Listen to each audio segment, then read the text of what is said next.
Good evening, I'm Megan Wolf. And I'm Jeremy Dawes. Our main headlines tonight. Daddy, it's starting! To every single one of you's a bit Jesus. What a wild ride this has been. Well, that's a very blunt question.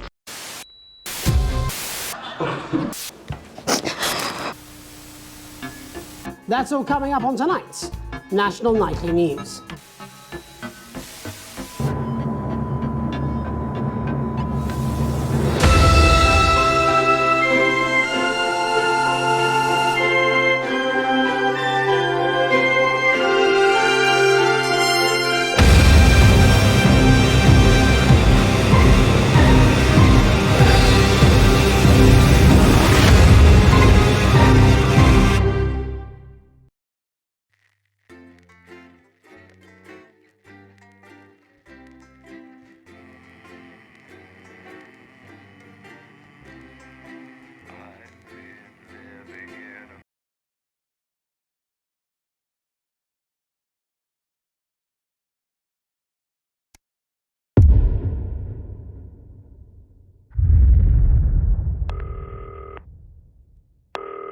Hi, David, I have a call for you. I'm just putting it through. All right, mate. Dave here. Listen, I know you've only come in to clean up the place, but I've got a bit caught up, so you're going to have to run the news tonight. Now, don't worry. It's not hard, and I'm going to stay on the phone and help you. First, I'm going to give you a quick tour of the broadcast room, so if you're not doing it already, look forwards towards all those screens. Right, look up at the top. That coloured bar is your audience. You want to keep the viewers going up and not down. Underneath that, you've got the screens. The one on the right is the broadcast screen. That's what the viewers are seeing at home. It's only a couple of seconds behind the master screen there in the middle. That's the one you control. Now, the four small screens on the left show the different signals coming from the studio, and you can choose between them using the numbered buttons on the vision mixer at the bottom left. Don't worry, I'll talk you through it and you'll pick it up in no time. Now, have a look to your left. These plugs control everything in the studio. I've left them set up for you, so provided you haven't fiddled with them, all you have to do now is throw the master trip switch and we're in business. Once you've got the power on, face the front again. You can see on the broadcast screen that we're in the end titles for the show before us. Fortunately, they go on for fucking ages, so there's plenty of time for me to explain... Oh, right, okay, they're over, so we haven't got long now till the broadcast. Right, quickly, mate, look down under the desk.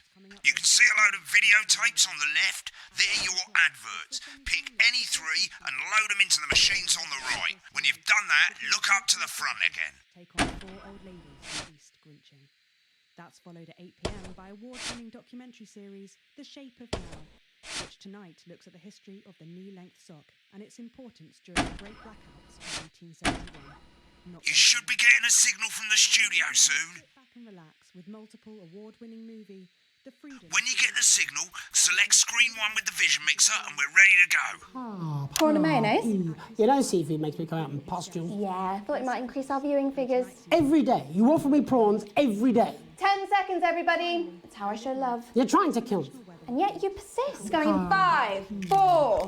But now, it's time to join Jeremy Donaldson. Good evening, I'm Jeremy Donaldson. Our main stories tonight.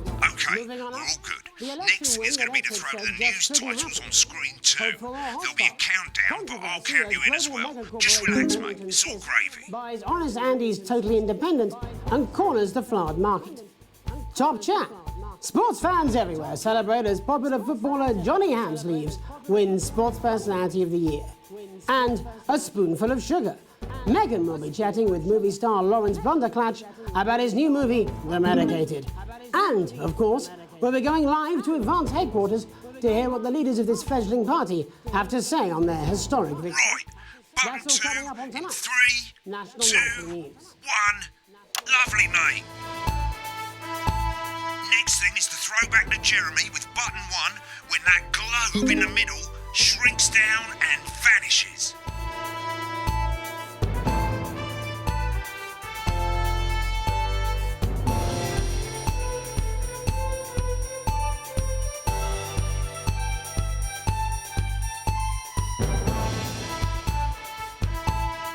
Holmes, switch to screen 1.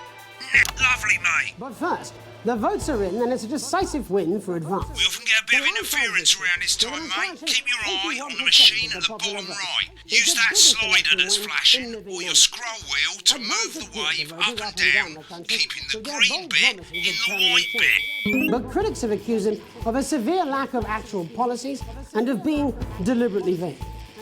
The opposition parties have all conceded defeat to Advance's overwhelming mandate, but have yet to appear publicly. However, former Home Secretary Right, it's going well. All you've got to do now is play the advert at the end of the segment. Make sure you don't play it too early or we'll all get fired. Now the clock at the top is counting you down to the advert. When it reaches 0, press one of the 3 play ad buttons over there at the bottom right. I normally play the first one at the first break and so on, but you can play them in any order you want.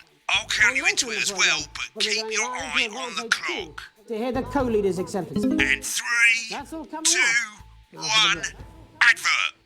1 minute back, everybody. Jeremy, I need you to fill after the ads. What? Why? Wanker Snatch is running late. Oh, I thought I'd ask him about the election. Personally, I wouldn't try to confuse him with any big words. That's the same policy we use with you. I thought that was our little secret. It's all right, he doesn't remember anything I tell him. I'm deeply uncomfortable with your burgeoning friendship. Me too. Yeah.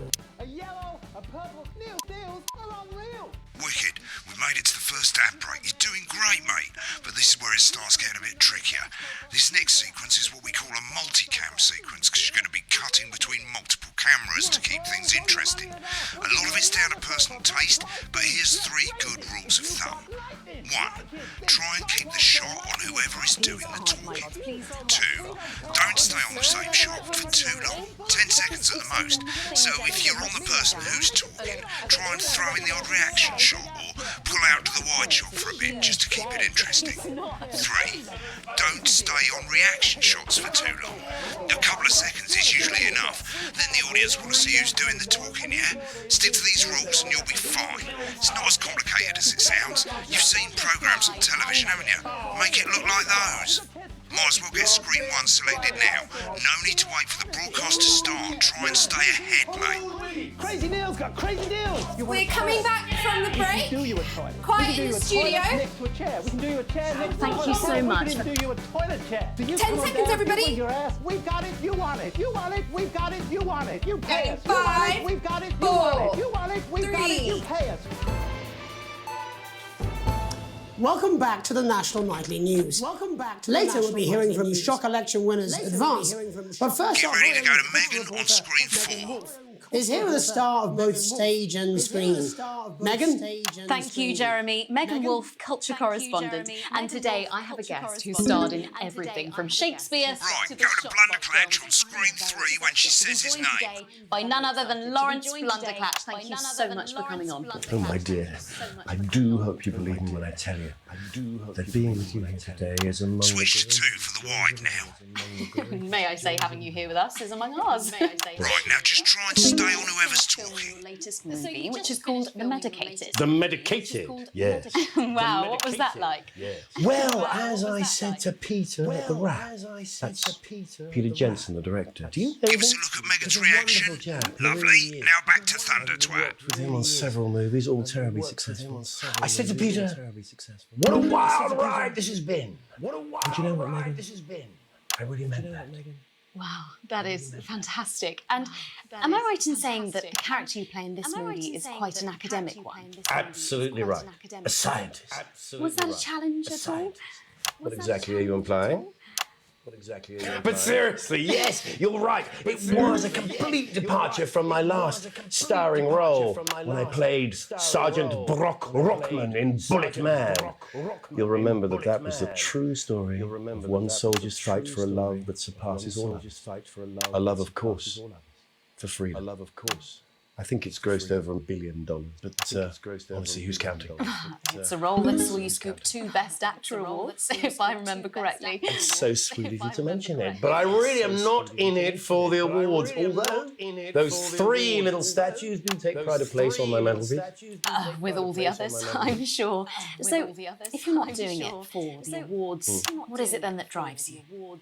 That is a beautiful question, Megan, and not easy to answer. Like you, I'm afraid. Cut me, and I will bleed. And often, that's how it feels, doesn't it? Doesn't it? Bleeding, doesn't it? Giving, suffering for one's audience. I suppose in the end, I do it for the difference it makes. I do it for the people that I inspire. The little people. But most of all, I think I do it for the positive change that I can bring about in the world. And today, of course, we're in for some real change, it looks like, in the coming few months. What do you make of this historic election result? Oh, well, now you're asking. Historic election result. Indeed, historic is the word. Well, difficult, isn't it? Very difficult. But I think I've always been quite clear that when it comes to politics, that one should always strive to not fuck things up. Shit, he swore. Oh, well, don't worry, he won't do it again. Sorry, I said fuck. Shit, he did it again. Okay, don't panic. I'll explain how to deal with swearing at the break. Medicated, which opens next week around Right, they've swapped the shot of Jeremy on screen 1 for a VT of the movie clip. You'll get a countdown on the screen, but I'll just let Megan cue you in. My character, Dr. Lance Hemlock, is faced with a decision that could affect humanity's very survival. Exciting stuff. Let's take a look. Cool, looks like Blunderclash is losing it in the studio, but we ain't got time for that. There's more interference coming. It's a bit trickier this time, mate. Use that little flashing joystick to the left of the knob, or hold down your middle mouse or Alt on your keyboard, and as the frequency changes, match it to the white bit by dragging right. You think Now we're going to push the frequency back by dragging left. No, we mustn't. Think of Carol. Jubbly, mate. Next, we're going to change the amplitude. Same as last time. Little joystick or hold Alt or middle mouse, and this time push upwards. Right, now let's match it back by going downwards. Listen to you. Dr. Hemlock.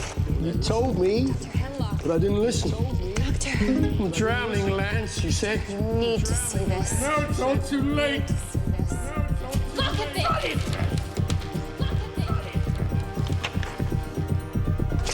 The virus. The sterility. This formula. This is the key. Stop it all. Yes. Bloody perfect, mate. We have to ask ourselves. At the end of the clip, you'll want to play another ad. Remember to use the clock at the top to count you in.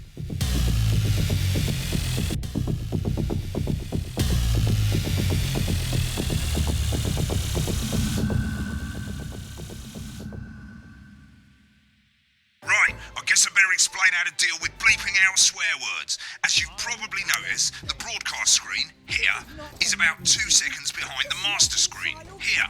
When someone says a naughty word, the bleep button lights up, like this. 2 seconds later, you'll hear that swear word going out on the broadcast, and you need to hold down the bleep button, or the spacebar on your keyboard, for as long as the swear word lasts. It can take a bit of practice getting used to hearing 2 things at once. Just stay calm and you'll get it. And if you can't tell when to bleep, just above the button, you'll literally be able to see the sound scrolling by. All you've got to do is hold it down while the red bit is over the red line. Simple. Of course, if you do it by eye, you'll have to take your eye off the screens. That's why real professionals do it by ear. Most people like to have the volume of the broadcast screen a little bit below the master screen. Let's set it now. Now, Alan James, author of As you turn it up, you'll hear the advert getting louder. Good. It's set to start censoring. Like I say, it takes a little practice, but I'll try and help you through it, and soon we'll have you bleeping like a pro. Remember, button lights up, count 1, 2, and hold it down. Right tour, Alan James is right. Remember to select screen 1 now that you've got the feed. Don't wait for the broadcast to go live. That's too late. You can use the number buttons on your keyboard, 1 to 4. Seriously, we've had worse. 5, 4, 3. Welcome back. And I'm told we can now go live to Advance headquarters, where the two leaders, Peter Clement and Julia Salisbury, are about to make their acceptance address. Oh shit, he's pissed. Shall I start? Go for it, Pat. Shall I start? Okay. Well, thank you all for coming. And, well, thank you all where do I start? Well, what a day. They said we couldn't do it. They certainly did. They used every dirty, low-down, lying southern bastard trick they had against us. But you, the people, you saw right through their shit. I'm sorry about the language there. Sorry about that. I've had a couple of celebratory pints. Makes me coarser than a Granny's fanny. Coarser than a Granny's fanny. But to be honest, who can blame Peter for celebrating? Throughout the campaign, you've heard us say that Advance are not a political party. A party is what you have when things are going well. When the country is suffering, you don't need a party. You need a team. A team that can change things. But today is day one of a new future. A better, fairer future. So perhaps we should all be celebrating. Except for the rich. For them, the party's over. They shouldn't be celebrating. They should be putting their shitting pants on and opening their dusty checkbooks. Again, callously put, but not inaccurate. Before we came out here to address the nation, we used our executive powers to pass the Assets and Wealth Act. Working with the tax office, we have produced a definitive list of every person in the country with wealth into the millions. You know the sort of... Probably you rather you don't. Because the likes of you and me are not welcome in their gated communities. Tomorrow, we will be introducing a sweeping reform of the tax system in this country. No more hiding wealth offshore, no more trust funds or creative accounting. A simpler, fairer, unavoidable set of tax laws. So all you bastard public school snobs have got nowhere to hide. And earlier today, we revoked your passports. You want them back? You want to leave like you threatened before the election? That's fine. But first, you're going to pay up. You're going to pay back. Advance are going to turn this country from a nation of warring individuals into a team. To properly fund health and education. To raise the living standards of us all. The pundits said we'd have to raise billions. But you'll see when we've reclaimed what's ours, that's absolute ferret shite. So to you posh twats. The people who pay you a pittance to serve them drinks in their private clubs. The people whose children you raise. So they've got time to get even fucking richer. Advance have this to say to you. It ends today. We are coming for your sports cars and your mansions and your vineyards. It ends today. We will put the wealth of this country back where it should have always been. In the hands of the people who created it. It ends today. Yes, it ends today. And tomorrow, we'll start making it fair again. Just like we promised we would. And until then, ladies and gents, I suggest we all get pissed. I can't argue with that. Thank you for your time. Well, an interesting acceptance speech there from the leaders of Advance. And our apologies for the fruity language. Hopefully we got that bleeped out for you in time. If not, someone's going to be in trouble. So, as the country braces itself for new government, that's all from us this evening at the National Nightly News. We'll be back tomorrow with full coverage of the first day under Advance. I'm Jeremy Donaldson. Have a peaceful night. Right, looks like you've got it now. Thanks for all the help, mate. I've got to go. Ferry's about to leave. Probably won't be coming back. Job's yours, mate. Good luck. Boring politics, then? Is this some weird fever dream? Am I dying now? You can have me. You should be so lucky. Right there in your I'll see you tomorrow night. I'm not going for a drink? No, got a date. Lucky you. Try not to get murdered. When the programme's finished, you'll get a broadcast report. It's 3 pages. This first page shows you how well the broadcast went. Each sequence and an overall grade. Remember, grades mean bonuses and they keep the boss happy. If you want to know more about how it went, select more info. If not, select continue to move to the next page. Right, this is an optional section for when you really want to understand what happened during the show. You've got a graph there showing you what the audience did. They're a fickle fucking bunch. And of course you can really drill into the details if you want to get better at making TV. I never came here, never once. Right, this is the important page. It tells you how much you're going to get paid and how much wealth you have overall. That bollocks at the bottom shows you the financial state of our main advertisers. But you don't own any fucking shares, you're a cleaner for God's sake, so why would you care? This is the last page and it tells you the state of the world, tells you how well the government's doing, and down the bottom there, this one's important, tells you what Channel 1 currently thinks of you. In other words, what the boss thinks. Alright mate, welcome to the archive. This is where you can have a quick look back at what you've done and how it looked to the public. There's 3 sections: broadcast, rushes and adverts. Let's start with broadcast. Click on it now. Over on the left, that's all the broadcasts that you've done. Click on any one of them and hit load tape. Once it's finished loading, you can use the rewind and the fast forward at the bottom there to help you get to the bit you want to see. In a few moments, we'll be going live to tonight's national nightly news. Right, click on rushes and let's have a look at those. Right, this is the rushes room. It's pretty simple. The 4 screens you can see, they're going to show you the 4 signals you got from the studio during the actual broadcast. Difference is you can mute any combination of them so you can have a listen to the stuff you weren't allowed to show.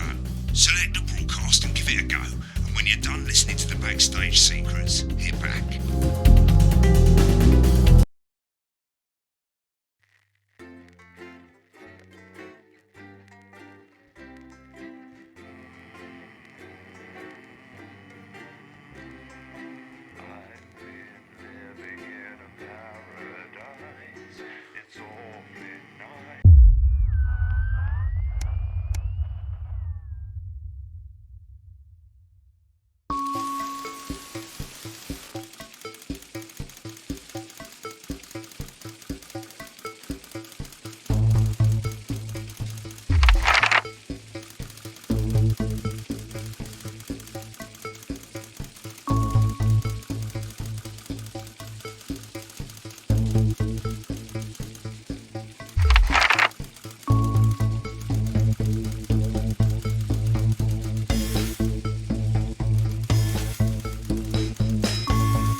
It's Dave! Oh, Christ, it's noisy in here, Jesus.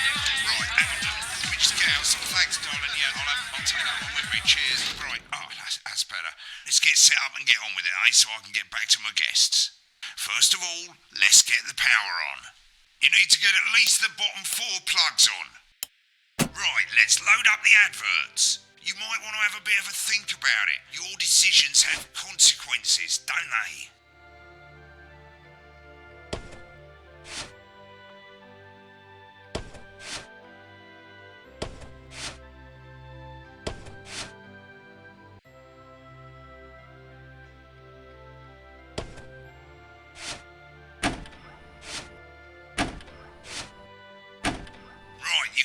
Finally got the old headline system up and working again, and the Vision Mixer's already in headline mode because headlines always come at the start. It's really simple, mate. These 2 buttons at the bottom of the Vision Mixer, you can see they now have A and B on them, and they're to help you pick image A on the left bottom screen here, or image B on the right bottom screen here. It's really simple. This little clock here will count down the number of seconds you have to make your decision. Provided you make a decision in that time, you're fine. And you can change your mind as much as you want until the clock reaches 0. But if you don't make any decision, you'll be fired before you even get to make another choice. I just want to say one more thing, mate. The pictures you choose to show of these people, well, that's how the public is going to perceive them, and that's going to affect their lives. So like with the adverts, choose carefully. And we're off. Good luck, mate. If I get time, I'll call you back in the next break.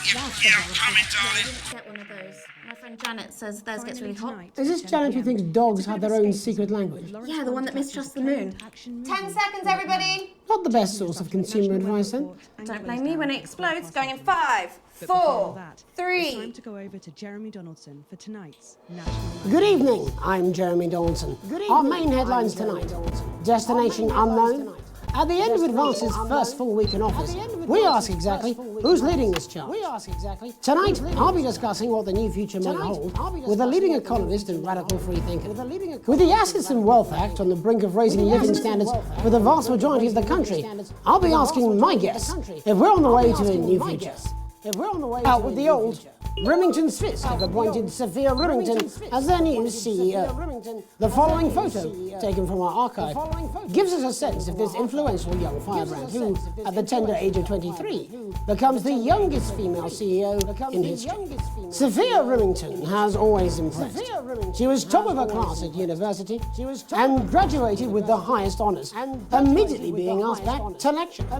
The markets have responded favourably to Sophia's appointment, with stocks rising 30 points in light of the announcement. In her first press conference this afternoon, Sophia announced a children's toy named Mr. Snugglehouse. Sophia promises it'll be all the rage this Christmas, but concerns have been raised about the product's safety. Making a splash. Intrepid scientist Dr. David Wong and marine biologist Ingrid Svalborg-Horgensford have today set off to explore Dante's taint. The recently discovered cave system was previously thought unreachable, but thanks to a new breakthrough in underwater flower technology, the pair hope to successfully reach the imposing central cavern and the undiscovered plant species it contains. This is, of course, only the latest in a series of successful expeditions for this unlikely pairing. In a joint statement about the dangers their team might face, the pair stated, "We will face the plentiful challenges together, like we always have." Playing the field, rumours abound that sporting legend Johnny Hamsleeves is snapped leaving Bush, one of the capital's hottest clubs. The footballer was caught while out celebrating being named Sports Personality of the Year last week, as reported by this very programme. Johnny is seen here with socialite and performance artiste Tiffany Lamore, whose recent show, Snatched Inside My Snatch, has kept her firmly in the public eye. Could romance be on the cards for these two budding A-listers? And Griever's bodily charm. With Advance promising a radical new position on crime, how afraid should we actually be? I'll be going live around the country to talk with people who've seen the criminal justice system from every perspective. With more and more people saying they're scared to walk the streets alone at night, could this be exactly the right time for Advance's new approach? All that and mega more for the group of young actors already experiencing the positive side of the new Assets and Wealth Act firsthand. They'll be talking and performing later. That's all coming up on tonight's National Nightly News.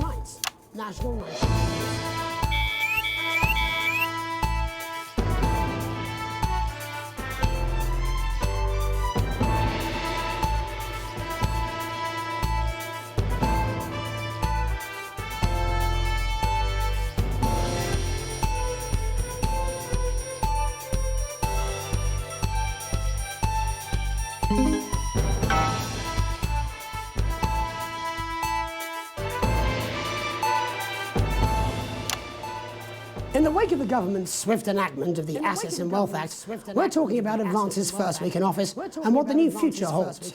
Joining me are Katie Brightman, a leading economist, and Alan James, author of Alan James is Right, The Free Man's Guide to Waking Up. Alan, the government certainly haven't dragged their heels on delivering some of the legislation they promised. But what does the Wealth Act mean for us? Nothing, Jeremy. We're still vassal slaves, we're just in prettier cages. A confident dismissal there. Katie Brightman, do you agree? I'm afraid I don't, no. I think that Advance have realised that the current economic system of unlimited, unending growth is untenable, so they're changing things up. There I agree with you. They're moving to the next steps in the grand plan. Grand plan, Alan? It's all in my book. Alan James is Right, Jeremy. We're to become the great herd. Ignorant, sterile and short-lived. That's what they want. Or perhaps Advance have just realised that if we carry on the way we are, we will destroy ourselves and this planet in a mad orgy of consumption, if you'll excuse the colourful metaphor. Yes, orgy is the right word. Only it'll be the overlords having an orgy on our poor broken backs. It's all in my book. Alan James is... Shamelessly self-promoting?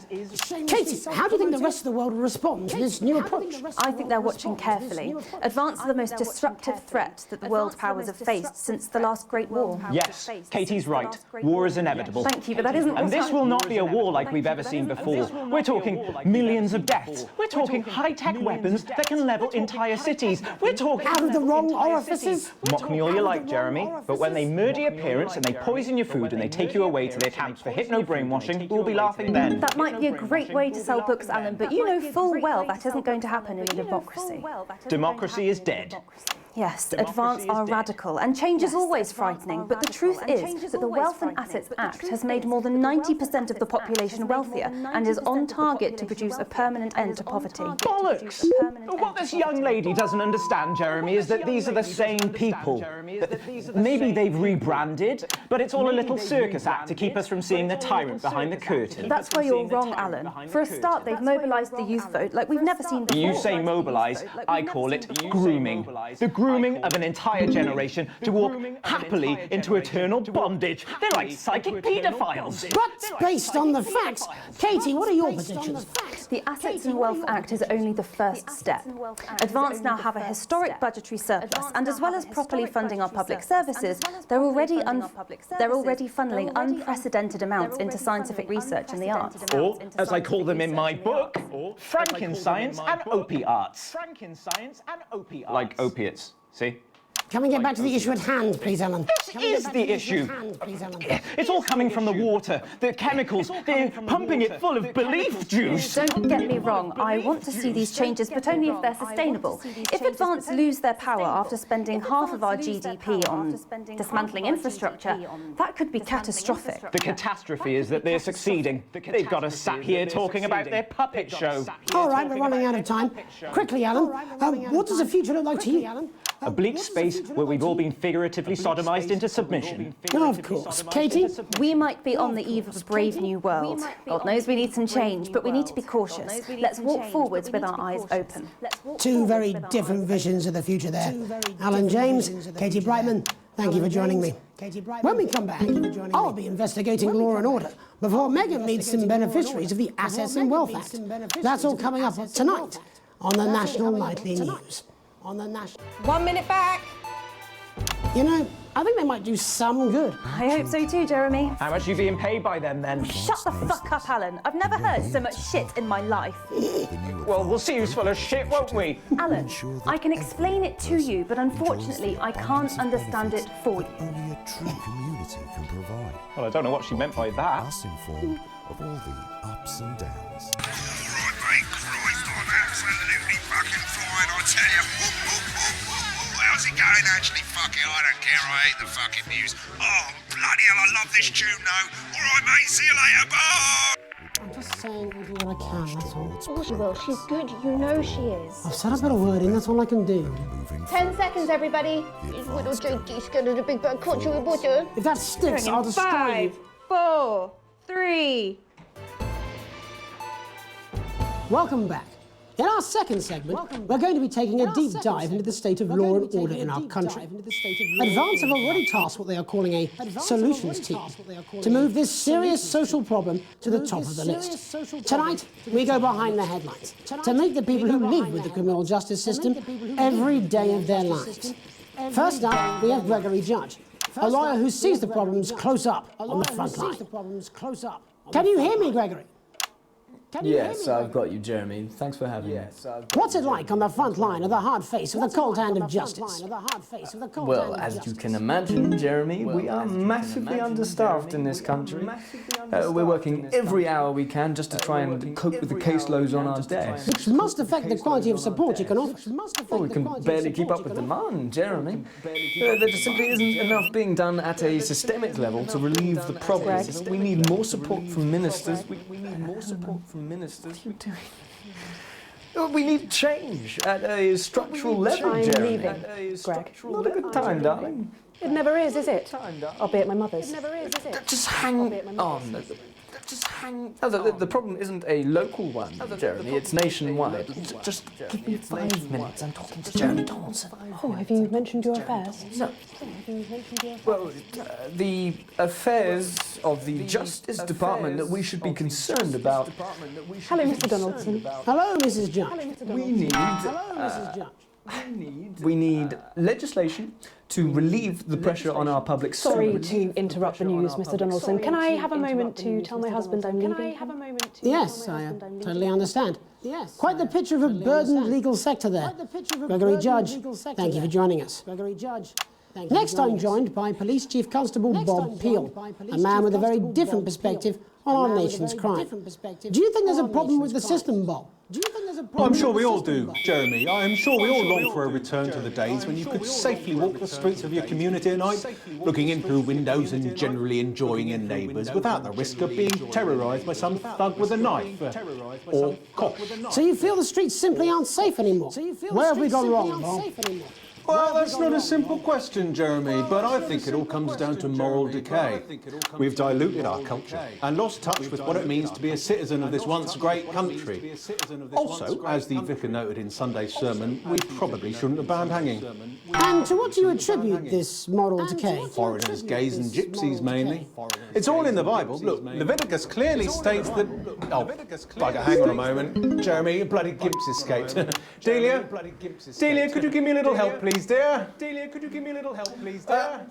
As I was saying, Jesus didn't like immigrants much, did he? And just to be clear, you think it's the immigrants who are responsible for the moral decay? Absolutely, Jeremy.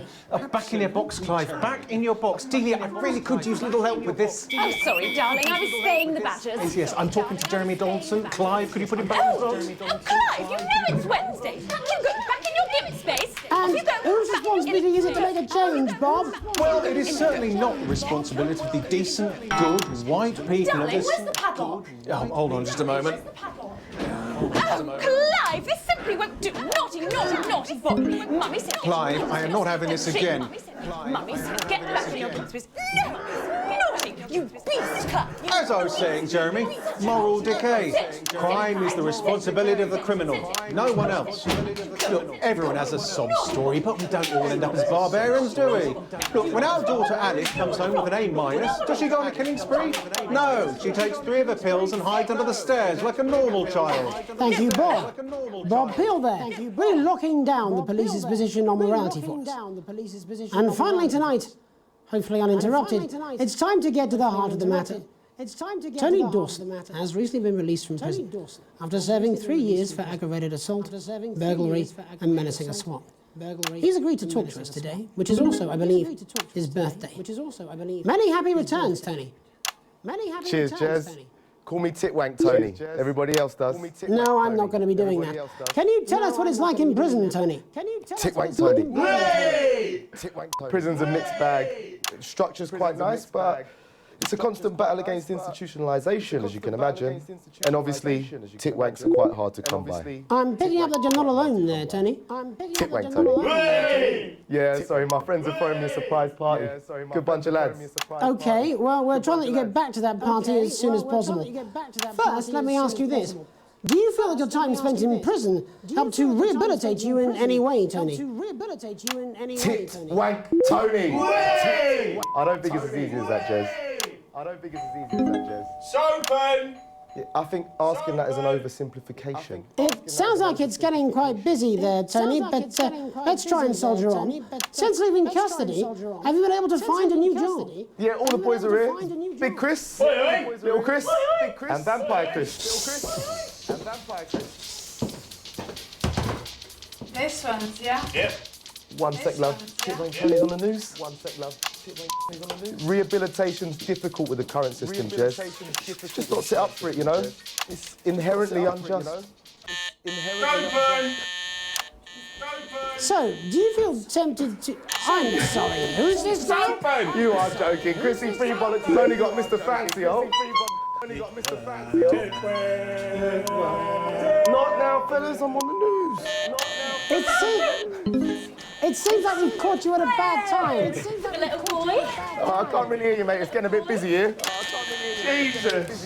Yes, we seem to be losing the signal here, Tony. Fucking way, left, back. Well, we're just trying to get that signal back. I think we... Yes, Tony? Tony, I mean, you were literally on for 2 seconds. How does this happen, Tony? Can you hear me? Well, we seem to have lost our train of thought there a little. Hopefully you, the viewer at home, have managed to glean a broader understanding of the serious and complex issues around law and order. After the break, Megan will be live with some plucky young thespians. Don't go away. We'll be back after these messages. 1 minute back, everybody. I ain't got long and I'm quite drunk. It's been a great night. In this next section, there's a bit of music. If you edit in time with the music, you can see the result on the Vision Mixer, and the public will love that. Don't worry if you don't, though. You won't get punished for it or nothing. Just try and stay in the groove. Also, one last tip. When the music starts, turn down the broadcast volume. Right, enjoy the music bit. God, I love music. God, I'm so pissed. I think I might go and throw up in a bit. I'm sure he's on his way. And I'll slap you so hard with the truth, you'll still be picking cracks out of your face the 10 seconds, following everybody. Wednesday. Alan James. Gonna open on Megan. Camera 2. Going in 5, 4, 3.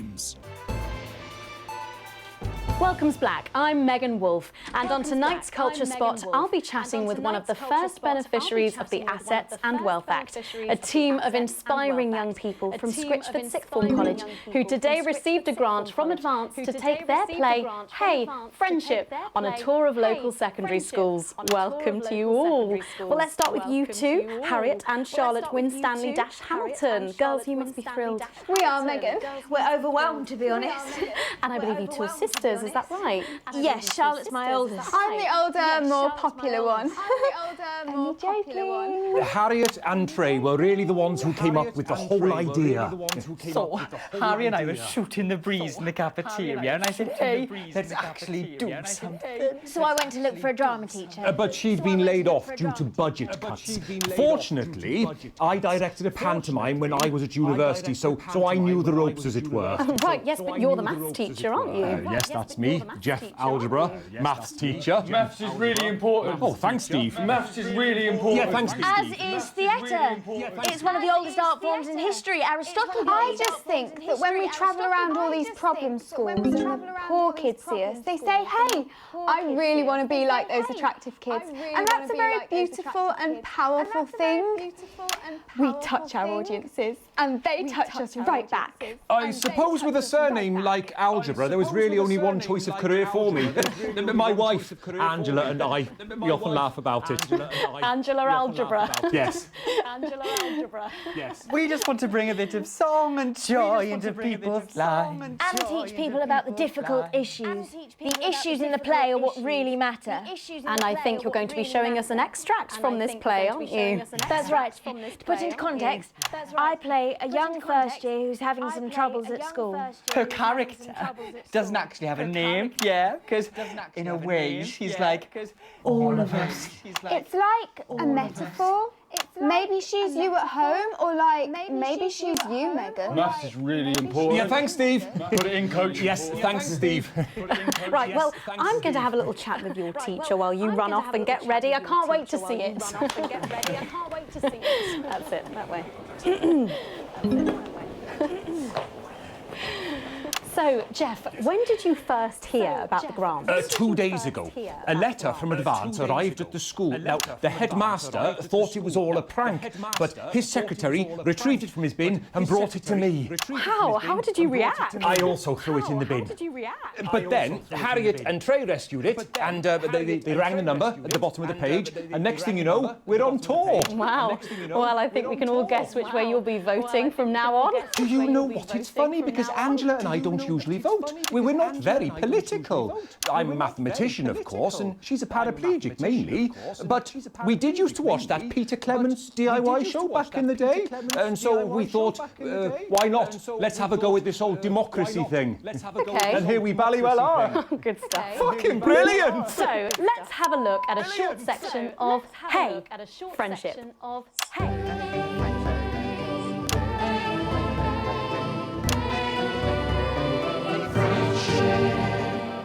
Dear Diary. I'm not sure I can take another day at this school. Another day of tears. Another day of fears. But still I walk the corridors alone. Dreading what might be around every corner. What's around the corner? What's around the corner? What's around the corner? Oh, hi, Gary. Oh, heavens no! It's Gary the Fist! Gary the Fist! Going somewhere, little first year? Great. I've been looking for some poor victim to bully all morning. But will this make me feel better about my violent father? Excuse me, I'm late for maths. It's my favourite subject. And so important. Maths is for losers. What? Maths is for losers. My arm's stuck, coach. Keep going, for fuck's sake. Right. Keep going, for maths is for losers. Now, give me your lunch money. Now, double lunch for me today, but why am I only truly happy when I'm eating? Not today, Gary the Fist. Not today. What do you mean, not today? Who are you? What do you mean, not today? My arm's free, coach. Brilliant, keep going. Right, who are you to stand up to me? I'm Gary the Fist, and you're just a sad little girl with two gay dads who's all alone. That's where you're wrong, Gary the Fist. These are my two new friends. Vanessa is captain of the netball team. Yeah. And Blake owns a motorbike. Yeah. But I can't fight all three of you, and I don't have any friends of my own.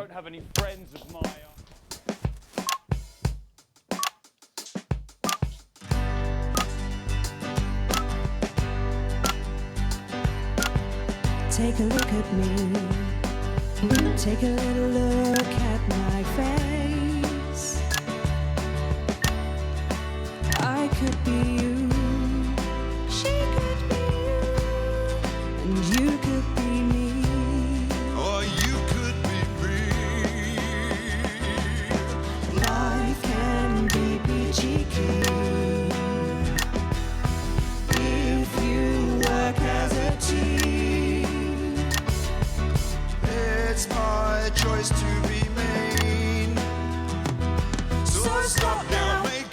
different choice. Listen to that inner voice. Hey, listen up, I won't take no crap. Who said middle-class girls can't rap? I ain't afraid of your cruel lads. I'm a mother-loving rebel, but I still love maths.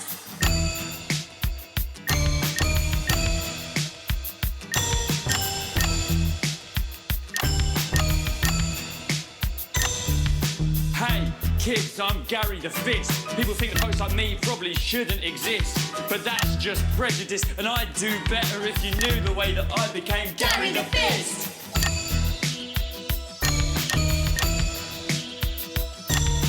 I grew up on a council estate. The park was hip, but the flats weren't great. My dad used to come home drunk and late, and he'd hit my mum, and for dinner he had to wait. Where's my dinner? It's not ready. Where's my dinner, woman? Go. Don't make me ask you again. Hitting women is wrong. I guess life's pretty hard on a council estate. Life's pretty hard on a council estate. Life's pretty hard on a council estate. Life's pretty hard on a council estate. Life's pretty hard on a council estate. Life's pretty hard on a council estate. Life's pretty hard on a council estate. It's so damn hard on a council estate. Life can be peachy keen. Yeah. If you work as a team. Just work as a team. It's your choice to be me. It's my choice. So stop now, make a different choice. Listen to that inner voice. Friendship! Yes!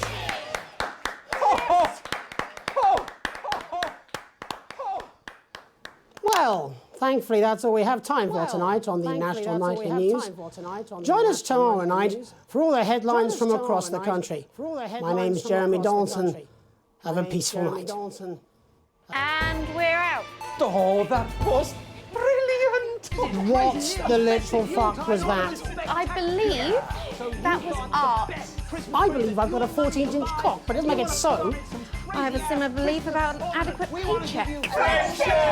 Oh, someone please get these twats out of my studio. And you want your house to look like a Christmas bomb has hit it? Then we've got the ornaments for you. You want something like...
evening, Alex. It's Bozeman here, your boss. While you're powering up and getting the adverts loaded, I thought I should just tell you that we've had one of those public information films from the government, and it's mandatory that you play it. You still have a free choice for the other two, so read those tape labels carefully, but make sure you play the advance advert, preferably at the second break. Right, that's the lot. A great show, total pimp. My God, that weather looks nasty. Oh, how's it going with Steve? Why are all men such pricks? That one, eh? Apparently he has a complicated relationship with his fish. No. Sorry, are you saying he chose his imaginary friend in the sky over you? I don't know why I talk to you. You're probably just a really awful date. 10 seconds, everybody. Like I said, all of you. Did your personality accidentally slip out? Pricks. Going in 5, 4, 3. Good evening. I'm Jeremy Dawson. And I'm Megan Wolf. Our main stories tonight. Uncooperative. A mysterious symbol has appeared overnight on thousands of buildings throughout the capital. Tonight, in an exclusive live interview with Prime Ministers Julia Salisbury and Peter Clement, I'll be asking what this mysterious symbol might mean. After 3 months of record-breaking approval ratings, could this be the daring first move of a silent resistance movement? And what would that mean as we go into the future? We shall overcome. Trapped in Dante's taint for more than a month now, doctors Ingrid Svorsborg Horgensvoord and David Wong announced today that they're considering 2 possible options. With 2 of the finest minds in science working together, hopes are still high for the eventual return of the team to dry land. Without enough engineers to successfully fix their craft, the team seem likely to attempt to farm the cavern's ecosystem while they wait for rescue from above ground. I think I'll stick to risotto, Jeremy. Bloodbath avoided. As the last Mr. Snugglehogs is found and destroyed, we ask, how could we have been so blind? Fortunately, this station wisely chose not to advertise Mr. Snugglehugs, and the subsequent disappointing sales turned out to be a miracle, as only 7 children were horribly injured by the lethal toy. How much worse could it have been? Thankfully, we'll never know. Julia Salisbury, who mobilised numerous government resources to recall the product immediately after the first blindings, said today that the new advance mark, which must be earned by all new products, would be a 100% ironclad guarantee of safety and quality. Table for 2. Johnny Hamsleeves and Tiffany Lamour were spotted having a private moment out at lunch today. The popular couple have certainly been on a roller coaster since they started dating late last year, and this image is sure to place them firmly back in the tabloids. Could we be on the verge of the biggest celebrity wedding since professional wrestler Randy Grizzlenuts McFridge married his longtime tag team partner Tina Tiny Hands last year in a wrestling ring made entirely of cake? Is this once celebrated role model about to become the bad boy of sport? And onwards and upwards. In an attempt to put the Mr. Snugglehugs disaster behind them, Remington's Fist CEO Sophia Remington today announced a brand new product that already has the markets buzzing with interest. This groundbreaking product came as quite a shock when it was revealed earlier today, though its critics are sceptical that the young CEO can fulfill her promises. Described as a breakthrough far ahead of its time, the male contraceptive pill is heralding a sexual revolution. Its fans are celebrating the fact that men can finally take equal responsibility for contraception, but others have expressed concerns over its safety and side effects. With that exclusive Prime Ministerial interview coming up later.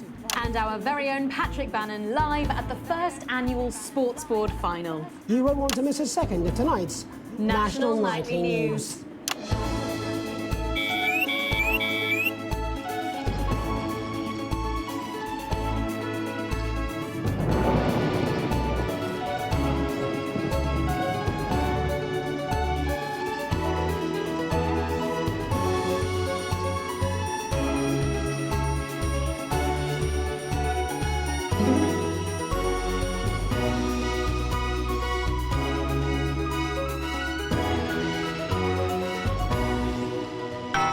But first tonight, while Advance is certainly proving popular with the majority of the country, who've seen their wealth and standards of living increase considerably, for some, the transition has not been as pleasant. That's right, Megan.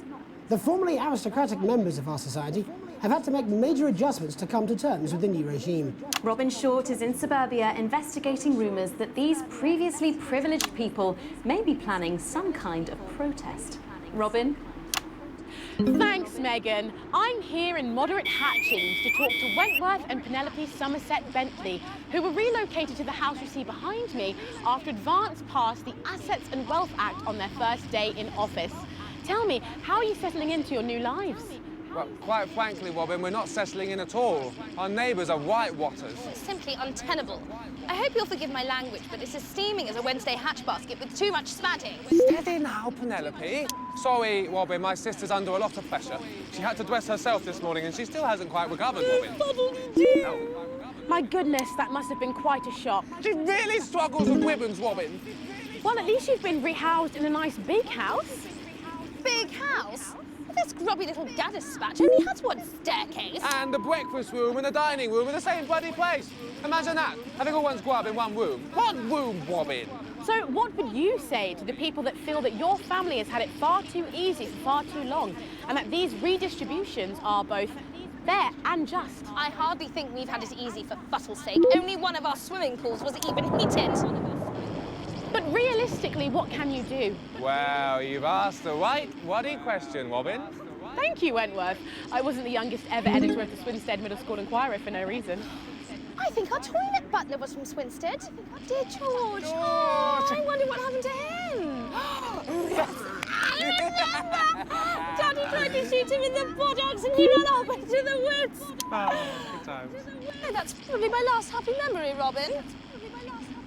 Tragic, but what can you do? We will rise and rebel. We wage war on our revolting rulers with righteous words and rebellious writings. Our best guess in our quest for redress is to divest our breasts in an undressed bare chest protest. Oh, what's that? Daddy! Daddy, it's Daddy! Please don't do that. We can't show this on the news. Right, you buggers! Tilly ho! Tilly! Get the dog! Tilly's our mummy. She's proper cracked off too. Well, at least you are showing some shame. Free at last! Somerset Bentley, glad to meet you. See, the protest has started already. Nice sharp work, boy. Thanks, Daddy. He gets that from me, you know.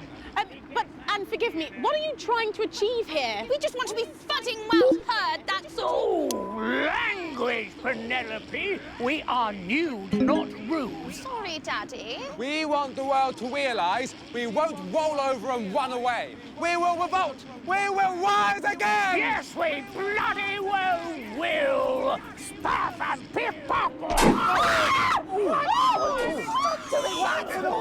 you okay? Daddy, how could you? Well, shut up and get your Well, Jeremy, Megan, as this embryonic protest movement takes one in the top rings, it's back here in the studio. I'm Robin Short, struggling surreptitiously in Moderate Hatchings. Thanks, Robin. Well, that's certainly a story we want to be keeping an eye on, eh, Megan? Speak for yourself there, Jeremy, but I've seen enough shaft work to last me a lifetime. I'm sure you have. But can a naked protest movement ever really catch on? It doesn't seem like the way we do things in this country. But as I'm sure you're aware, Jeremy, this country is becoming a very different place. Yes, but seriously, who's going to run around naked in our weather? Hopefully not you, Jeremy. Yes, well, there wouldn't be enough canvas for the slogans. When we come back, our very own Patrick Bannon will be live from the Sports Board Finals. Stick around, you won't want to miss it. We'll be back after these messages. 1 minute back. Oh, sorry, I'm busting. Oh. She's funny. Yes, I know. I think it's very endearing. She wants your job. She's welcome to it. Why is it raining on my desk? Alex, Bozeman, we're getting reports in that naked protesters might try and spoil the sports board final by waving their fleshy bits about. Try and make sure you don't broadcast it. It's 6 p.m. for God's sake. No one wants to see fannies on the news. Bozeman out. Don't be lazy. Let's get crazy. You want to sleep on your lawn? We've got flower beds. We have even got shrubbery. You want to sling a hammock? We'll throw in the trees for free. You need a sleeping bag? We've got men's sleeping bags, boys' sleeping bags, couples sleeping bags, sleeping bags. You could sleep it upside down with just your feet out. We got beds you can sleep out on your back. Well, that's what it says. Yes, I understand that, but I always say welcome back. I think we should just keep it as it is. Well, of course you do. I've got one hack line. What's that supposed to mean? I didn't write it, Jeremy. That's all right, fine. Jenny, there's something wrong with the auto cue. 10 seconds. Oh, I just felt a drip again. Have they not fixed this? Want to see us fry? It's good for the ratings. 5, 4, 3. Welcome back to the National Nightly News. I'm Megan Wolfe. Coming up later, we'll be speaking to the Prime Ministers about their exciting new healthcare facilities, transition centres. Nice to see they care. You're absolutely right, Jeremy. But first, we're going now to our own Patrick Bannon, who's reporting live from the finals of the new game that's gripping the nation, Sports Board. Patrick? That's right, Megan. You join me live here from the final of the first annual Sports Board Championship. It's been a hotly contested competition so far. I think it's fair to say these two have been dancing around each other all season. First up, we have Eddie Striker. She's the more experienced of our two players today. Striker has got an accuracy of 7, a danger rating of K, and a 12-month driving ban. Striker's known for her signature move, the lanky hamster.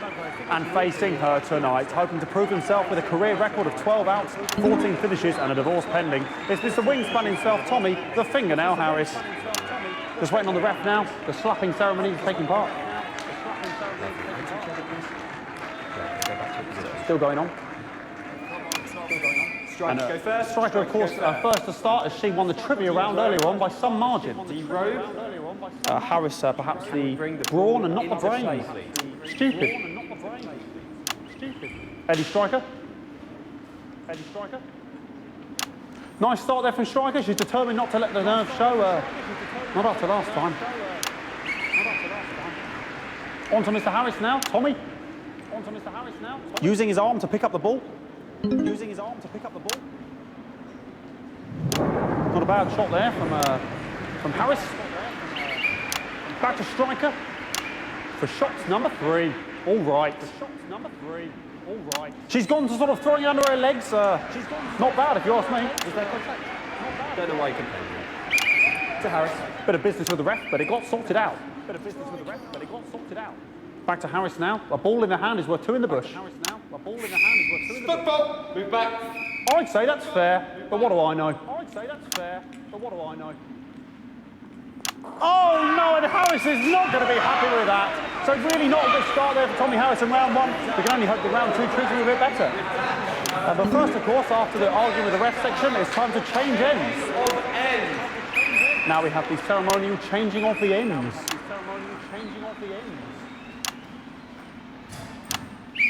And of course, now they go back to the starting positions, as that makes sense.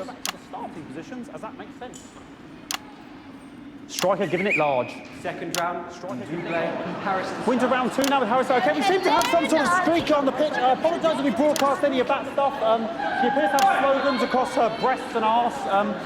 Try and ignore all of that. Security, I'm sure we're going to take them out as soon as possible. Apologise if we broadcast any of that. As I said, we're going to get the situation resolved as soon as possible.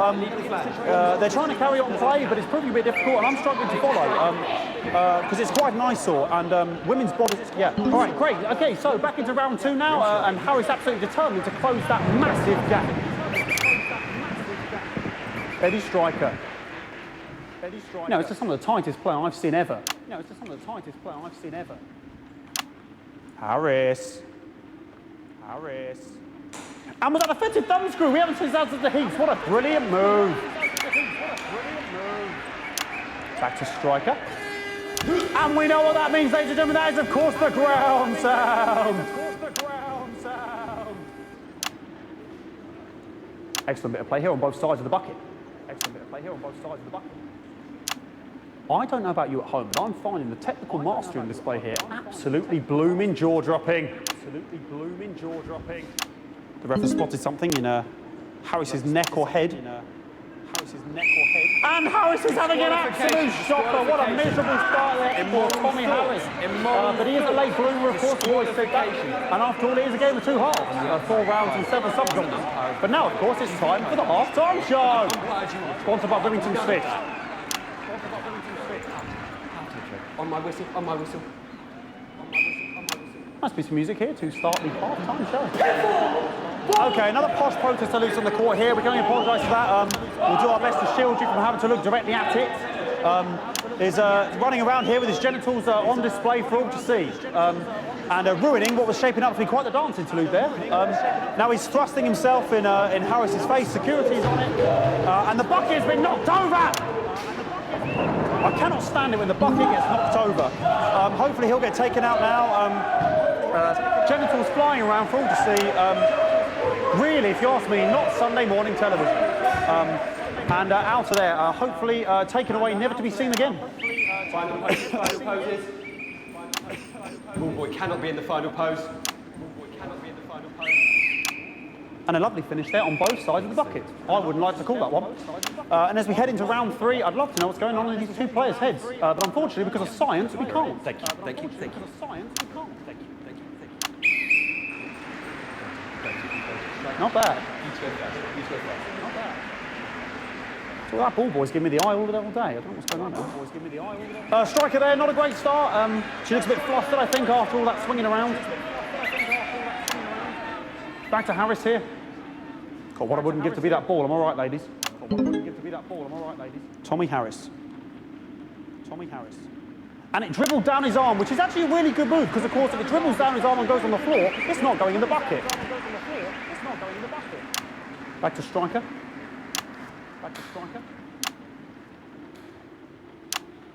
And Striker's gone for the animal bonus there, but of course, perhaps... And yes, Harris has countered with a tiny bell. That is wonderful play. Of course, we've seen that before. Look at her face. She is absolutely gutted. What a mud. That could have been the clincher. What a massive shame. Harris receives possession now. Harris to serve now. Harris, of course, undefeated by Kestrel in his last 4 battles. So, here we go. Tommy Harris. That's all right. Not bad there. He threw it quite far away from him, which is quite a good idea. Very clever there. Perhaps a little contact, a caution from the referee, who's being, if you ask me, a little bit harsh. Ellie Striker. And she's let the nerves get to her. What the hell was that? You hate to see it, don't you? You cannot believe it. Oh, for God's sake. Okay, like, I mean, this is a mess now. I don't know what I can be doing about this. I mean, sort of breasts and genitals for all to see. I mean, there's only so much I can do. They're sort of everywhere, aren't they?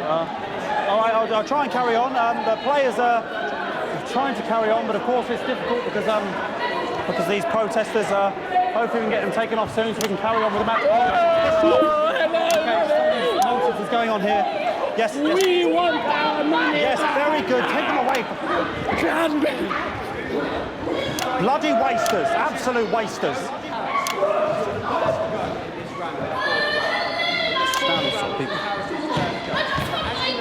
Oh, jog on! It's an absolute bloody...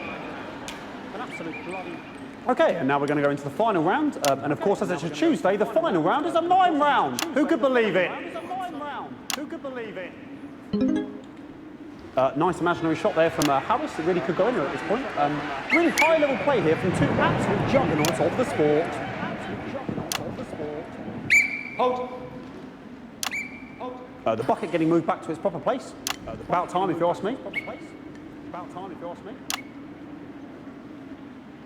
She's juggling it around from her hands.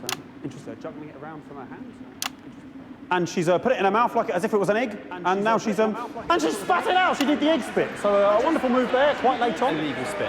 From Striker. But she's in it to win it. Harris's ball. On it like a car bonnet. Tommy Harris here, having a bit of beef.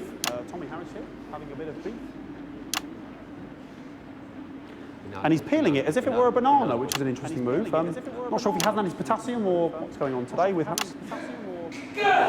And he's trying to... And the banana was the ball! What a fantastic move there from Harris. Unfortunately, that is the end. What a pathetic... There we go, Jeremy, that is over. How can he look his 8-year-old son in the face tonight? What a lump.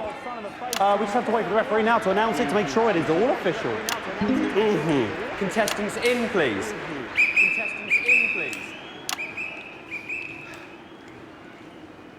And the winner of the first annual Sports Board Championship is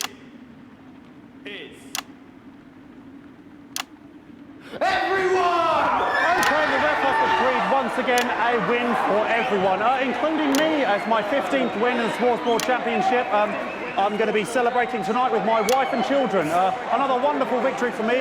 Here come the on-site security to collect their medals, their 6th and 7th respectively. And thanks again for watching the Sports Board Championships. What more is there to say? I'm Patrick Bannon, looking forward to celebrating tonight. And all that's left to say, Jeremy, is back to you in the studio. Patrick Bannon there had an extraordinary final. Historic Sports Board, Jeremy. I didn't know you were a fan. Yeah, I can wrench a doubler with the best of them, I'll have you know. I certainly wouldn't bet against you. And when we come back, I'll be talking live with Prime Ministers Julia Salisbury and Peter Clement, who apparently have a big announcement you wouldn't want to miss. That's coming up after these messages. That's coming up. 1 minute back. Fucking microphone shocked me. What? Fucking microphone just shocked me. Where's that sound guy? Are you scared of a long, painful decline of 5 final years? Everything okay? Oh, the mics are just trying to kill us now, apparently. You'll be fine. You're unshockable. I'm immune to your cheap flattery. I'm wearing you down. Postman again. Just heard from the chaps in maintenance that this storm is causing the odd power surge, and some of your controls might be a bit, dangerous. Now, I know you're tough, and you can take the odd shock for the sake of a perfect news broadcast, but too many in quick succession can stop the old ticker. I'm sure you'll make the right decisions. Postman Sorry out. about all these buckets. We, seem to have sprung a leak. Well, several, actually. You're going to need a whole new lining up there. Triple seal that. We'll look into it. Minister, it's so good to see you again. Miss Wolfe, your star seems to be in the ascendant. It's a great time to be alive. Too bloody right. Peter Clement. Megan Wolfe. Right, but that's a firm handshake you've got there. She's tougher than she looks. Am I here? Here, with Mr. Clement on your left. Right you are, pet. Is your sea damp? 10 seconds, everybody. No, mine's 5. Have you had a little accident? Cheeky cow. 5, 4, 3. Welcome back. I am delighted to be joined by Prime Ministers Julia Salisbury and Peter Clement. Welcome to the National Nightly News, Prime Ministers. Oh, please, it's just Julia and Peter. We don't believe much in titles. It doesn't seem very advanced. We're delighted to be here. Well, firstly, I should ask how you feel about the graffiti that's been springing up across the capital. Should we be worried? Oh, no, you definitely shouldn't be worried. Well, not unless you've got a fatal paint allergy anyway. But yes, it does seem that there are still some people we haven't been able to help. You know, whingers most. People who've yet to benefit from the many advantages of the new future. And you know, Megan, as my old mum used to say, there are some pissants who just don't know how to be happy. We're working hard to reach these people, find out what they're angry about and how we can help. The door to my government is always open. Someone's tripping on me. But we didn't come here to talk about what may yet turn out to be some alternative arts project. Which we no doubt will have funded. When we want to talk to the nation about something far more exciting. Yes, your office briefed us that you have an announcement to make, but they were being surprisingly secretive about it. Let me ask you a question, Megan. Okay, it's not usually how it works, but... What scares you? I mean, really scares you? It's death, Pet. She's talking about death. We're all afraid of our deaths. It's part of being human. Sorry, are you saying that Advance have cured death? That'll be a vote winner. Yep, that was definitely a drop there. But while we may not have cured death, we hope we found a way to make it much less scary. And much less painful and much less expensive. Look, which is me close-up camera? Oh, okay? sorry, yes, it's When I was 13, my mum came and got me from school. He had to go to the hospital. My granddad, he'd collapsed that morning, so we'd all to say our goodbyes. And I went in to see him. He were all frail and pale. I was scared because I'd only seen him the week before, and he'd been fit as fiddle. And he said to me, Peter, he said, it's the right time. I don't ever want to be a burden to the people I love. Was that the last time you saw him? Nope. 3 days later, he were back home. He lived with us for 9 miserable years after that. He had to be fed with a rubber spoon. He had a commode, so he'd just take a shit right there in the lounge while we were watching football. He wouldn't even wait till half-time. That sounds. It was awful. It were awful for us, and this is the point. It were awful for him. He could see it was destroying me, man, watching him slowly fade away, and he would beg her to turn off his breathing equipment at night, but she couldn't, or she wouldn't. It were a crime, you see, and she didn't want to lose the children as well as her old man. No family should have to suffer like Peter's did. And now no family will have to. The Health Service is today opening the first of 300 new transition centres. The transition centres will handle everything for your last days. The legal, financial, medical and emotional costs are all catered for and paid for by the government. So even the poorest citizen gets to pass on with dignity when they choose. And that choice is important.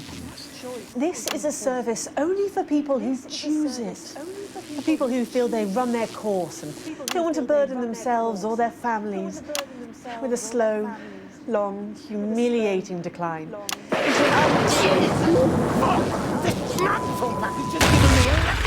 Are you okay? I don't know. I flicking from my asshole. We're still on the air, Peter. Oh, yes. Sorry. My apologies. Are you not worried that this new system might be open to abuse? In what way? Sorry. I've got sacked again. Can I get a little bit of help here, please? That the older generation might feel somewhat. Jesus, a raw face, fucker! That one was massive. Right, no, this bastard's coming off. That the older generation might feel somewhat coerced.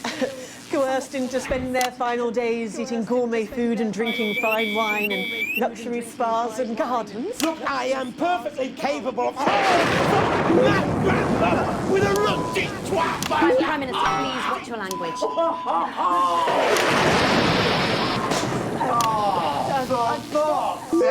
Go get yourself sorted out. Right. We're launching a government information film tonight. It should tell your viewers everything they need to know. You really do move at a breathless pace. It's hard to believe you've yet to be in office a year. Oh, Megan, we're only getting started.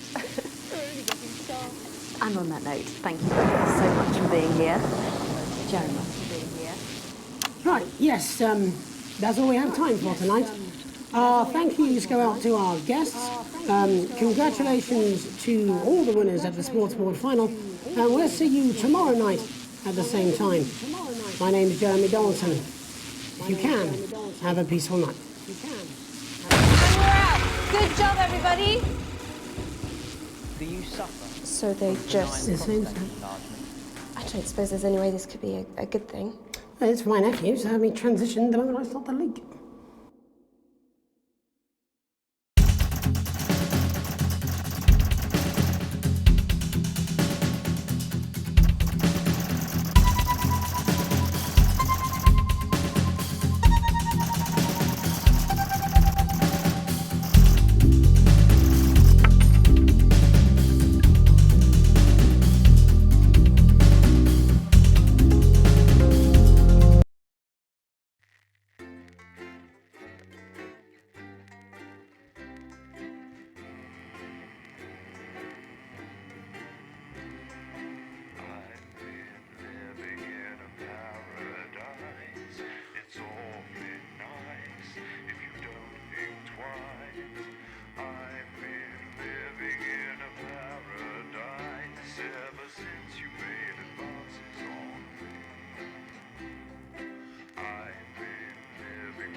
Alive.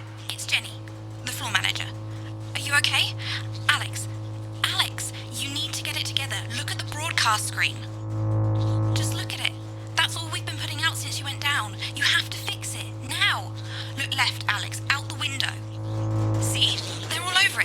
bastards. You're going to need a full charge to clear that many off. Hold down the big button until it's fully charged, then release it to zap the little fuckers.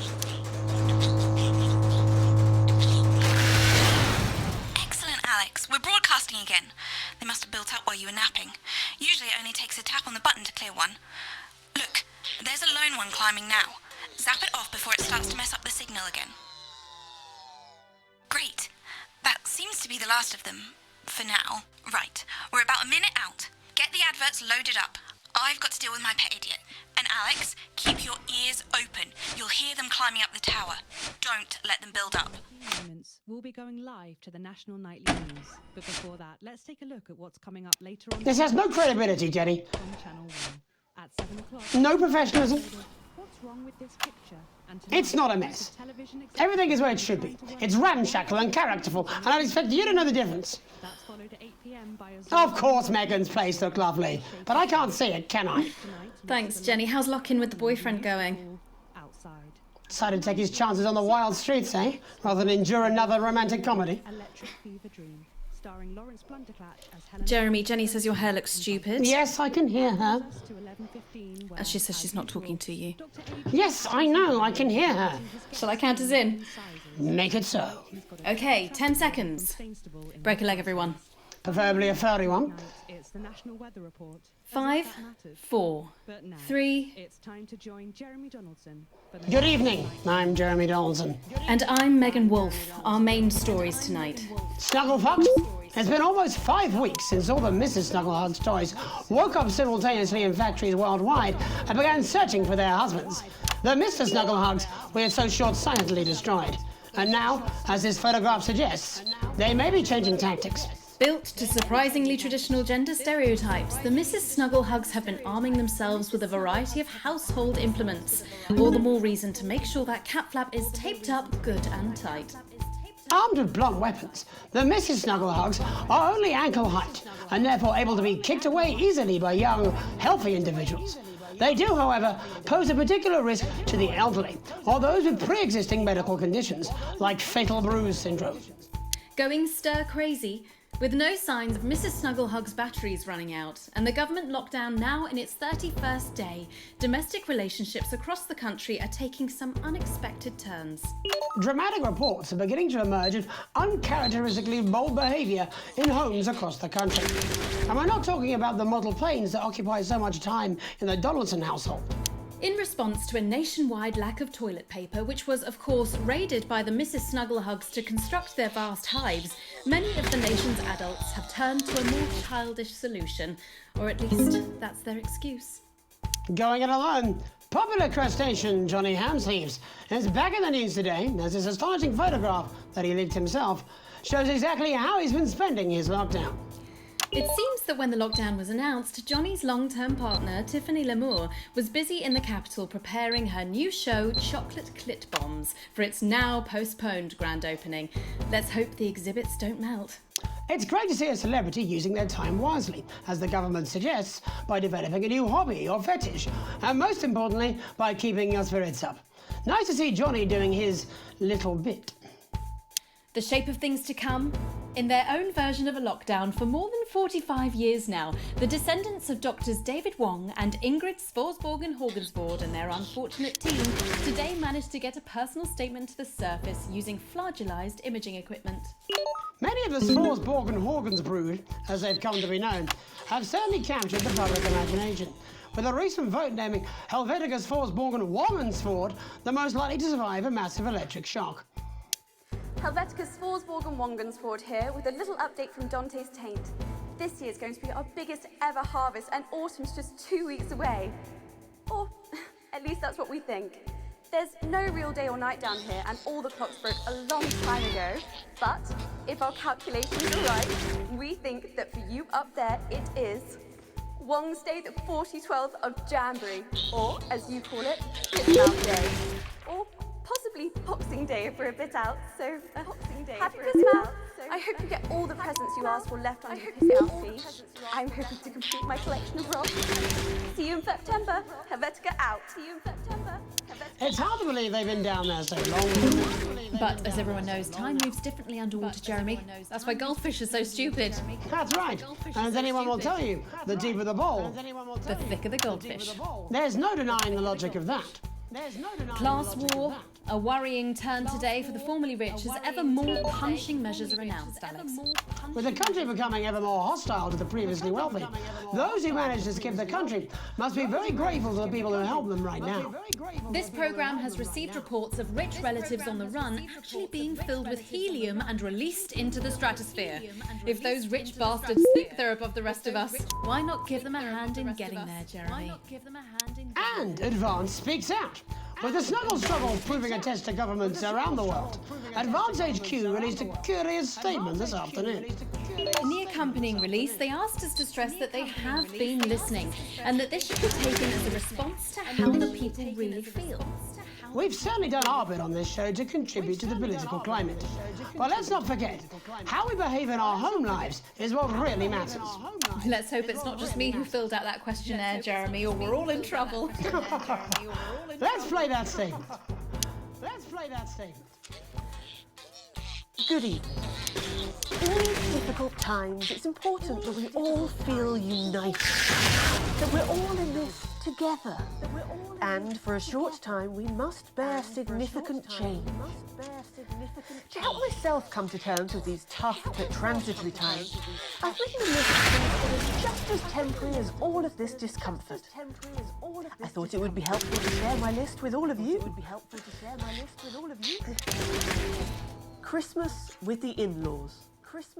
Your child's school play. Youth. Beauty. That phase you still don't talk about. Your New Year's resolution. Your husband's hairline. Your waistline. Your term in office. Your fleeting lifetime. And all of human endeavour. I hope my relatable list has allowed you to find reassurance, to know that just as these things pass us by, so too will this crisis. Together we will endure, as we always have. Thank you. Delectable stuff. Later tonight, Jeremy will be catching up with brave roving reporter Patrick Bannon, while I check in with two friends of the programme who find themselves stranded at opposite ends of the country. And then, in part 3, there's going to be a quiz. Presumably because there's nothing more important going on that you might like to report on if you were, say, a news programme. And in a moment, we'll both be asking Sophia Remington how such a trusted brand can have made such a terrible manufacturing mistake. And what it describes here as help from popular psychic scientist Delia Lywell. Oh, I like her. Why do you do that? That's all coming up on tonight's National Nightly News.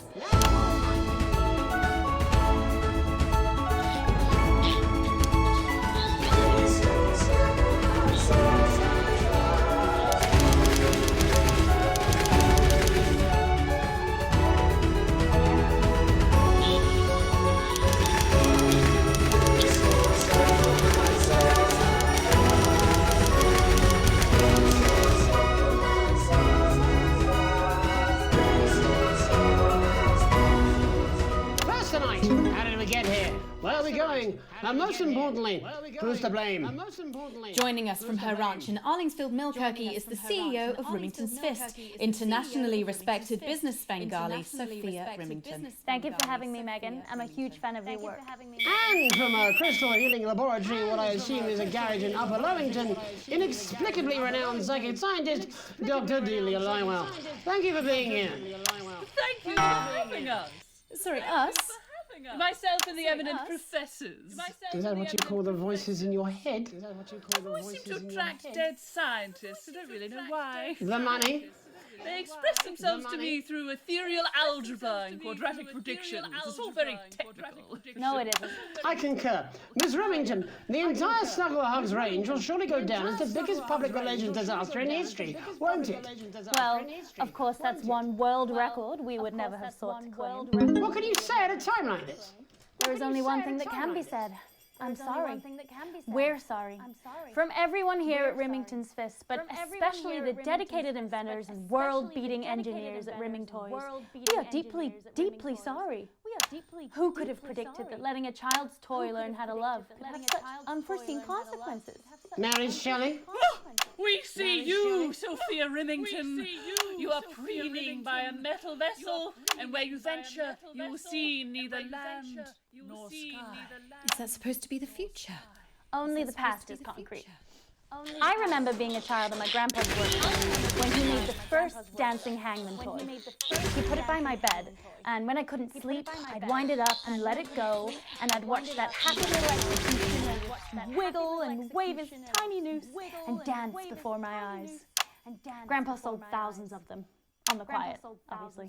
And he used the money he made to found Rimming Toys, which is now just one small part of the global supermassive megacore that is Remington's Fist. Sadly, we lost Grandpappy along the way.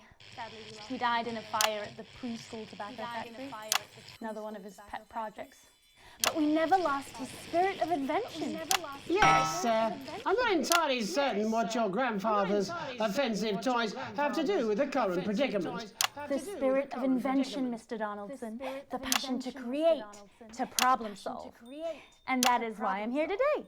To tell you about a brand new product we're launching simultaneously around the world from midnight tonight. We said science! Science! We hear its song on the breeze, its breath on the wind, its fart under the covers. How does she do it? Well, please, don't keep us in suspense any longer. Won't be my feature she's making up next. Remington's Fist is proud to present Snuggle Traps. Safety and security in these dangerous times. Each box of Snuggle Traps contains 8 devices, all guaranteed to stop a Mrs. Snugglehug in its tracks. That's enough for a small lawn or 4 window buttons. And do you want to know the best thing? They're only $129.99 a box. Now that is affordable peace of mind. We see you, Jeremy Donaldson. Not now, honey, I'm mid-pitch. The best thing about Snuggle Traps is they're powered by next-generation Flardinium batteries. So, however long the enemy lasts, these traps will outlast them. We see you, Mr. Donaldson. You are screaming and yelling. Your friends are crying. They fear you. And then you're gone. You're gone. Oh my god, I just got chills. Did anyone else just get chills then? I think I did. I think it's more concerned. I think I'll be more concerned about these traps. Quickly moving forward, going to break. These appear to be attractively repackaged landmines. Aren't they dangerous, say, to children? Oh, hell yeah. These are not toys. But they're explosive fun. Sophia Remington, Dr. Delia Lywell, thank you for joining us. When we come back, we'll be taking a look at the situation across the country tonight. Don't go away. We'll be back after these bandages. Was that all right? Oh, yes, Doctor, that was exactly what we She seems very nice, that young Miss Remington. I think she'd make an interesting dinner guest. Do you think so? I think I'd rather spend the evening shoving Delia's sacred crystals up my sceptical arsehole. Build a better life for yourself. Hello, mate. It's Dave. You're not going to believe this, but I've decided to come home. Listen, I'll call you back at the next break and we can talk about how I get me job back. Cheers, Alex. See you, mate. Hunch look, and that wasn't popular. I used to have a ventriloquist act. I cheated, rather, because I trained a dog to talk. You can get down on all fours and yap like a dog for only $22.99. Yeah, well, it's been a long time coming. With meal appeal. No, exactly. You said it, I've said it. I had a mission. He must know. He's not stupid. I just don't want it getting back to him that it came from us. No, Jenny. You're not backing out on me now. We're in this together.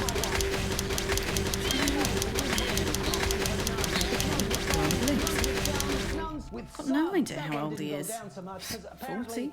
70? What a brave young man. Okay, coming back. In 5, 4, 3... Welcome back to the National Nightly News. I'm Megan Root. Now it's time to take a trip around the country to hear how the lockdown might impact the nation from some friendly faces. Joining me are respected academic Katie Brightman and author of Alan James's Kites, Alan James. Thank you for joining me. It's a pleasure. Thanks for having me, Megan. Thanks, Megan. It really is a pleasure, Katie. I enjoyed our little heated encounter. I wish I could say the same. So first off, Katie, how are you coping? I'm holding up okay. The lockdown directive was so sudden that, like many people, I haven't been able to get home. Oh no, what happened? I was staying at a hotel after an international policy convention, and we had a particularly heavy night out. You know what economists are like. Notoriously hate splitting the bill. And I overslept, and as you can imagine, I've been here ever since. But there are certainly people much worse off than me. Exactly.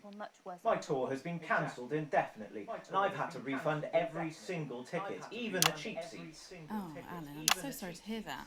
Yeah. People are being quite rude about it. They don't seem to realise the royal benefit of filling the beach house with beef. The crisis claims yet another victim. So, this is just a reminder that my book, Alan James is Right, is now available in paperback. Unbelievable. What was that? You. You're unbelievable. You. So, Katie, how do you think this might affect the economy? Should we be worried? Very, Megan. Not to sound dramatic, but this could be catastrophic. Unemployment has skyrocketed, and frankly, it will be a miracle if a lot of businesses can survive this. There you go, scaremongering again, spreading this latest liberal hoax. That's what they want. They want us quiet. They want us compliant. And they want us inside. A hoax? How on earth can you say that, Alan? Well, I haven't actually seen one of these supposed toys. Have you? Well, no, but... Did you know 3,000 people die every year from regular toys? That's a lot of people. And this is no different. You're just as likely to be hunted down by a yo-yo or a tennis racket. He makes an excellent and persuasive point, Katie. Don't listen to her, Katie. The press are the enemy of truth. She's agreeing with you, Alan, you absolute shit. Well, then I must be wrong. Alan, are you now recanting your statement that these toys aren't dangerous? People are saying they're just like normal toys, and that simply isn't true. Corrupt media lies. And Katie, how do you respond to Alan's claims that Mrs. Snugglehugs might be dangerous after all? I suppose I guess I'm agreeing with him. Thank you, Katie. I appreciate your support. A lot of folks are saying this Mrs. Snugglehug situation will all blow over, but it won't. Yes, right, exactly. We need decisive action from the government. We need huge financial support to protect our workers and our businesses. We need to support the vulnerable, and we need to repent. Exactly right, Katie. We brought it on ourselves with all our liberal indulgences like art, cake, and health. We need to act now and begin sacrificing our firstborns, or to protect a beloved family pet. Absolutely, Alan. If we can all successfully come together as a community and perform the ritual, hopefully we will appease the great ancient. Katie, could it be any worse? Luckily, over the past few years under Advance, they've invested heavily into health, so the system can actually bear the strain. Is it lucky that the Llama Lords have unleashed a horde of man-made monsters on its own people to conceal the enemy within? Will you just stop for 5 fucking seconds? The Global Alliance of Fish People are amassing an army. Amassing an army to kidnap.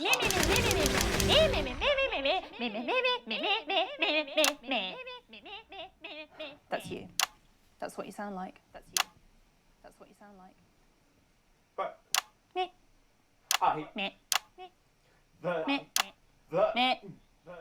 I don't sound like that. Yes, you do. You do, Alan. You do sound like that. And that's why no one wants to be your friend. I've got loads of friends. No, you haven't. I don't think you do, Alan. Yeah, stop lying, Alan. I'm not lying. You are. Oh, good one. Oh, good one. Well, I'm telling. Alan James, Know what Katie they say about Brightman, thank you for snitches, joining Alan? me. Some real food for thought there from two of the territory's leading minds. Any moment now, I'll be heading over to Jeremy, who is going to be bringing us an up-to-the-minute report of the status of the nation. Over to you, Jeremy. Thank you for what I'm sure was a reasonable debate which really contributed to the national conversation. Next, out on the streets, someone who's always doing exactly that. It's Patrick Bannon. Are you there, Patrick? Hello, Jeremy. Yes, hello, I'm here. I'm here live. Apologies for the quality of the broadcast today. Couldn't find any cameramen or women brave enough to come and join me, so I'm out here on my own. Right, and can you tell us what it's like out there? Yep, I can. It's as you can see behind me, the streets are currently completely deserted. But my question, Jeremy, is just how long? I mean, could there be danger lurking just around the corner, waiting for him to break the career of this young, promising journalist before his full potential is even realised? Will he die, underappreciated by management, and frankly, if you ask me, very, very much underpaid? I don't think there's any danger of that, Patrick. What's that on your jacket there? Well, that's actually a sponge. What I've done here is made a snuggle-proof jacket, Jeremy. The network didn't bother sending me any PPE, so I've been forced to improvise. In fact, showing the sort of resourcefulness that would make me an ideal candidate for, I don't know, for example, an anchor position starting whenever they'd like. From your point of view, Patrick, just how safe are our streets? Not safe at all, Jeremy, not safe at all. I'd recommend people staying inside, following government advice and not putting themselves at any risk at all. Unless, of course, like me, it's for groundbreaking journalism reasons. And just where are you, Patrick? I'm in the street, on the street. Which street? I think I'm struggling to hear you, actually, Jeremy, there. Which street? Which street are you on? Oh, which street am I on? Oh, God. I'm just looking for... Oh, there it is. I'm on Bannon Avenue.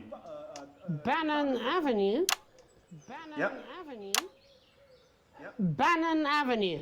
Yeah, no, I can hear you fine. Yep, I'm on Bannon Avenue on the sign, it says there. Like Patrick Bannon?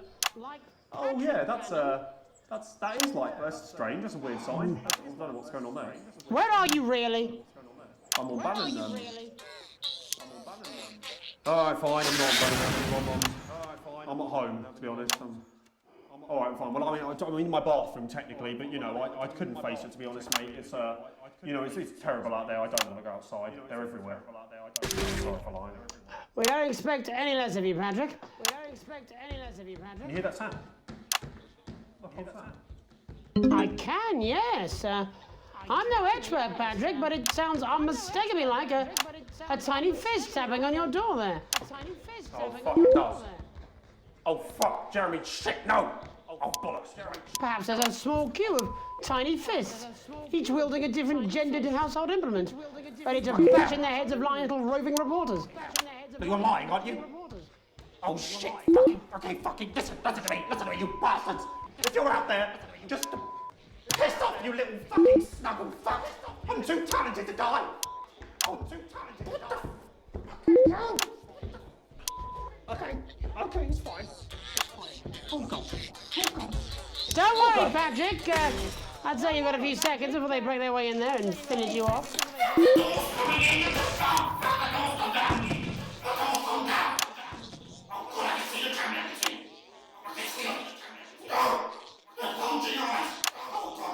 What do you see, Patrick?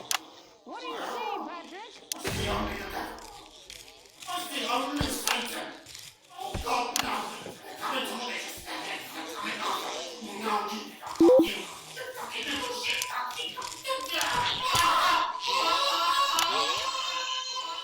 Thank you, Patrick, for that report, showing the nation, and more importantly, management, just where you belong. It's time for another break, but when we come back, we'll be hoping to take your mind off the world for a little while, and who knows, maybe even bring you a few smiles. Join us after this. Join us. You're damn right. Yeah, I had them delivered. Yes, to Bannon Avenue. Your children are out. Alright, mate. Dave here. I've run into a few problems getting back, although not as bad as yours. Looks like you've got one loose in the studio. Whack it on the head if it gives you any trouble. It's pretty bad here too, mate. They've got on board. Captain's down. Worse, chef's down and we're out of rum. Not sure I'm going to make it to sobriety or dry land. If I had a missus, I'd ask you to tell her that I love her, but to be honest, I've kind of pissed my life away, mate. from outdoors, eh? Or abandon them to a life of shame and mockery and eventual death on the streets. So you sent them to fly with us instead. They're probably No, I'm not. I'm not going to. I don't have to. lurking in the water. No, you're being a child. Be advised. I'm not. go-getters. I'm not. We can't believe you. I'm not. No? No? Oh, 5, 4, 3. Welcome back to the National Nightly. Well, welcome back anyway. We know isolation isn't easy, so finally tonight we have something a bit different for you. Even though some people felt it's not our job to entertain the public with absolute nonsense, other, more important people overruled those people. So it's time to find out who will National Nightly win and who will National Nightly lose. National Nightly, National Nightly, National Nightly lose. So, how do we play? Well, joining me is a man who knows all about playing. It's Tommy Harris. Hello, Tommy. All right, Johnny. It's good to see ya. And how are you finding the lockdown, Tommy? What do you mean lockdown? The enforced isolation of everyone in the country. Ah, yeah. I think I heard about that. Actually, yeah. You're in bed, Tommy. Yeah. You called during nap time, so. Of course, that's my fault. So, why don't you tell us how the game is played? Well, it's pretty simple, Jeremy, you sausage. I'm going to ask contestants from around the territory 3 questions about what else, yours truly. And those people are going to get a chance to win a very special prize. And what are they playing for, Tommy? Drum roll, please. Jeremy. Thank you. This. Is that... What is that? It's my athletic support, Jeremy. Oh. But I've signed it, so... Oh, well then, what a fantastic prize. Have we got anybody waiting to win this once-in-a-lifetime prize, Jimmy? I believe we have Angie on the line. How do you feel about winning this man's old pants, Angie? I've never been so excited, Jeremy. And can I just say, I love you. Both of you. Well, you've said it now, haven't you? Oh, Angie, I love you. In a way. Tell us about yourself, Angie. Well, what can I say? My name is Angie. Always has been. I'm a human woman, and my dental hygiene has been described as acceptable. Brilliant! Right, well, shall we get this shambles underway? Absolutely, John. Can I get 30 seconds on the clock, please? We haven't got a clock. Yeah, I did ask for a clock. So, Well, why don't you start, and I'll stop you when it inevitably becomes unbearable to watch. I love it. All right, here we go. Time starts now. Question 1. When is my birthday? The 13th of August at 7:19 a.m. That is absolutely correct. Question 2. What? I said, what is my favourite colour? Crushed praline 4.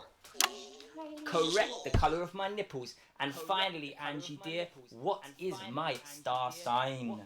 That's a trick question. You were born outside of the human understanding of the cosmos. Unbelievable, that is correct. Stop the clock. Wow, that really was tough to watch. How did you do, Tommy? Well, Angie, my love, you got every single question right, which of course means you lose and win absolutely nothing. Thanks for playing, Angie. Bye. Do we have another contestant on the line at Jelly Bean? We do indeed. We should have Sonia Artleach. Are you there, Sonia? Of course I am, Jamie, darling. Thank you for being here, Sonia. Oh, there you are, Tommy. Mwah. Let me guess, you work in theatre, don't you? Is it that obvious? What gave it away? Was it the glamour or poise? It certainly wasn't your inherent sense of humility. Tell us about yourself, Sonia. Oh, well, if you must play this game. I am a theatrical agent. I represent the likes of Rudy Beefman, Samuel Coffee Cup, and Jodie Carpetburn, amongst others. And how's the lockdown affected you, Sonia? Well, they may have closed the theatres, shut the studios, and boarded the cinemas, but they won't get me that easily. How are you managing without any work? Due to a savvy clause in all of my artist contracts, I am able to claim my 15% from their unemployment benefit. Wow, that certainly is sharp. Standard stuff, standard stuff. And can I ask, where are you speaking to us from? Well, I work from home, you know, to keep costs down. And who's this? Oh, well, you know, when they gave the order, I was actually mid-meeting with a client, so we've been isolated together. No fucking way! What the fucking fuck? Is that Tommy Harris? I'm a huge fan. Can I just tell you how bloody brilliant you are? Actually, Jeff, we're about to play a game, aren't we, Tommy? We've got time, Well, if it's not too bold, I think I am in love with you, Mr. Harris. No, it's not too bold. That's all right, don't worry. Hey, I'd love to show you some of my stuff. I've been working on some new shit. Well, at least you're already aware. During lockdown, we've been workshopping some of Jeff's ideas for much younger children, haven't we? People still let you near their children, do they? Yeah, that's right. Yeah. I've been developing some shows for younger children. Well, we'd love to see it, wouldn't we, Gerbil? Absolutely dying to. Right, so, what do kids love? Timely child support payments from their absent fathers. Shallow and overproduced musical numbers? That's right. Animals! So, I'm trying to address the things that kids need to know, but through a medium that they'll understand. Do you understand? I think, yes. I think so, yes. Jeff's one of my best clients, aren't you? I am, yeah. So, the first one we've been working on is called The King of the Jungle's Mortgage Repayments. It's about a lion who's having problems with his interest rates. I see. Does he have a broker? He does, yes. He's a porcupine. How did you know that? Well, your work is universal, darling. It speaks to people. I'm going to say something to you, mate. I think you're onto something here. Oh, the bear, Yes. Right. This one is much better. So, this one tells the tale of Mr. Bear. Now, Mr. Bear is a very sad bear because all of the other bears don't think that he'll amount to much, and they tell him that his plays are lazy and derivative. I think you're onto something there. Now, Mr. Bear is a tragic figure. Picture this. He's at his lowest ebb. The trees are closing in. He can't even face his salmon, can he? But then he meets someone that will change his life forever. This is fucking gripping. That's right. He meets a wise old octopus who takes him under his wing and says, "No, Mr. Bear, don't be sad. You're not like all the other bears. You have this ambition and these dreams." Such fucking dreams. I think I love you, Jeff. And what you do, Mr. Bear, says the octopus, probably doing an 8-armed gesture or something. What you need to do to find happiness in this crazy old forest is you need to set yourself more realistic goals. It's called Mr. Bear Lowers His Expectations. Wow, you really have taken yourself to new depths. And what do you want children to take away from this? Oh, fuck shit, fuck. What? I said a more realistic worldview. Are you all right, Jamboree? It's Jeffrey. My name is Jeffrey Donington. No, stop. How does it end? We need to know how it ends. Well, all the animals learn a thing or two about inevitable mediocrity. And Mr. Bear settles down near to his parents' cave, stops trying to make his band happen, and he goes into bear telemarketing. Becomes a bear maths teacher. Oh, and we end... we end on a big big musical number. Oh, there's dancing. It's very repetitive, so it's catchy but not too challenging. Well, if you like, I could go and get my boombox. Yeah, I might be able to... Hang on, can we get Angie back? Why not? The more the merrier, as they say at orgies. Right, I'll just fill then, shall I? Coming up in a moment, it's the world premiere that nobody saw coming. Or wanted. At all. I can only apologise in advance for what we're all about to endure. Where's the button on this fucking... Well, there's all sorts of creatures down on Dangly Doodle Farm. Like wise old Mr. Octopus with way too many arms. There's Mr. Pig and Mr. Cow. They're always in good moods. But that's 'cause they don't know they'll soon be sliced up into food. Mr. Bear, what's that over there? That's where your hopes go to turn into despair. Mr. Bear, what's that over there? That's where your dreams go to die. Mr. Raccoon wants to go to the moon. He'll end up as a bus driver soon. Mr. Porcupine thinks he'll read the news at 9. He'll end up as a janitor who stinks of turpentine. Please do not applaud, I'm a massive fraud. Shacked up with the agent while the wife thinks I'm abroad. You said you were done. Oh, I say that to everyone. Sometimes when I'm tipsy, me and Angela still have fun. Mr. Bear, I don't even care. Sonia takes it up the bum and shaves her pubic hair. Mr. Bear, That's an overshare. That was for your birthday and you're never going back there. Mr. Bear, I'm in disrepair.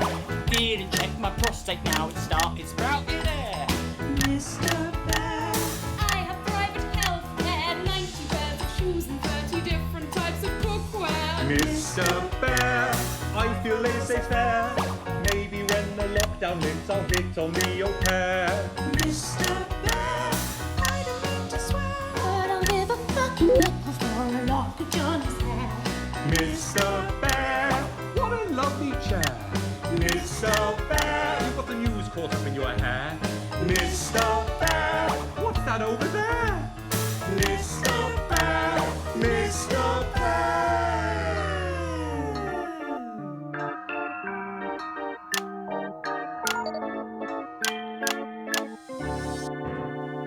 Mr. Bear, what's that over there? That's a hat entirely made of avocado pear. Mr. Bear, what's that over there? That is a cutlery pie. Mr. Bear, what's that over there? That's the sound a mushroom makes opening a deck chair. Mr. Bear, what's that over there? That is a suit for a fly. That is a goat in a tie. That is a dream when you fry. For what I'm sure is bound to be a classic of children's entertainment. But now, let's see how it's really done. Before we wrap up the news tonight, I just wanted to spend a moment talking to you directly. A final thought, if you will, just for you, Alex. You see, I know you think it's gotten complicated back at the old homestead, but there's something you should know. You like to think you got the family rule, that feelings have cooled, and you're just ridiculed. You think you're even-handed, but there's nobody fool. You clearly love your daughter more. You like to think you've got it under control. Well, if that was your goal, you better re-roll. Did you have a future man at the watering hole? You clearly love your daughter more. Now Chris and Sam are broken, 'cause you're too scared of the law. And Charlie's getting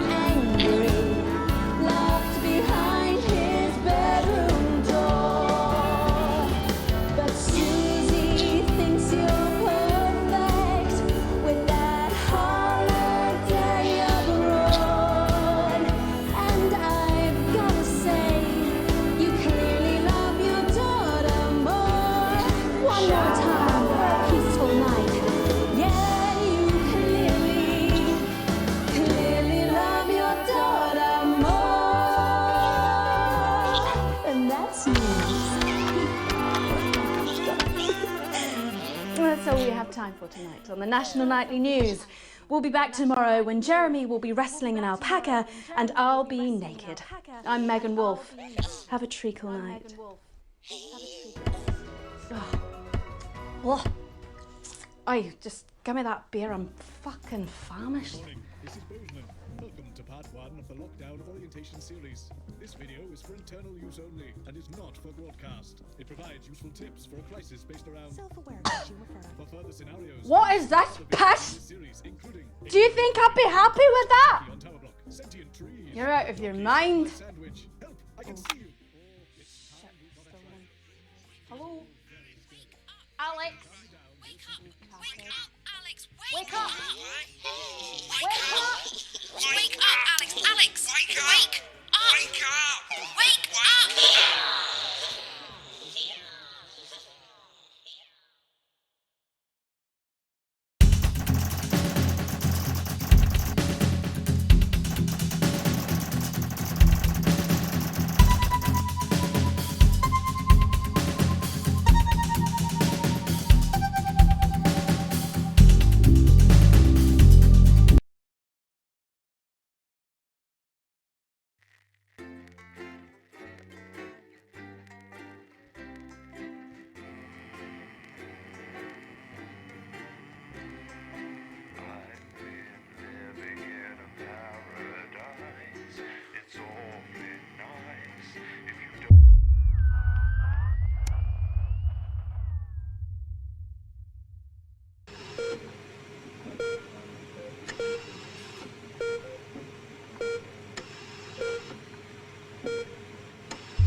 Monday. Oh, you're fired. What? You're fired. What for? Facial sabotage? Jenny? Problem? I want her fired today, now. Don't worry, Kath, it'll be all right. No, it won't be all right, Kath. Pack up your weapons of optical destruction and get out. You realise you're beginning to sound like me? I mean it, Kath. Stay where you are. Jenny? This is not Jenny's decision, Jeremy, or yours. It'll be all right. I'll talk to both of you. Oh, good. You can tell him I'll return his wife's casserole dish at our dinner next week. Dr. Adrian Atkinson-Blimey returns with a new season. Jenny? Sizes. And his very first guest is popular parrot. I'm sorry, Kath, you're going to have to leave. At 11:30, it's a double bill for popular transatlantic comedy, That Nun. You're letting it go to your head. She nearly blinded me. 10 seconds, I thought we were everybody! all part of a team these days. Things are better, Jeremy, you know that. Just stop being so Sorry, in high and mighty 5, and do your job. 4, You'll have me fired too. 3. Don't tempt me. Meghan and all the team at the National. Good evening. I'm Megan Wolfe. And I'm Jeremy Donaldson. Our main headlines tonight. The establishment strikes back. The World Council has agreed today to impose punitive sanctions on the people of this country. The sanctions, which are broad-ranging, include restrictions on the supply of oil and gas, food, clothing, and even some medicines. But how should we react? We asked the public. What are your reaction to the sanctions? I think it's fucking outrageous. My mom needs insulin. Am I supposed to get her transitioned? What's the government doing about it? Eh? What's the government doing about it? Thanks, Patrick. Fascinating stuff. Popular Prime Minister Julia Salisbury has released a reassuringly brave statement in response to the World Council's controversial announcement. This international declaration is nothing short of outrageous. We are a democratically elected government with massive popular support. We do not recognise these sanctions, and we encourage other socially progressive nations of the world to both resist and ignore them. Advance have struck fear into the heart of the international community by showing that it is possible to have radical change for the betterment of the many. And whilst I wish we could improve other countries as much as we have our own, we do not rely on the help of others to thrive. This country is entirely self-sufficient. We are a team, now more than ever. And this team is on your side. Thank you. Defiant stuff. But what do you, the public, think of our government's stance? Robin Short found out. Hi there, I was wondering if you could spend a moment to give us your thoughts on the government. Honestly, I think they're doing a great job. I know the assets and wealth checks have made the difference for us with the cost of the little one.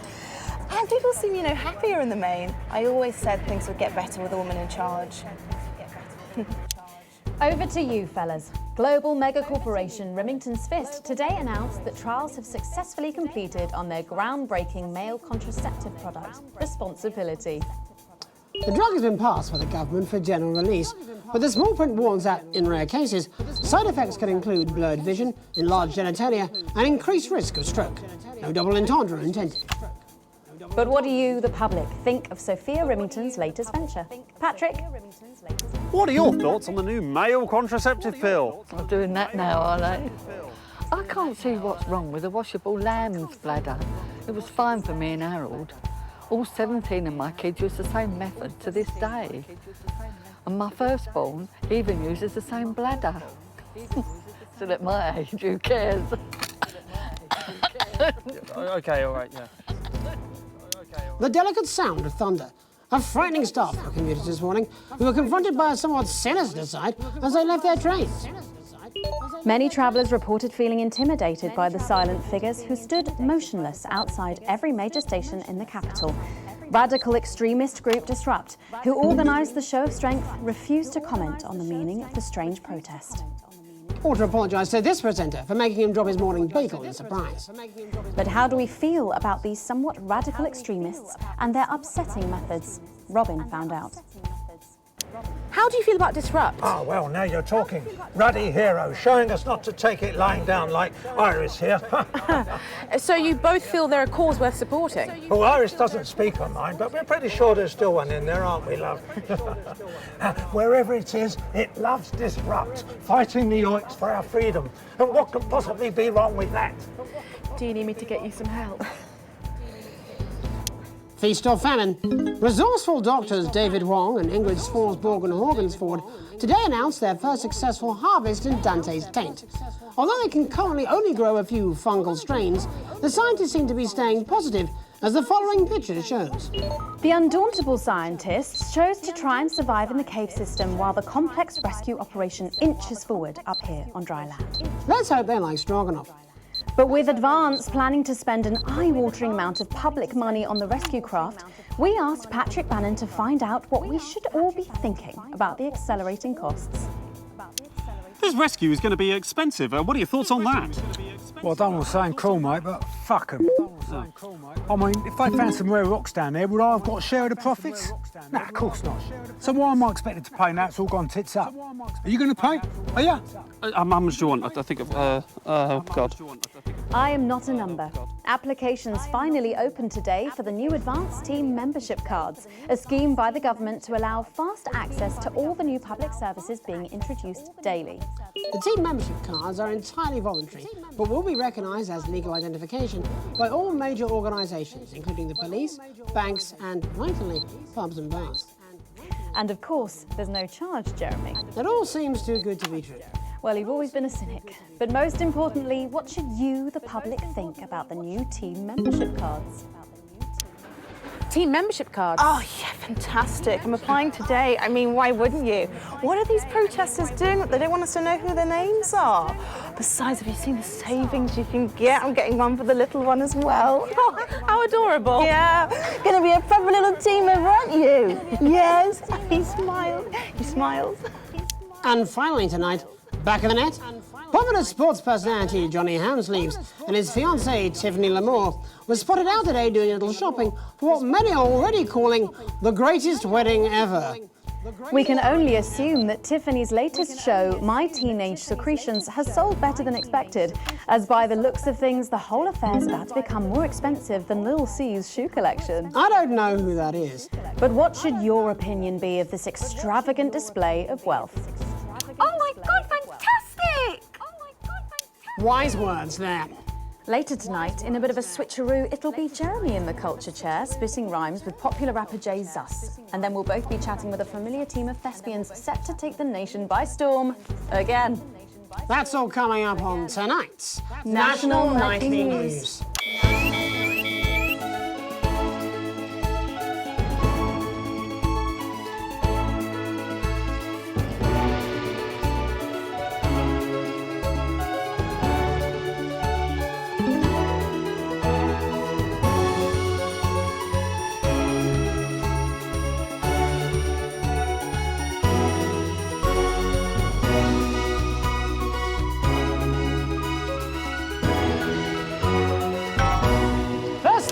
Thankfully, some news as we return to our main story. The World Council today agreed that punitive and potentially illegal sanctions should be imposed upon this country. The sanctions, which come into effect immediately, aim to stop the flow of food, fuel and even some medicines from reaching your pockets. Tonight, we have guests from across the continent to discuss this unprecedented situation. For Advance, Peter Clement is at his home in Lamfordshire. Are you there, Peter? Yes, I can hear you, Jeremy. Thank you for having me. A momentous day, Prime Minister. Are you shaken? Oh, I don't scare that easy, I'm afraid, old son. And neither do the people of this country. Well, joining us is Ivan Vodovich, Foreign Minister of Urkistan. Ivan, thank you for being here. Great pleasure. You, Megan Wolf, are like strongest guard of labour camp who wake up inside body of crazy, expensive prostitute. In my country, you will be worshipped as a god. Okay. Minister, as one of those arguing most strongly for these sanctions, how do you feel about Advance's defiant stance? Advance is like man who thinks he have a big career in movies land, when actually he in dirty sanitarium, screaming at mirror and holding tiny penis in hand. He's clearly not from Svenland, and we have like some of the cleanest mental health facilities in the continent, yeah. And welcome to Svenland's Minister of Mojo, Björk. I'm sorry, we don't appear to have your surname. It's just Björk, yeah. We don't use things like socially divisive as surnames here, yeah. Minister? It's just Björk, yeah. Right, Björk. Your country spoke in favour of advance at the World Council today, but you were noticeably absent when it came to the actual vote. Well, what a surprise. The hippies didn't show up for the fight. Actually, that's quite racist, because if you must know, we were going to go to the whole, voting year, but it's actually the Festival of Feuerland here at the moment, where we honor the old generations. So, we all had to work our grandparents' gleania whilst the vote was happening, and that's a really, really time-consuming process, actually. You're like a sissy man. You have this expression, sissy man. It's like man with tiny penis who like to wash more than once a week.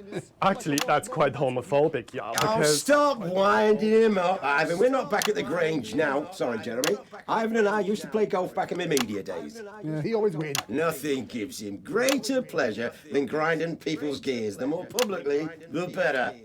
Peter, you're like man with tiny penis who think he have tiny penis, but actually he discovered that.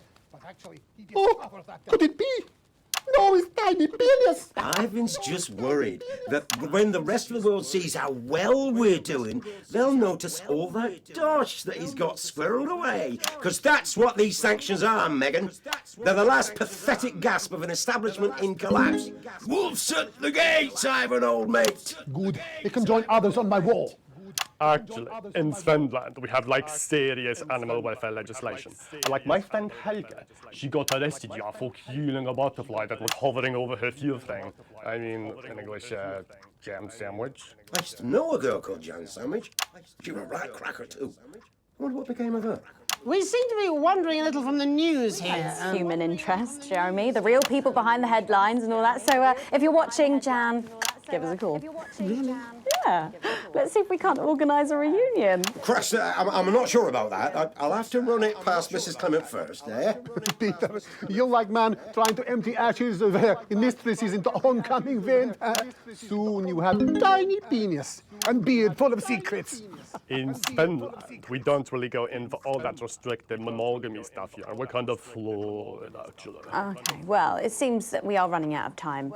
Yes, so before we go to the break, briefly, if you would, gentlemen, with the people of this country facing shortages and power Possible shortages and power outages. Yes, of course. Thank you. Possible shortages and power outages. Can you summarise your thoughts for us, Minister Björk? Well, from here, you all look a bit stupid really arguing about outdated divisive concepts like money. In Finland, we replaced currency with a system of bodily fluids back in the 1970s, and that's really hard to sanction, actually. Thank you, Minister Votovich. Your country is like man who think he invented perfect trap for giant Newton hairy bear. But really, he's just standing in field Holding his tiny penis, yes. Thank you, Minister. And finally, Prime Minister Clement. Let me talk to your viewers here, Jeremy. Don't worry, everybody. Don't be afraid. Don't even lose a wink of sleep. We knew the rest of the world would react this way, and we're ready. As my old man used to say, you can't make a shite pie without blocking a few toilets. Thank you, Prime Minister. Reassuring words there. We'll be back. After these messages. We'll be back. 1 minute back. Hey, Peter, I over your way this weekend. You fancy a quick 9? Yeah, sure, front or back. That's what I hope you're asking Megan Wolf for me. She's out of your league, mate. Thank you for the correction. Well, you have to be more careful. It's all part of his long-term plan to get fired live on the news at 6 in front of the nation. Can someone warn him it's going a little too well?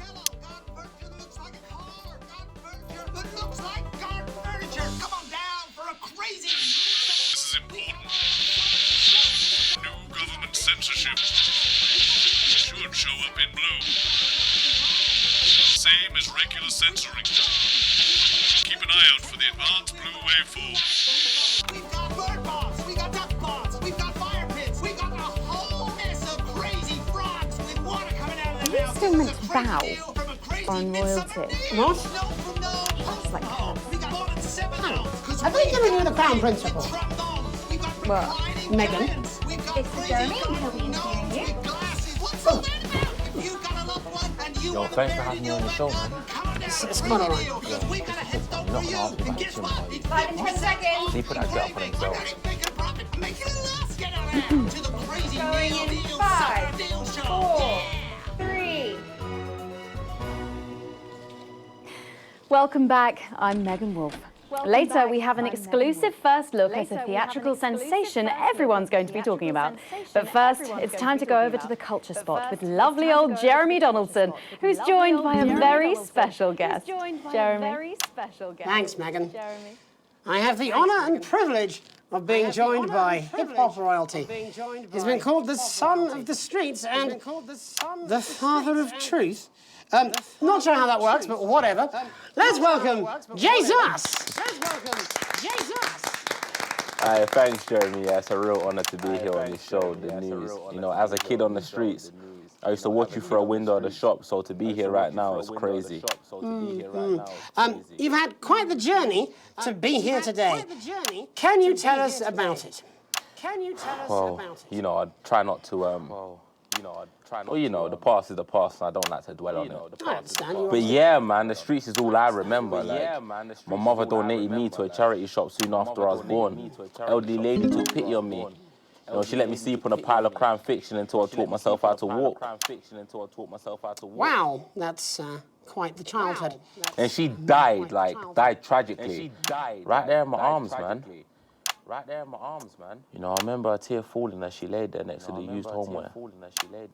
And in that moment, I became a child of the streets. I was just 18 months old. What a tale. What a tale. You're known for your direct and honest lyrics. Was your style informed by your troubled past? Oh, like I said, I try not to talk about it. It's just, it's just too hard. Of course. But my first album is about the story of the first 4 times I stole, so I wouldn't starve. A small group of infants came to see me as their de facto leader. They call me Mr. Cheese Slice. Anyway, we were like a family. So it would seem. Recently, you've been quite outspoken about the government. Yeah, fuck the government. Fuck Advance. Fuck Peter Clement. What is it that you object to so vehemently? Well, you know, they stole from us. They're taking our money and spending it, man. Redistributing it. Actually, homelessness has been all but eliminated in the last couple of months. So? Surely that's a cause close to your heart? Yeah, nah, of course, man, very much so. I just mean, like, why do I have to pay for it, you know? You don't. People have been rehoused on property seized from the historically wealthy. And that couldn't have been you, could it? Look, yeah, I worked hard to be here. I built this from nothing, and I deserve to be rewarded for that. Would you say you worked harder than, say, a farmer or a care worker? I don't know. But if people are taking something from my music, choose to value it, buy it, who's to say I don't? And no one can take that away from me. Not even to help, say, vulnerable children? Mr. Cheese Slice. What is it you're trying to say? I just don't understand where you've placed yourself politically. I mean, is it ideological or is it tactical? Well, it's more of or maybe it's hereditary. Stop trying to tie me in knots with your words, Jeremy. I let the music speak for itself. And the people agree with me. Well, that remains to be seen. But you have given me a very easy segue out of a conversation that I promise you was much more painful for me than it was for you. So here he is with his hit song, Mrs. Ludlow's Tears. Oh no, I'm going to do something a little different. It's a new single I've been working on. Oh, so this is unapproved, is it? Yeah. You love it? Excellent. Don't worry, we've got a state-of-the-art censorship system. What's the worst that could happen? So here he is with a new song. Aren't we lucky? It's Jesus! First, you're gonna pay up. You're gonna pay back.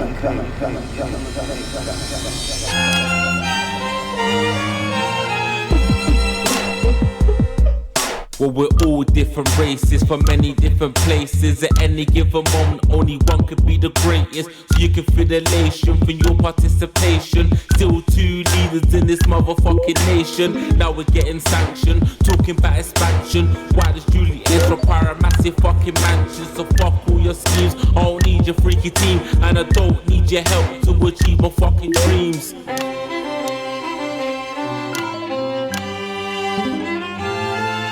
So don't make a fuss when you find you're one of us. Yeah, every single one of you's a bit Jesus. And you can call me crazy, cause no one ever pays me. But I won't waste a lifetime being motherfucking lazy. I may be inventive, my taste may be expensive, but why would I get out of bed with no fucking incentive? Although it's contravention of your obvious intention, I like to eat a little of the fruits in my invention. You make us the same, but we're not all the same. All our dreams, all our schemes, all our means are not the same. The best of the praise, of the crest of the wave, cause we're only equal people when we're motherfucking slaves. Take this fact, gonna stain it red, gonna slam it into Peter Clemens' motherfucking head, cause he's thick as shit, he's got a job he's unfit for. It's time to storm the castle with a motherfucking pitchfork.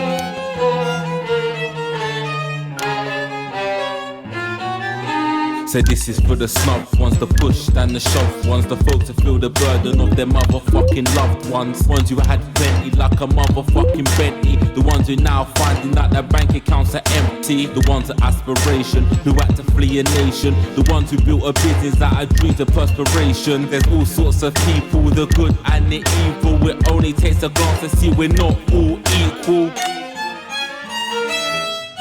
You make us the same, but we're not all the same. All our dreams, all our schemes, all our means are not the same. And the best of the praise serve the crest of the waves, cause we're only equal people when we're motherfucking slaves. Gonna take this fact, gonna stain it red, gonna slam it into Peter Clemens' motherfucking head, cause he's thick as shit, he's got a job he's unfit for. Time to storm the castle with a motherfucking pitchfork. Get out of your seats, get your asses in the streets, set a fire in the building, let them feel some fucking heat. Say you hate to go getters, you're squilling bed letters, and burn them on the paras of advances fucking letters. Gonna take this fact, gonna stain it red, gonna slam it into Peter Clemens' motherfucking head, cause he's thick as shit, he's got a job he's unfit for. Time to storm the castle with a motherfucking pitchfork. Case that clean, you don't need a fucking team, and advances little dances aren't as harmless as it seems, cause they're stale and corrupt, then you're angry or wrong. Lend your hearts and your minds and your fists to destruct.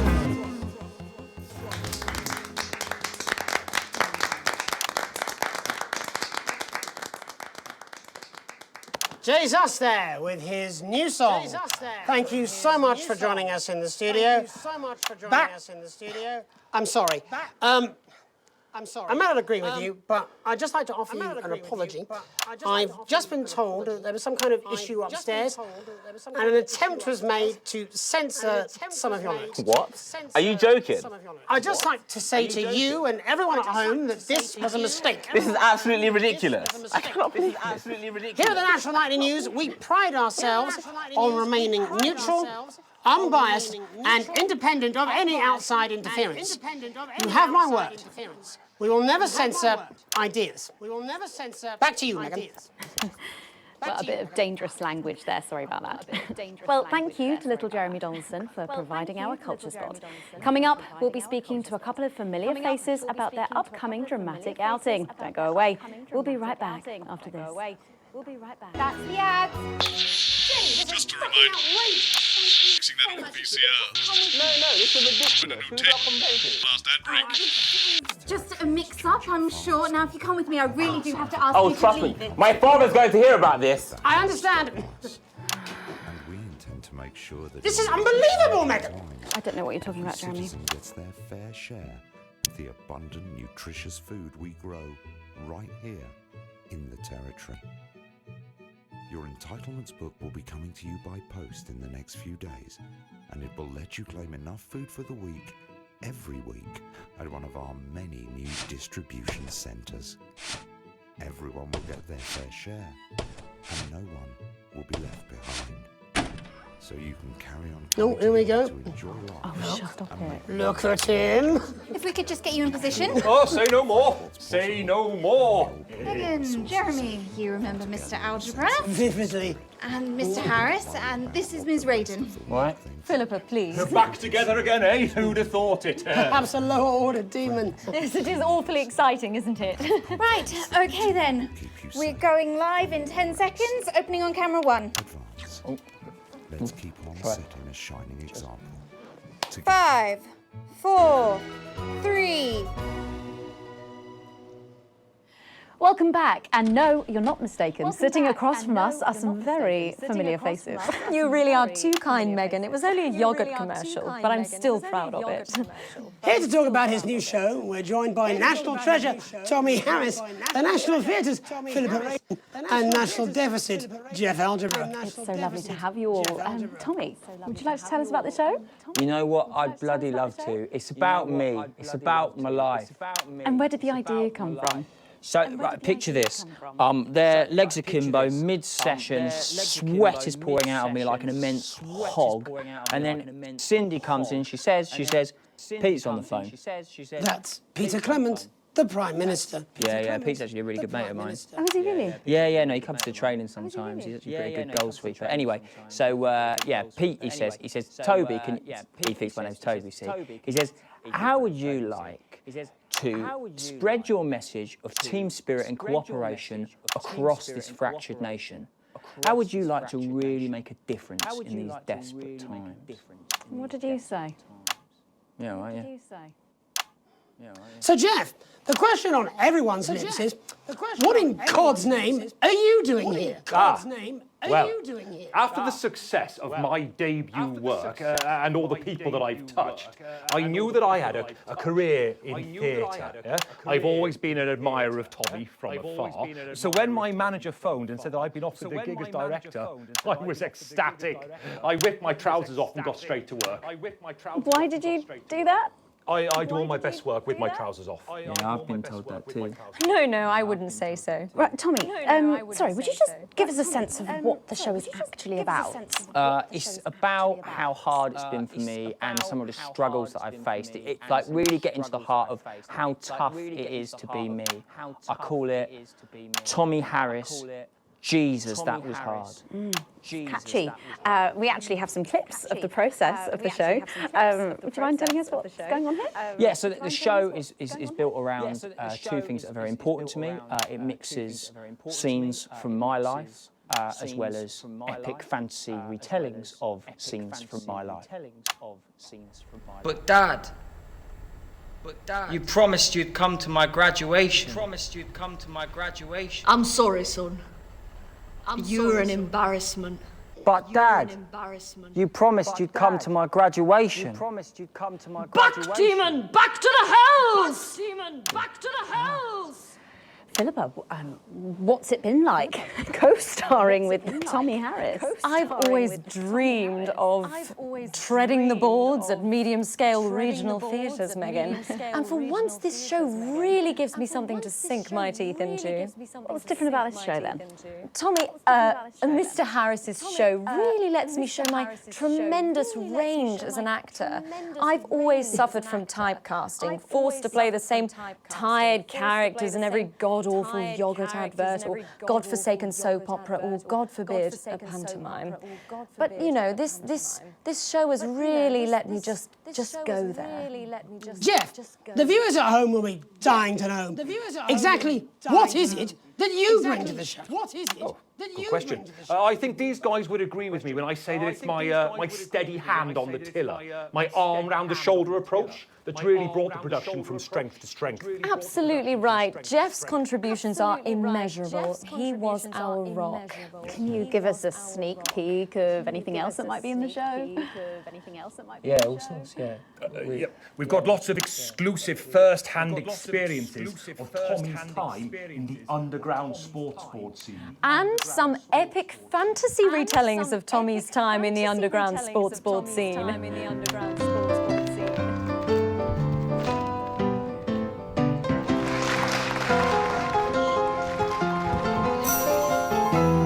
never take the sacred path! And am I right in saying this was officially commissioned by the government? Yeah, all paid for by the taxpayer, which, you know, to be honest, was actually a lifesaver, really. I think it's fair to say that without Advance's support, we'd have had to cut the finale. Which frankly would have been a travesty.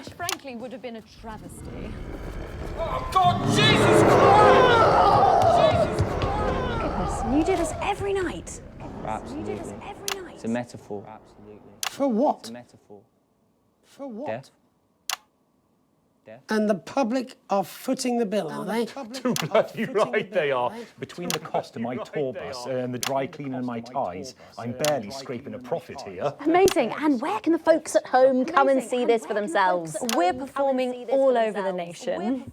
And people can see it for absolutely free, all courtesy of Advance. Isn't that incredible, Jeremy?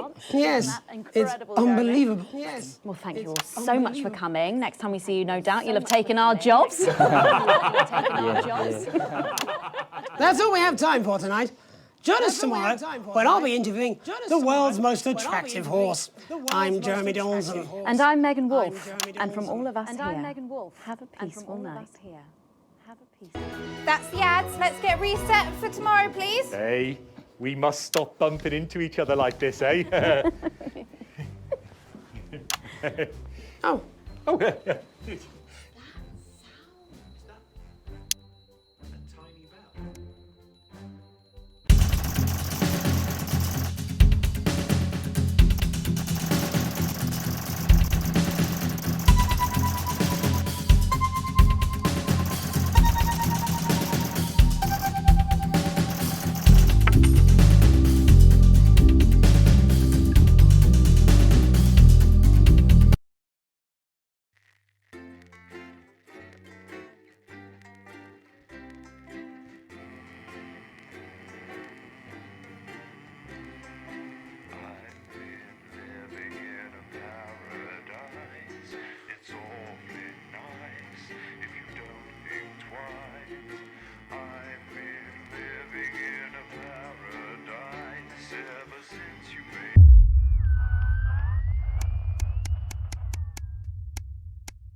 valves are heating up excessively due to the current heat wave. When they get too hot, the trip switch will blow, as you've seen. Once things have cooled down and the trip switch is back to normal, you can get the power back on. You should keep the fan pointed at the correct valve by aiming it up and down. The middle gauge when you're facing the screen will warn you, so keep an eye on it. Also, maintenance tells me that the fan power switch occasionally turns off for no good reason, so keep an ear open for that too. I'm sure you've already worked all this out though, Alex. You're a rising star of this network and we're all very proud of you. Who's down the sun, have you? Yes, they've just strapped on their wax wings. Classical illusions are no substitute for air conditioning. You know, I genuinely thought you'd be in a better mood today. She's not even here. Yes, but he is. Our gun-toting handler. Who, Andy? I don't know what the fuck his name is, do I? He's here to keep us safe from people like Disrupt. More like keep us in line. I hate guns. Give me the willies. 10 seconds, everybody. So, we've got any actual real news tonight? Well, the world's on fire. That good enough for you? Going in 5, 4, 3. Let's go over to Jeremy Donaldson for the National. Good evening, I'm Jeremy Donaldson. Our main headlines tonight. Siege mentality. The World Council today established a military blockade to enforce the unjust and punitive sanctions now entering their 10th week. In a statement from team headquarters a short time ago, Prime Minister Julia Salisbury issued a commanding response to this unprovoked escalation. The World Council should make no mistake. This blockade and the illegal sanctions it seeks to enforce are an act of war and will be treated as such. Any incursion, however slight, into our territory will be met with swift and deadly force. You have been warned. Three's a crowd. It seems the celebrity wedding of the decade might have been a touch busier than expected. In a photo leaked today, it appears the union of football star Johnny Hamsleeves and his bride, Tiffany Lamore, may have had a few uninvited guests. Hundreds lined the street to celebrate with the happy couple. Eyewitnesses say a cheer went up as the blushing bride passed by in her carriage, shaped like a bacon sandwich, which is said to be either a protest against the meat industry or a mix-up at the carriage factory. In it to win it. Exciting news from Advance today with the announcement of a new monthly prize draw for all team membership card holders. Every month, lucky winners from across the country will be picked at random to receive what Team HQ are describing as unique prizes worth more than money used to be. Take-up on the scheme has been much higher than expected, and if this lucky winner's delighted face is anything to go by, it looks like pretty soon everyone's going to have one. Burning rubber. Sales of condoms have plummeted this month as sales of responsibility soar. Since becoming widely available earlier this year, the male contraceptive pill has become commonplace in the lives of many heterosexual couples, and as a result, many are turning their backs on more traditional prophylactics. The Global Health Watchdog has revealed that it's men who are increasingly saying no to the Love Club. The findings have prompted concerns about rises in sexually transmitted infections and a surge of insufferable conversations during one-night stands. Fungi or fundi? As their supplies dwindle, the scientists of Dante's Taste have had to supplement their food stores with more unconventional cuisine. After funding was pulled due to public outrage, all attempts to rescue the researchers have now been abandoned. But David and Ingrid's joint team are not going down without a fight and have begun to experiment with the available food sources. Without sufficient time to test the long-term effects of eating the newly discovered flora, the scientists resorted to deciding which to eat based on their favourite colour.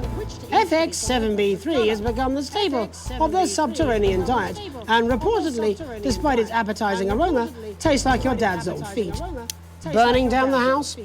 The Capitol was put on high alert last night after Disrupt terrorists set an emblematic fire in the heart of Parliament Park. Violent conflict broke out at the demonstration after a mob of so-called protesters from the radical group launched an unprovoked attack on community cohesion officers in attendance. With the methods of this increasingly violent rabble becoming ever more extreme, many are asking if the military should intervene. Colonel Phineas Mad Badger Fortingly Davis of the 1st Mounted Bastards Brigade said his men were, and I quote, oiled up and ready for action. All this, and I'll be talking to some people with fascinating medical conditions, as well as one of the contenders in this year's Feline Football Championship and her proud owner. That's all up on tonight's National Nightly News.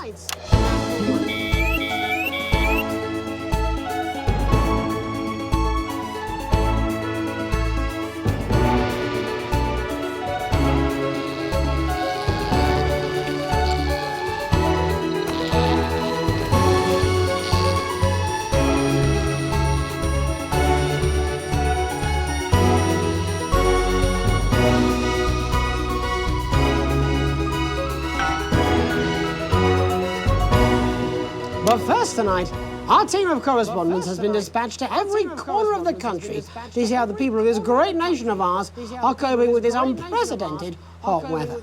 First, let's go to Megan Wolf in Shining-on-Sea to see what this scientific community has to say. Megan, how's the weather there?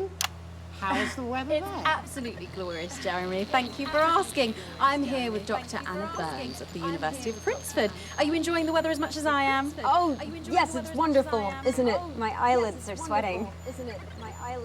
And you're part of a team carrying out a study into just what's causing this unbelievable heat, is that right? Yes, that's correct. Yes, we want to be able to reassure the public once and for all that there's absolutely nothing to worry about and that they can enjoy their sunstroke and fossil fuels in peace.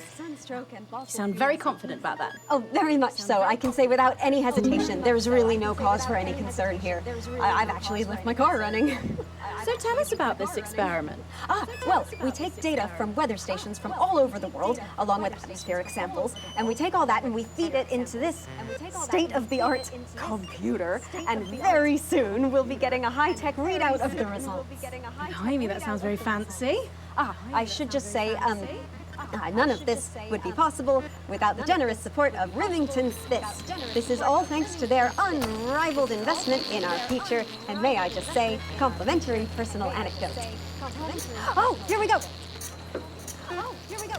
And, as expected, everything is absolutely fucked. Hang on. This can't be right. Right, but obviously you said a second ago that everything is absolutely fine, so... Well, actually, under concern level, it just says, why, God, why? We should be celebrating these wonderful results, I think. We need to evolve gills within 40 years. Here it just says, shit. Look at you. This is meant to be a celebration. Can't go around looking like that. There you go, much better. Can I just say thank you again to Sophia Remington for providing all of this. Everyone, we don't have long. Time is running out. Absolutely right. That is all we have time for. Abandon hope and return to the forest. Abandon hope and return to the forest. Enjoy that. I'd like to thank Dr. Burns for just one opinion on the climate. The sea will reclaim us all. There you have it, Jeremy. Proof, if proof be need be, that everything is just fine. I'm Megan Wolf, here with science. Back to you. Here with science. Megan Wolf there, attempting to do some actual news.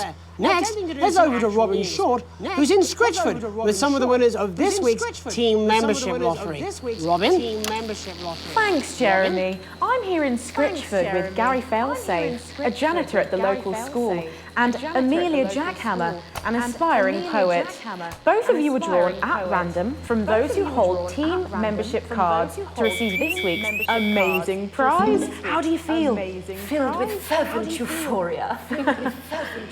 Yeah, good, yeah. And all that we had to do was fill in a quick form or two. Wow, that sounds so convenient. But we're all dying to know, what have you won? That's right, Robin. I've won dinner with Julia Salisbury at one of the capital's top restaurants. Ooh, swanky. And I've been invited to Peter Clement's house to help him dredge the guttering. That's absolutely terrific. You must both be over the moon. I've written a poem about it. So, can you tell me about the moment when you first heard the news? Well, I was battling against a particularly difficult floater, probably one of the sixth formers, when the headmaster came and found me. I was involved in a similarly brutal conflict with a particularly arduous stanza. So you were both polishing turds? No, I don't like to polish them. I like to keep them intact for my collection. How unexpected.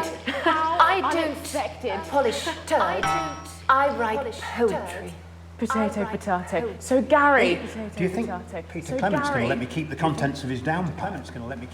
There's no harm in asking, I suppose. Would you like to hear one? No, thank you. Gary, when you signed up for team membership, was it in hopes of winning the lottery, or were there other reasons? I like a flutter, of course, but no, the boss said I had to sign up to keep coming into school. Very sensible. It's important to know who we're trusting around our children. I have an unpublished book of sonnets about children. Perhaps you'd like to hear one. No. Or an anthology of haikus on the death of innocence.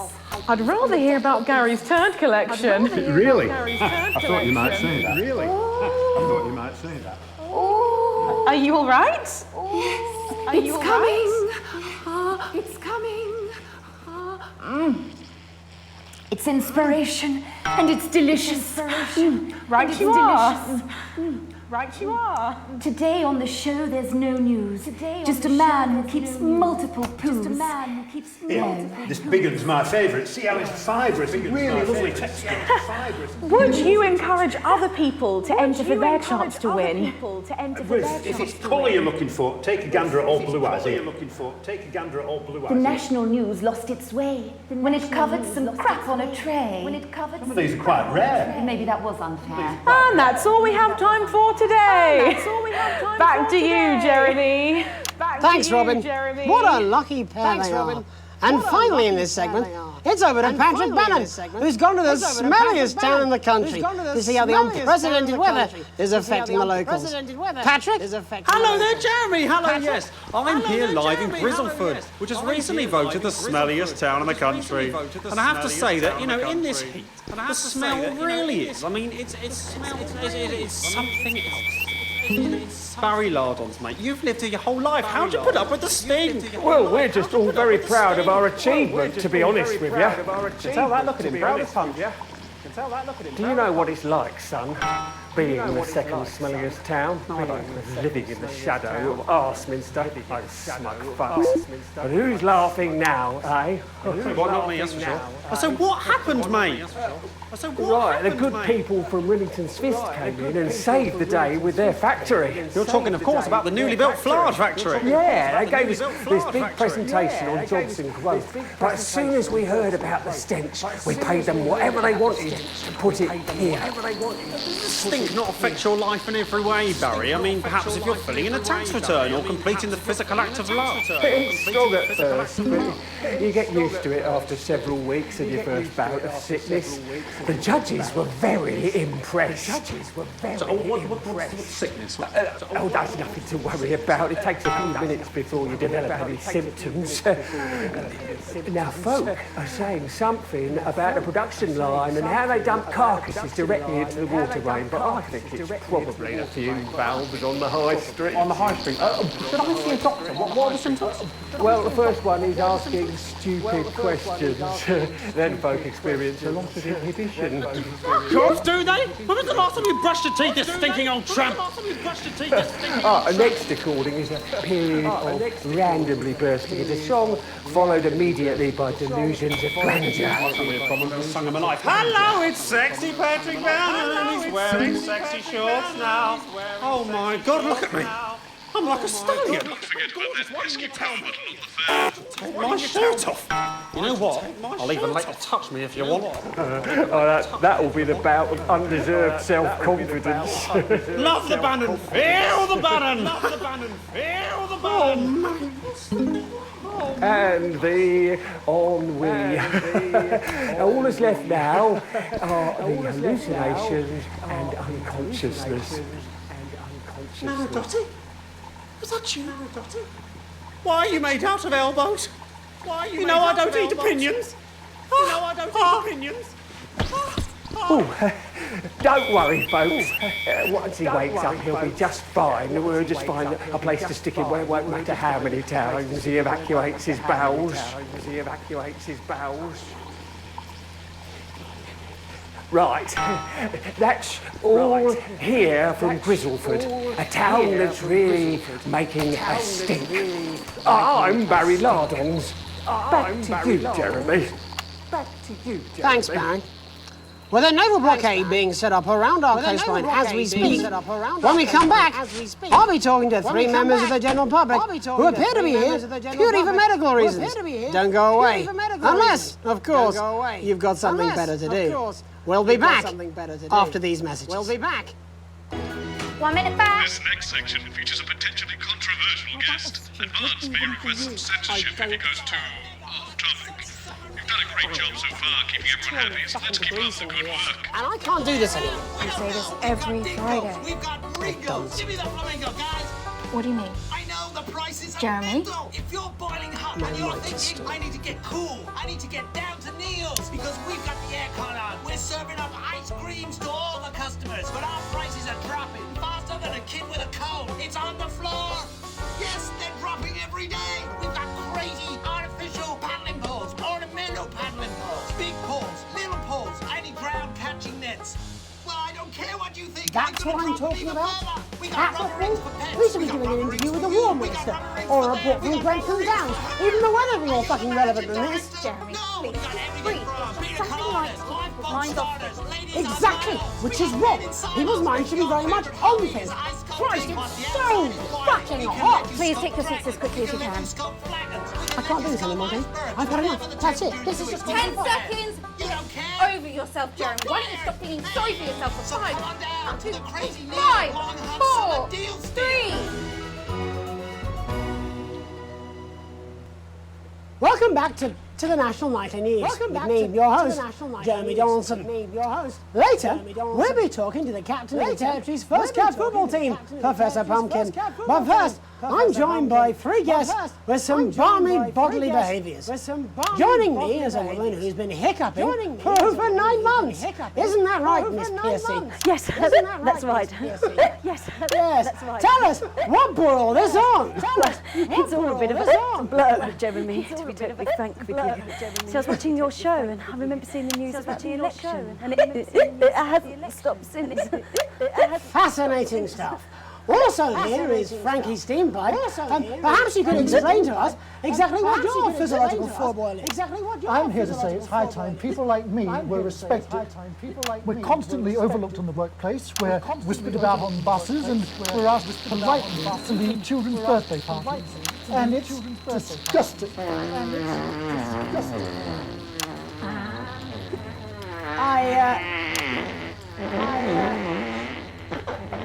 I'm sorry, my bowels have comic timing. And finally, I'm joined by a man who answers every question honestly, even when it isn't aimed at him. How do you cope with that, Mr. Truman? With a combination of booze, self-hatred, and hardcore pornography. Is that not according to my therapist? Well, in that case, let's speak to Rose. Tell me, how does the hiccuping impact you? I get shushed a lot, which is hard. At work, they've asked me to stop answering the phones. It's really affecting my confidence. Well, I find it really fucking irritating. People tend to believe your story? Fuck no. Actually, I've been surprised at how much support I've received. And Frankie, why have you come here today? Because my wife left me, and I was hoping that fame would win her back. We've started a group for people with ailments deemed broadly comical by society. It's called Take Us Seriously. That's right. And we bloody well mean it. And who's joined so far? A bunch of fucking losers. It's just us so far. And how much success have you had? Well, we've seen some real positive changes. I don't want to toot my own horn, but it's been a runaway success. Shit all. Not a single person come to our fun run, and all of our leaflets fell in the canal. Well, Miss Piercy, some people are saying your condition was actually caused by the shocking events of that night. What do you think? Come on, Mr. Donaldson, that's absolute rubbish. What it'd be like to have a pair of tits. Could you? I'm sorry, it's very hot. What was I thinking? That you're a team fuck puppet? No. Or a sellout cunt? Apologies. Just reminded that he can't help it. And hey, if this isn't live television, then what is it? Fuckfest of propaganda masquerading as journalism. Right, Frankie, Rose, tell us, how can the viewers get involved with your cause? Yes, we're holding a sponsored run in Capital Park next weekend. It's called the No Smiles 13 Miles. No, it's called the No Laugh Half. What did I say before the show?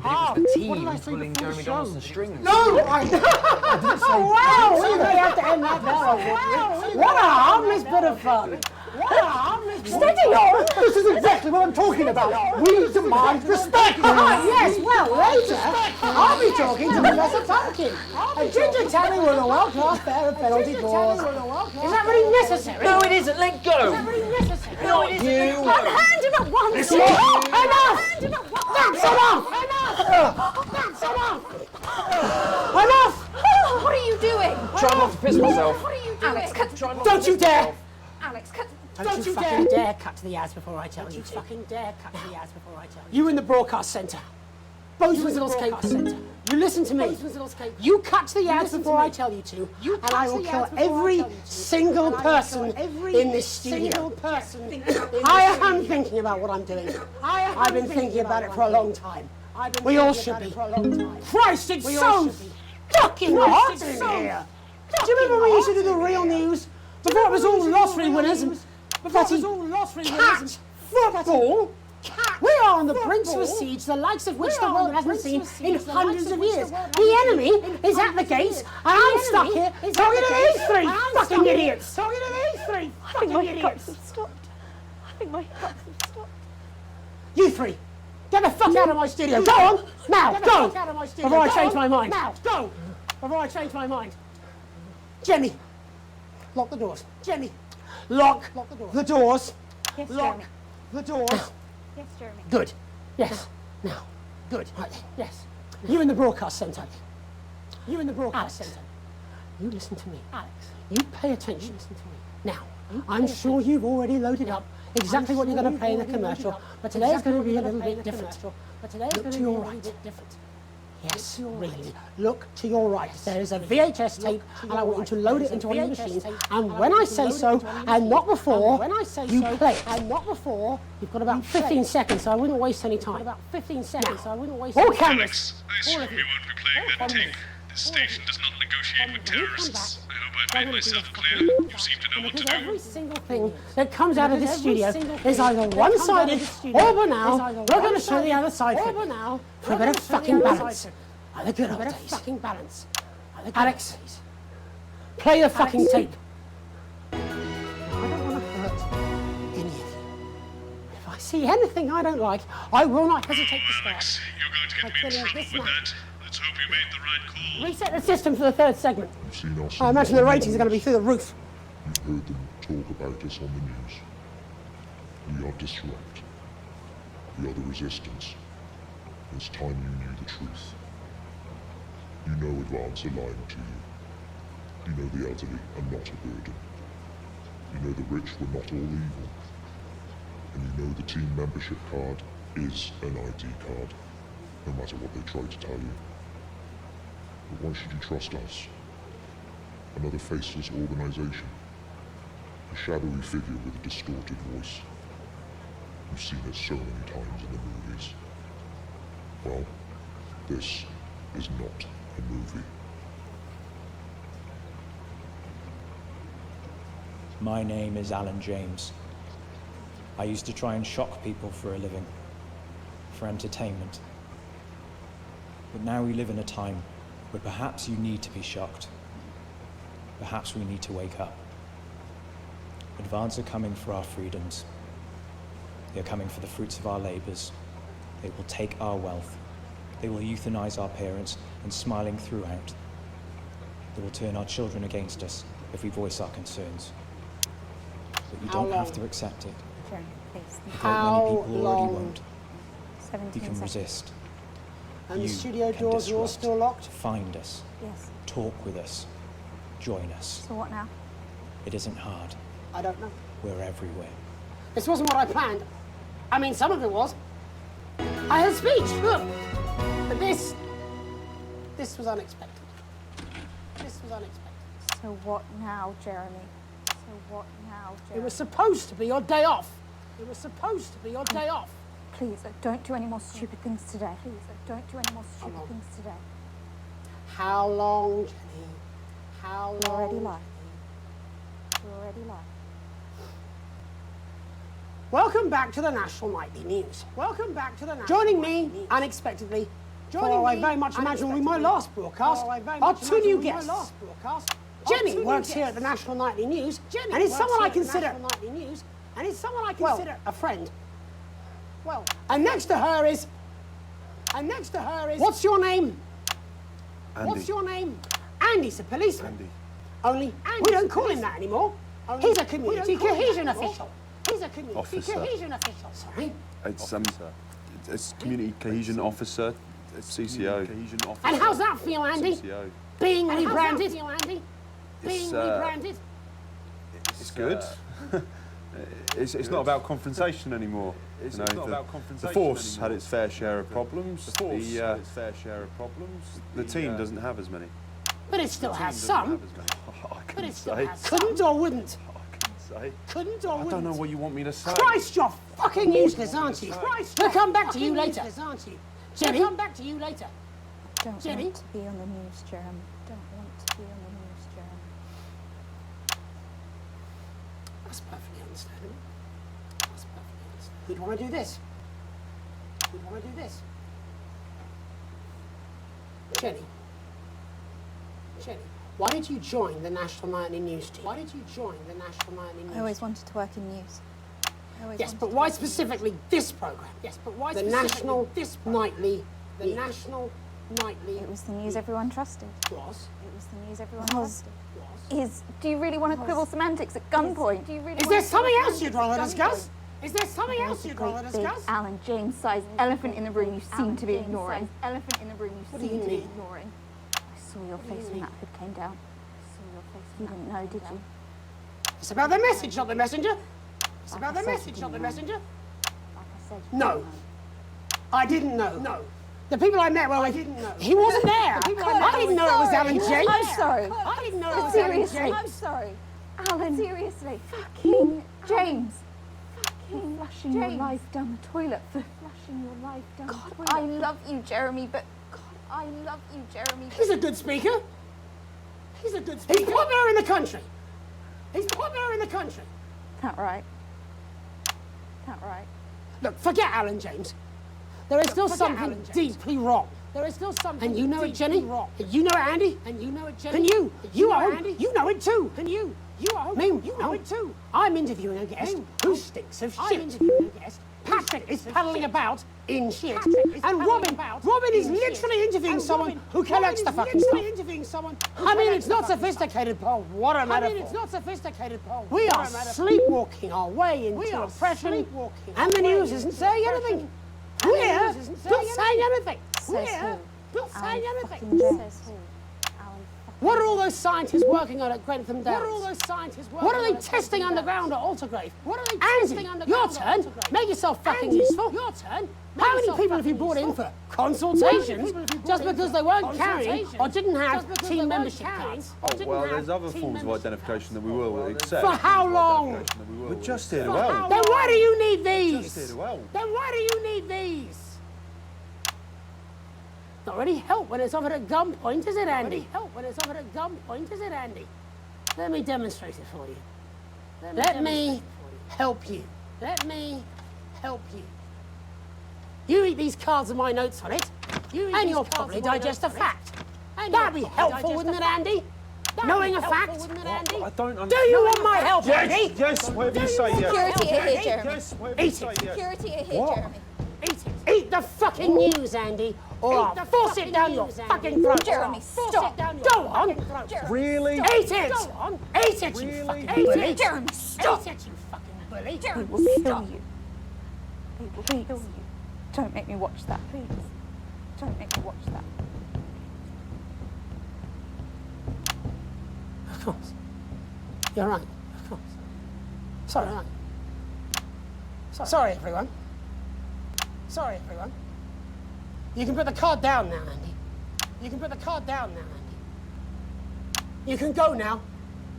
You too, Jenny. Now. Fuck off over there. You too, Jenny. Fuck off over there. And nearly done. All cameras on me. All cameras on me. This new regime of ours is so seductive. I understand that. But before we all hand off our freedoms, should we ask to whom we're handing them over? Don't you want to know what's being done in your name? How many people were transitioned last month? A record high. Again. If you care. Again. Shouldn't someone ask Advance how they plan to deal with this blockade? How many years or months of supplies we have? Why aren't we asking these questions instead of who shit is this? There's a cat backstage dressed as a fucking dolly, for Christ's sake. He's even got the little gloves. Anyway, that's why I arranged for you to see that broadcast from the last break. I didn't know it was going to be him. But I guess that just about sums it up. We are all up Ship Creek with a paddle made of Alan fucking James. Christ is also fucking pointless. I was going to quit tonight. Take a holiday. Try something else. Out of the limelight. Try something else. Out of the limelight. Having a relationship. I hear they're nice. Having a relationship. Never tried. I never tried.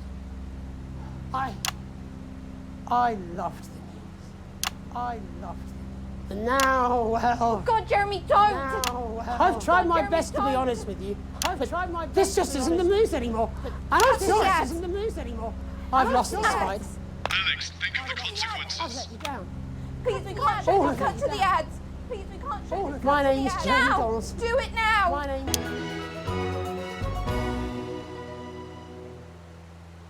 Our society has never been fairer.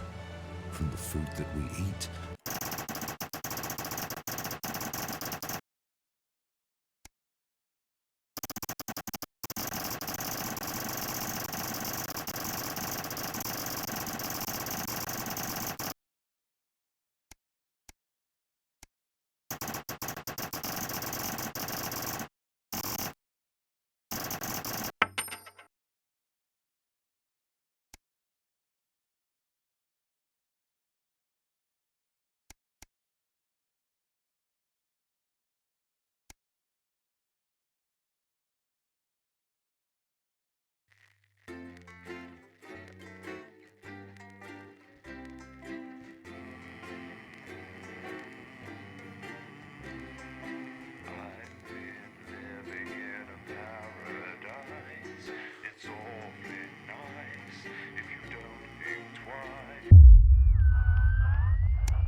well with the family. Just a heads up, we're expecting those troublemakers at Disrupt to attempt to hack the channel during the broadcast, so keep an eye on the interference screen and stay out of the orange. Let's keep the news on the air.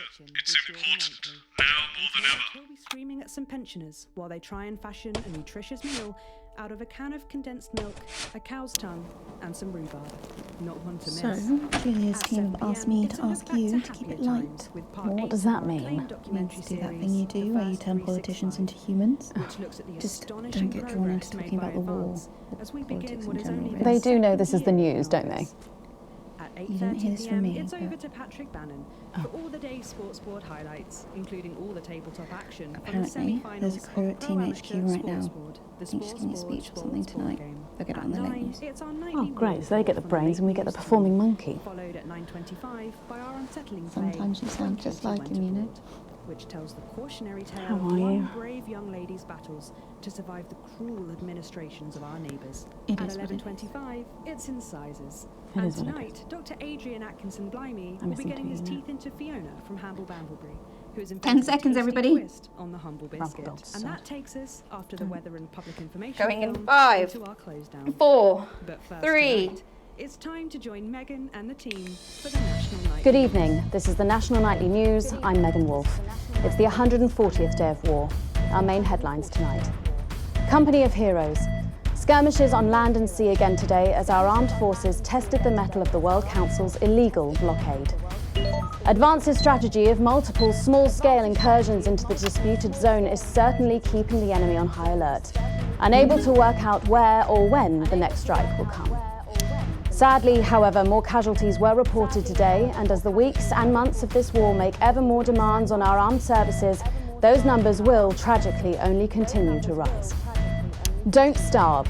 Advance's food programme moved from strength to strength today as rationing depots were opened in the last remaining unfed areas of the territory. The rationing depots have been constructed in record time, and the government's agricultural coordination strategy has seen shelves restocked with increasing regularity. And judging by the looks on this happy family's faces, it can't come a moment too soon. They'll be getting a good meal tonight on the government, just like the rest of us. 7 days to die. The recent decision to allow those with long-term health conditions to access transition centres has today been declared an overwhelming success. Previously available only to those in their final years, the expansion of the service has been met with relief by the many organisations calling for it to be opened up to the wider community. The transition centres have reported larger than expected numbers, but report that they are coping well and able to provide a complete and meaningful service to all who choose to use it. Populace. More than 11% of the population have thus far failed to register for a team membership card, a worrying statistic given that the cards are a legal requirement from midnight tonight. It's up to the other 89% of us to remind our tardy friends that not taking advantage of all the exclusive services available to cardholders is now, as it should be, absolutely criminal. Start me up. Disrupt spokesman Alan James held an impromptu rally today in the northern city of Mankleypool. Large crowds gathered to hear the band speaker prove Disrupt are still able to capture the public's imagination. A representative from the Mankleypool Community Cohesion Team described the event as mostly peaceful, but it looks like Disrupt aren't going quietly into the night. And finally tonight, our mutual friend. Bail was denied in the High Court today for shamed former National Nightly News anchor Jeremy Donaldson. The presenter will be transferred to new lodgings at Penton Ridge Prison, while the lengthy preparations for his trial, which is still 18 months away, begin. Following his very public breakdown on this programme 10 weeks ago, the once-loved presenter was disarmed and taken into custody by the Community Cohesion Team. Let's hope doctors can help the once great man. But first tonight, with the war about to enter its 21st week, I'll be chatting with Peter Clement live in an exclusive team talk from his home in Lanfordshire. Don't go away. You won't want to miss a second of tonight's National Nightly News.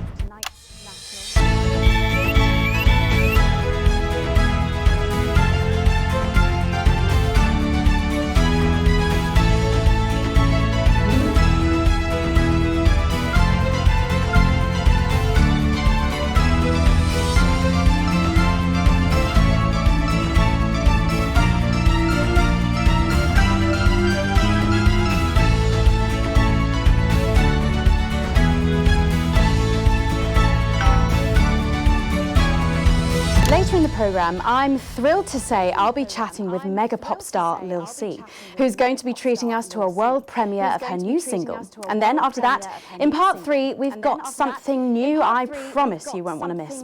But first tonight, let's check in with Prime Minister Peter Clement, who's coming to us through the magic of television all the way from his home in Landfordshire. Are you receiving me, Prime Minister? Loud and clear, Miss Wolf. Loud and clear. Well, let's start with the obvious. What's that in your hand, Prime Minister? Cheeky cow. Cheeky.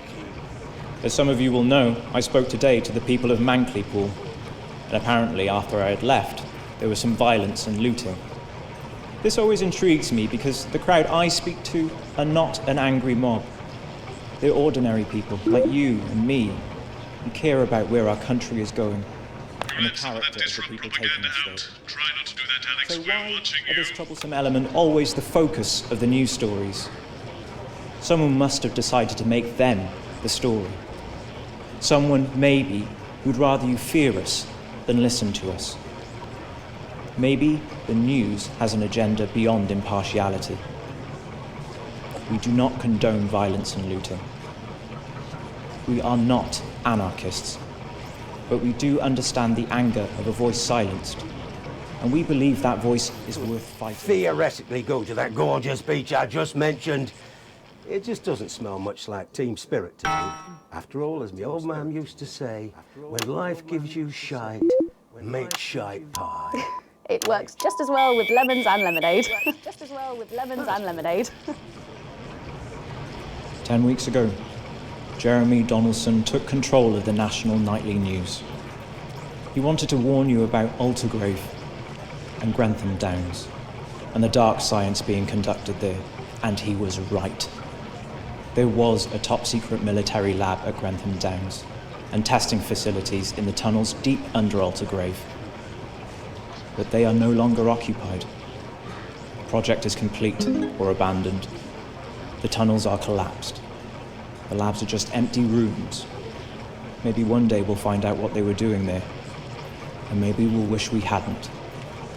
But without Jeremy Donaldson, we never would have known to look. And so today, we make him an officer of disrupt in absentia.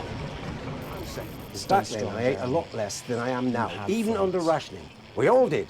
And let's face it, there are still plenty of people in this country who could afford to lose a little bit of weight. What are you implying?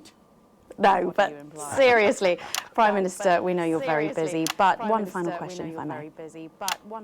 Oh, well, go on then. When you get home from a long day, your head full of the territory's hopes and fears, what music do you listen to when you work out to take your mind off things? Well, I know I've got a bit of a reputation for being an old fuddy-duddy, but I'd be lying if I didn't say there's something about Lil C that just demands one's attention. Well, let's hope you stay watching, Prime Minister, because she is going to be talking and performing live after the break.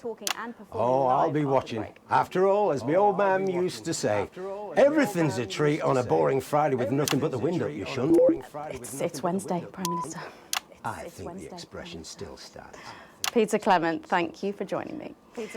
I don't know about you at home, but I think there's something kind of inspirational there. I know I feel safer. When we come back, Lil C is going to be giving us the debut performance of her new single, and I'll be getting to meet her. As her biggest fan, I don't mind telling you I'm pretty excited. Don't go away. We'll be back after these messages. 1 minute back. Gripping stuff. Was that even new? As my old man used to say, when the flaps start wobbling, it's time to put... So assuming it's not vodka, what do you think's actually in that milk? I reckon it's the tears of his enemies. You are one disturbed individual. Now a Coke.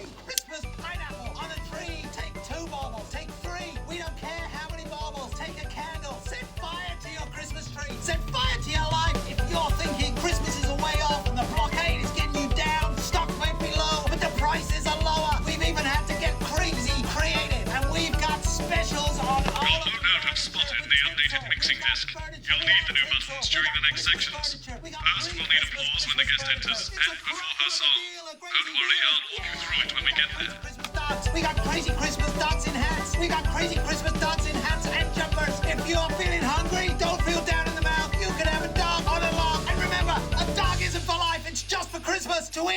crazy deal at Crazy Neil's. We've got elves on trees. We've got trees on elves. If you want to know where the elf on the shelf is, we've got elves on elves. Bend over and ready for you to take home. We got naughty Christmas nativities with naughty Christmas figurines. I've never heard of it before. Christmas numbers. We've got crazy Christmas big bums. It's the six Mrs. Crazy Neil used to say to me, bang, bang, The kids go mad you for have to it. go, but I still love Christmas. Christmas without love is not the same, but I don't care, because I'm insane. Come on down to Crazy Neil's for your Christmas days. Watch not included. Thanks for coming back. Later, we have an exciting new feature that we just know you're going to love, so stay tuned for that. But first, I'm really excited for our next guest. She rose to prominence as the delightful Susie May in All My Daughter's Children's Men, before taking the music industry by storm this year with her debut album smashing the chart records at the age of just 20. Let's give it up and welcome Lil C!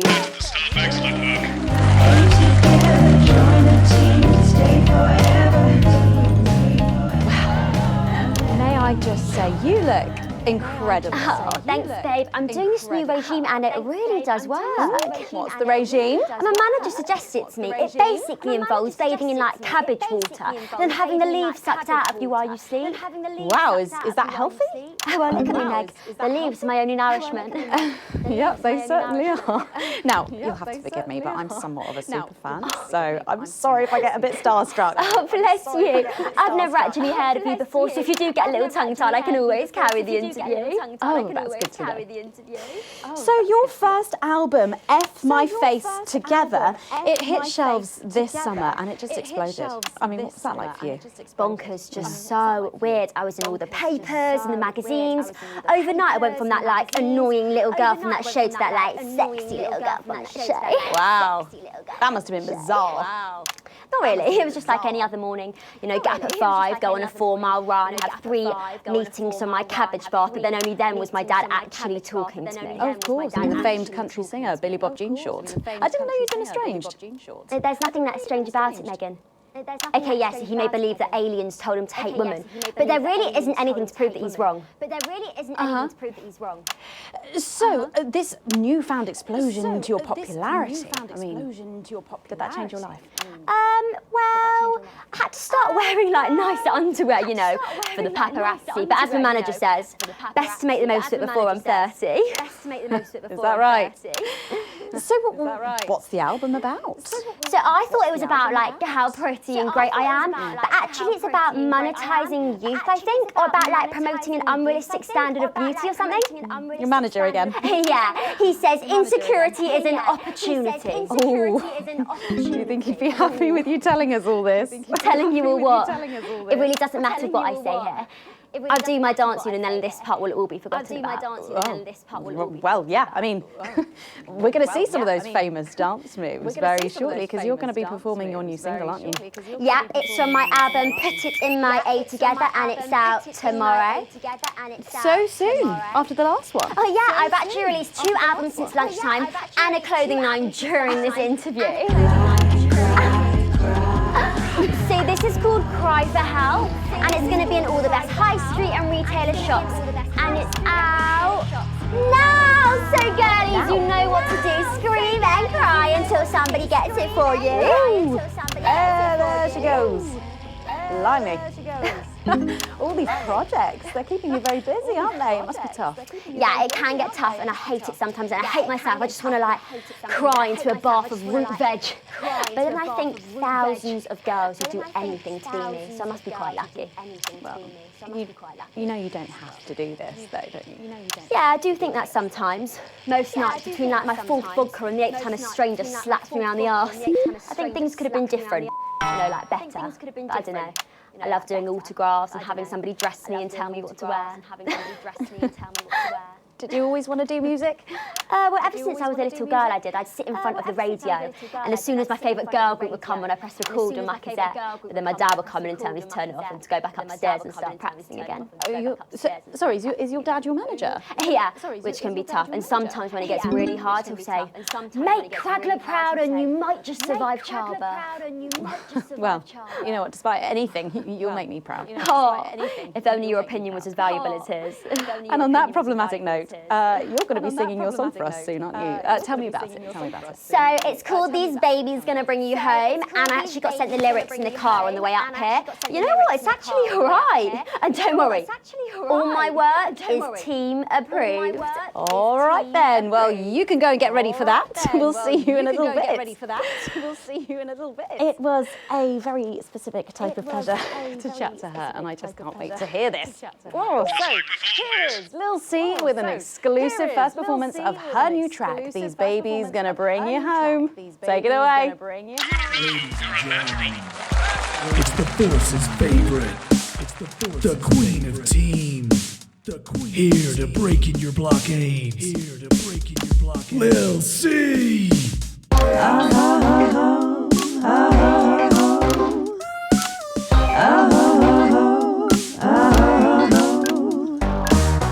Oh baby, can't you see I'm hungry? There's a place in me that's empty. I want that meat you're packing, only you can fill that crack in me. I'm under siege, so come and free me. Ain't no disruption here, boy, I got no agenda. Just want the team and me, no dirty foreign member. Don't stop no morning drill, there's holes in me that ain't been filled yet. I only scream this loud when you do your country proud. I ain't no vicar's daughter, come and skirmish on my border. Quick before I get much older, tie me down and hold me like an enemy soldier. An enemy soldier. So let them try and break our dream. We fight and love and die at two. So what a Peter Clemens boys can come and use me as a toy. I wanna see some action, so come and break my sanctions.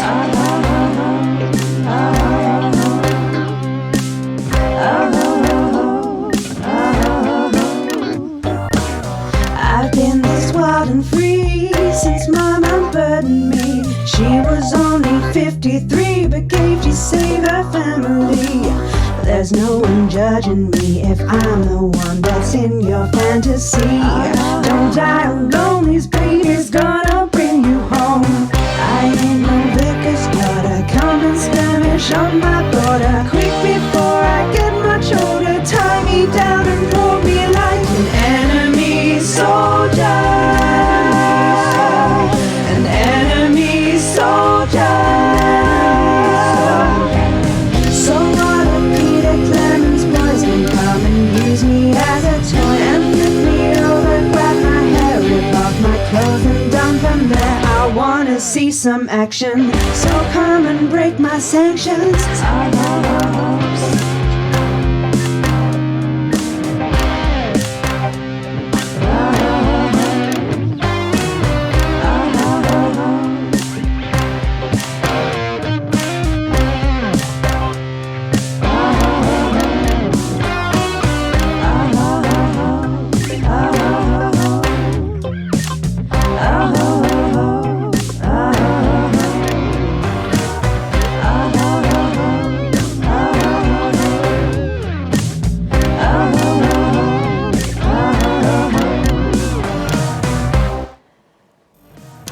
Well, if that doesn't distract you from the world outside, I don't know what will. I'd like to thank Lil C for doing that. Don't go anywhere. After the break, we'll finally be revealing the new segment of our show that we just know you're going to love. We'll be back right after this. And we're out.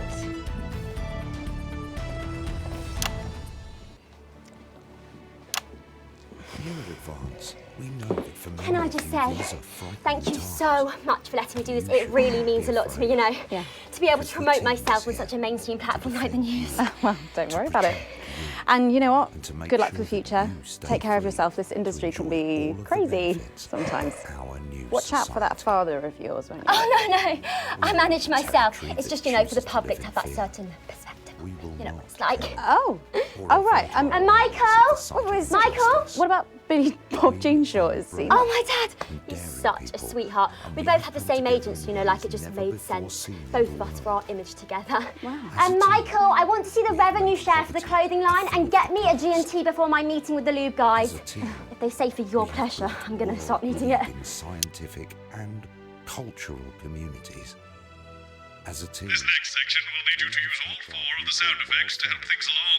Try and pick the most appropriate one at each given moment. The actors can't hear what you're doing, so they'll be trusting you to make the right choices. There were exactly 12, as it said in your rider. Do I look like the sort of person who counts things? No, no, no, not anymore.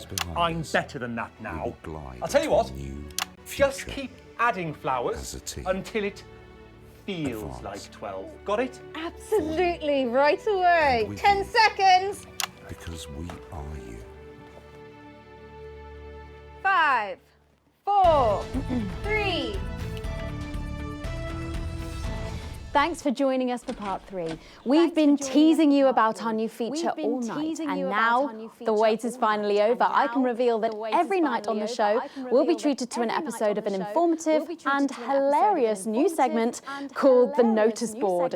It stars some top talent and we're very excited about it. But before we see it, let's have a quick chat with the writer, director and phenomenon, may I say, Jeff Algebra, guys! Actually, I've dropped the algebra.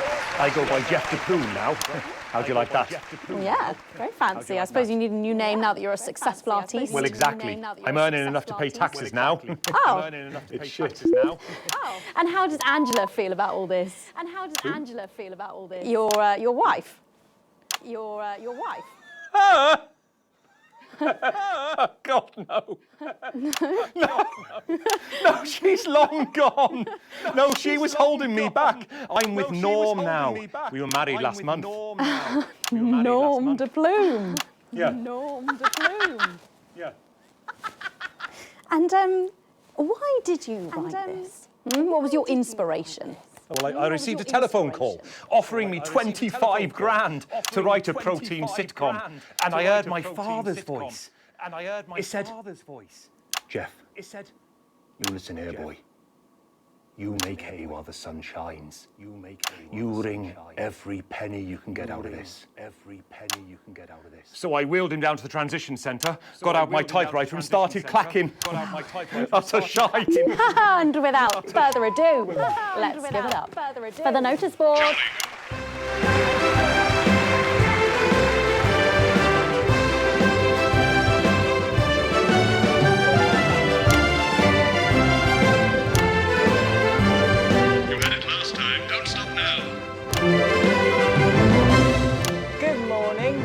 Miss Craven. Good morning. Oh, Miss Craven. Morning, Ray. Everything all right, Mrs. Craven? You look as worried as the vicar in closing time. Oh, Ray, it's those young louts. They've vandalised my shop again. No! Yes! They've written all sorts of obscene language and crude pictures, and I know it's those damn you. I don't know. It could be the vicar at closing time. I'm just worried they won't ever become productive members of the community. What if they never see the error of their ways and end up as social outcasts, such as shoplifters or bong rats? Don't worry, Mrs. Craven. This is a very supportive community, and I'm sure that in time they will fit into this society like this key into this lock.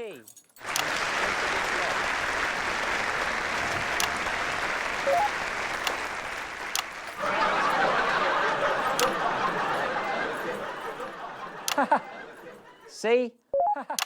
Works like a charm. What a lovely way to put it, Ray. And just like that, we can unlock their future. Yes. Wow! Look at all the letters in my collection today. Oh! I think that one's addressed to me. What? This one? Oh, so you're right. Oh, so you're right.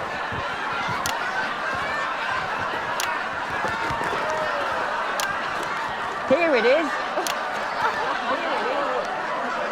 It's a letter from my granddaughter, Brenda. She says she got an A on her maths exam because one of her friends has been helping her. She was always a team player, was our Brenda. What's up, losers? What's up, losers? Oh, no. It's Brad. He's the coolest guy in the village. That's right. I just got here on my motorbike. Clear off, Brad. We don't want any of your ilk around here. What? Around here. Dudes? No. Ruffians! Have you come to tag the notice board with your gang signs? No way. I've actually come to pin my resume on that notice board. I'm looking to do some tutoring after school. What? Did you say tutoring? That's right. Tutoring? Maths is very important. Would you mind, Bray? Would you mind, Bray? Not at all. Not at all.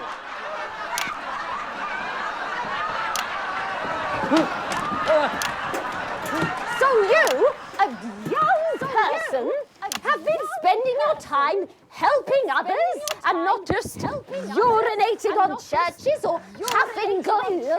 Hey, I haven't huffed glue for months. Well, blow me down!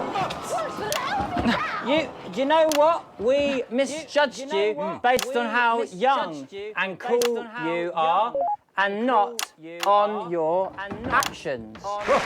No joy. So it wasn't you who vandalised my shop last night or called me a rancid old crone from the back of a chopper? No way. It can't have been me.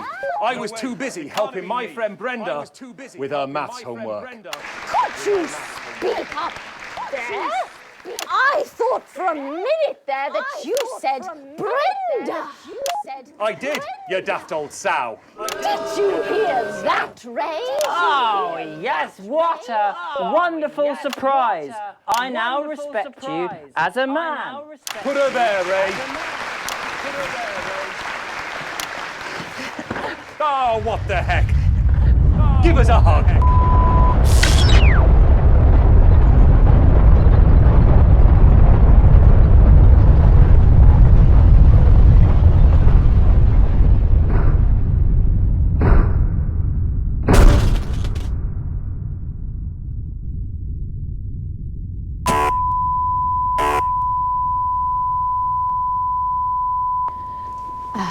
Sorry to interrupt the first groundbreaking episode of the notice board, but we are receiving some breaking news. I'm being told we are picking up reports from across the continent of what appear to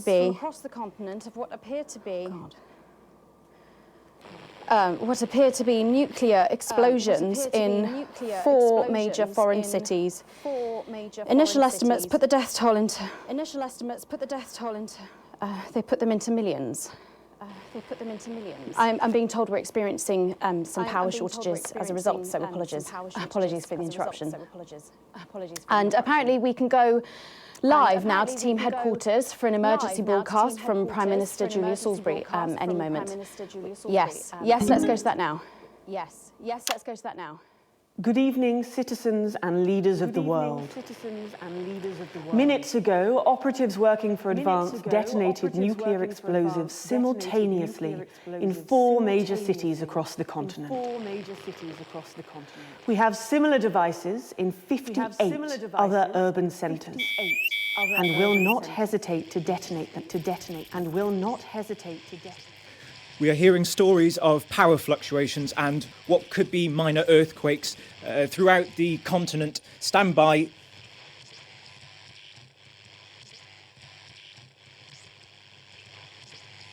We've lost contact with our benefactors in Urkistan and Konoslava, while our equipment seems to be resetting.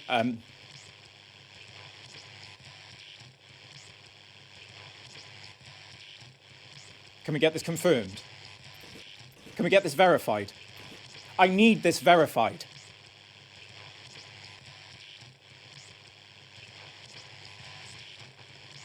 I don't know if you can hear me. I don't know if you are receiving this, but if you are, then you have to know. You have to know what's being done right now to our neighbours. This is unprecedented. Our government has committed multiple acts of mass destruction in our name. If you fire...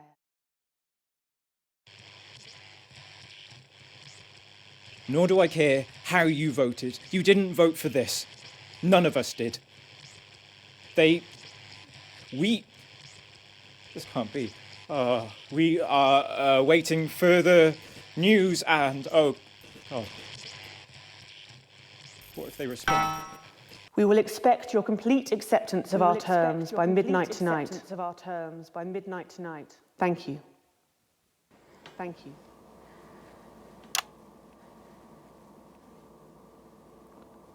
I don't really talk about my personal life in my job. It's not relevant or important. So many of you may be surprised to learn that I have a brother. His name is David. And right now I can't get his stupid face out of my head. He's a researcher and he's currently travelling the continent for work. And I don't know where he is right now. And I should imagine that there are many of you sitting at home tonight digesting this news, and you also have loved ones on the continent. In Urkistan, or Havia, or San Palmerino, or Konislava, which is where David was when I last spoke to him 3 days ago. So when I tell you I know how you are feeling tonight, believe me, I do. But I also know that there's a flow to events. I see it every day here. I know that although tonight it feels like we may be in a time of fear and darkness, we may actually be at the break of a new dawn. We don't know that yet. We can't know that yet. But together we will find out. And I will be here every night, feeling what you are feeling. And with your help, maybe we can all get to that brave new world. My name's Megan Wolf. Let's make tomorrow better. And we're out. I've got people ringing around, but the telephone networks are overloaded. Hi, I'm Sophia Remington. Do we know exactly CEO of Remington exactly which cities were hit? I've been paying attention. Megan. The blockade around your country has left people We will struggling to find find him. just the basics. So where on earth are you supposed to go with the other essentials? The things that make life worth living.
Receiving. Calling. This is Alan James. The revolution starts tonight, Alex, and we need your help. Throughout this broadcast, we're going to ask you to do things that will directly help with this mass protest. I'll be talking to you regularly tonight, and I'll also be hacking in when I can. Please help get our message out. We're on the verge, Alex. You've always been fair and balanced in your approach to us. With your help, we can tip the balance in our favour. If you play our tape at the second break, that's when we think it will have the most impact. It's on your right. Episode of Just the Job, followed at 10 p.m. by a chance to see the very last episode of Just the Job. So what? How's he doing? How should I know? What, you haven't heard from him? He's a wanted criminal, Colin. So's my nan, but she never missed her birthday. Your grandmother's on the run, Colin. Yeah. Armed robbery, resisting arrest, double homicide on the same bloke. She's right laugh. I hope he's all right, though. No. He's got The this Territory far, Weather and your Report brother was takes us fine. into the daily Going in advanced 10 seconds, briefing everybody! before we spend the night Wonder what they're showing you a doing. series of random Annoying him, pages probably. from Terratext, Probably, accompanied by definitely. offensive Going in and 5, inoffensive music. 4, But first, 3. it's over to the newsroom for tonight's National Nightly Good News. evening. This is the National Nightly News, broadcasting across the territories. My name is Megan Wolf. Our top stories tonight.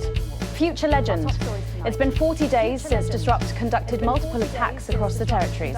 During the coordinated action, subsequently dubbed the Night of Fire, emergency services were kept busy at the agricultural centres, while a series of covert attacks were carried out freeing political prisoners, including former newsman Jeremy Donaldson.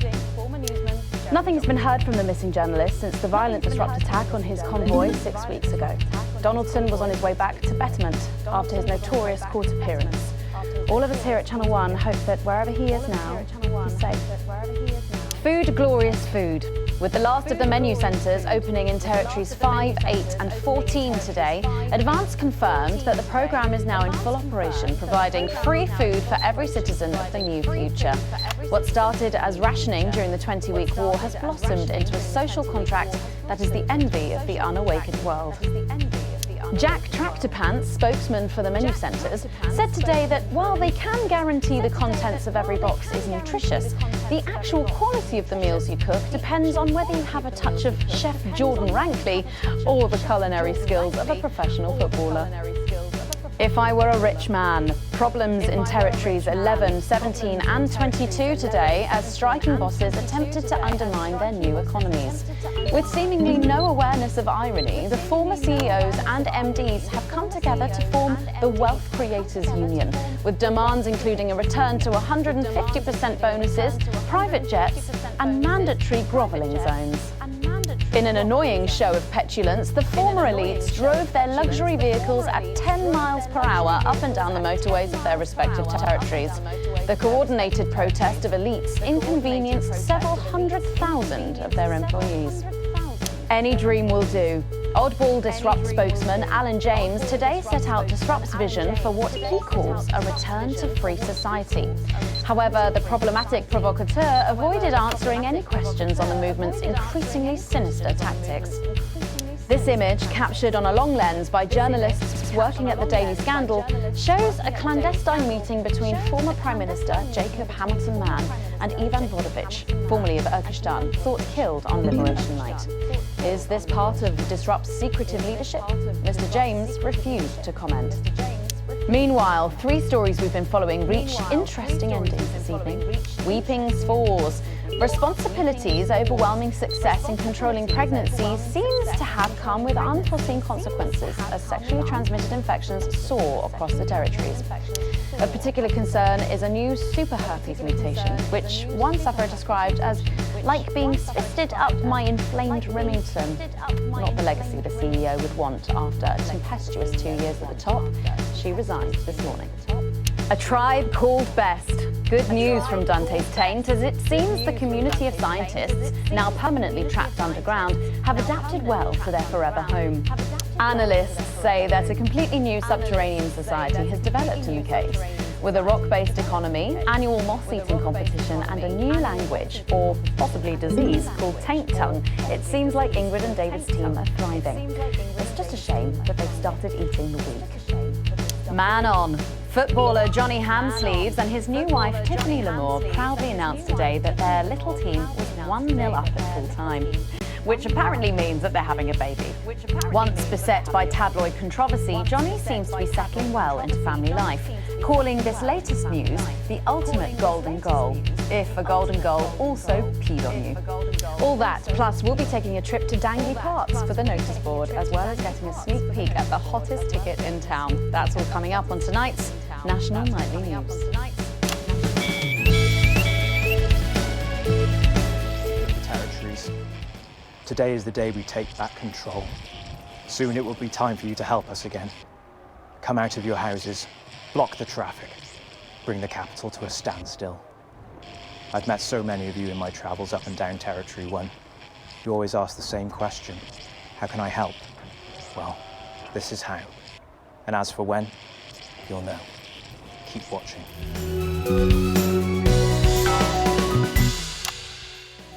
But first, 500 days after the loss of a fine leader and a great man, the start of tonight's programme is dedicated to remembering and celebrating the life of Peter Clement.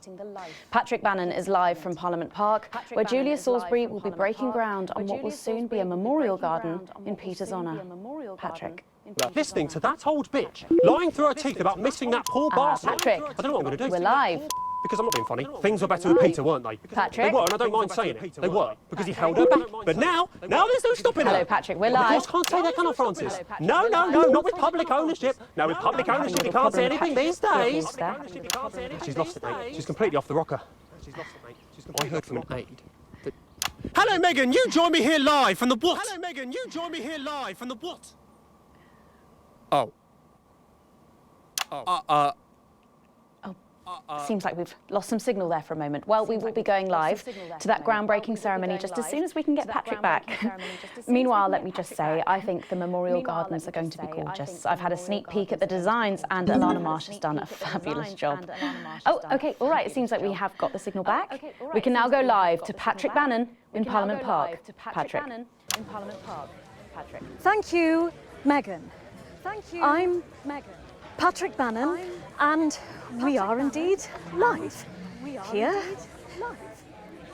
Apologies for the technical difficulties there, but any moment now, Julia Salisbury will step out on stage behind me. Alex, Bozeman here. The boys in editing have just informed me that the eulogy footage isn't fully cut together yet. You're going to have to do it on the fly. For goodness sake, make sure you make it look good. Slowly gathering since this afternoon. This is Alan. You can undermine them here and help us win hearts and minds. Make him look bad, Alex. Really bad. And it seems like the ceremony is getting underway. Here is Prime Minister Julia Salisbury, the picture of elegance to begin her address. Good evening, fellow teammates and friends. 500 days ago, all of our lives changed irrevocably.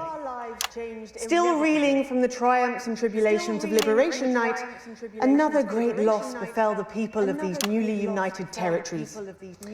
The loss of a leader, a statesman, a dear friend, and a hero. Peter Gordon Clement. Peter's death at the age of just 62, of course, announced by the team on the 24th of December, just 6 weeks after Liberation Night. Born to a working-class family on a housing estate in Rotherham, Peter first trained as a carpenter before getting his start on television, first moving and building scenery, and then developing into the personality that we all knew and loved so much. Just the Job first hit our screens over 25 years ago, running for 11 series, winning multiple awards, and charming audiences up and down the country. Peter taught us, all of us, not to be content with the way things are, not to accept inequities, no matter how small. But he also taught us what it took to fight them. Courage, integrity, empathy, and hard, bloody graft. Across a career spanning 3 decades, Peter Clement was known for shows including Wake Up, It's Saturday, and much later, late night chat show Petey, which at its peak drew millions of viewers. Peter was by no means a saint. Trust me, he once told me he had more regrets than he'd had stolen dinners. He always did have a knack for a turn of phrase. But it speaks to the strength of his character that he chose to share with us his mistakes alongside his achievements, his faults as well as his talents. Peter had the heart to give it all he had for the people of these united territories. Famous for his potty mouth, it's estimated conservatively that Peter Clement uttered over 1.5 million swear words during his career, though some sources put this figure well in excess of 2 million F-bombs alone. Gripped by illness as he was in the weeks and months leading up to Liberation Night, he wasn't the man we loved. But his eyes still twinkled with that familiar joy for life, that spark of wit and wisdom of a life lived for others. Prime Minister Clement, of course, died from apparent liver failure after suffering from the long-term effects of alcohol abuse. I first met Peter nearly 20 years ago. Moments before I was supposed to give a speech. Not unlike this one, actually. Only I'd spilt coffee all down myself. I was young, nervous, desperate to be liked. And then from behind me, I heard, "Christ, pet, you've either pissed your kecks or sprung a leak, but either way, you got a problem." And before I could even say a word, he stripped off his dry trousers and insisted I took them. That was the sort of man that Peter Clement was. Kind, compassionate, sensitive, a brilliant thinker, a natural leader, but mostly a good man.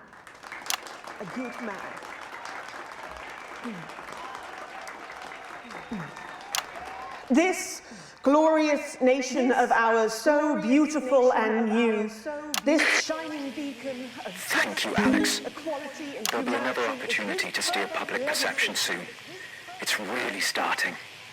You'll know when. Despite his accomplishments, the future he forged, the boundaries he pushed, to me, he'll always be the man in his pants cheering on a stranger at the back of the conference. It is my great honour to give to you the Peter Clement Memorial Garden. Shall we see if we can get a countdown going? Everyone with me? 10, 9, 8, 7.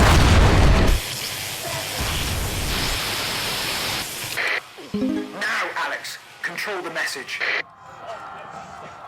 I'm not leaving, I can't! Oi! You two, come with me! Don't panic! Help me out! Don't panic! You're hurting me! Well, stop resisting then! Stop resisting and we'll let you up! I'm not resisting! Ah!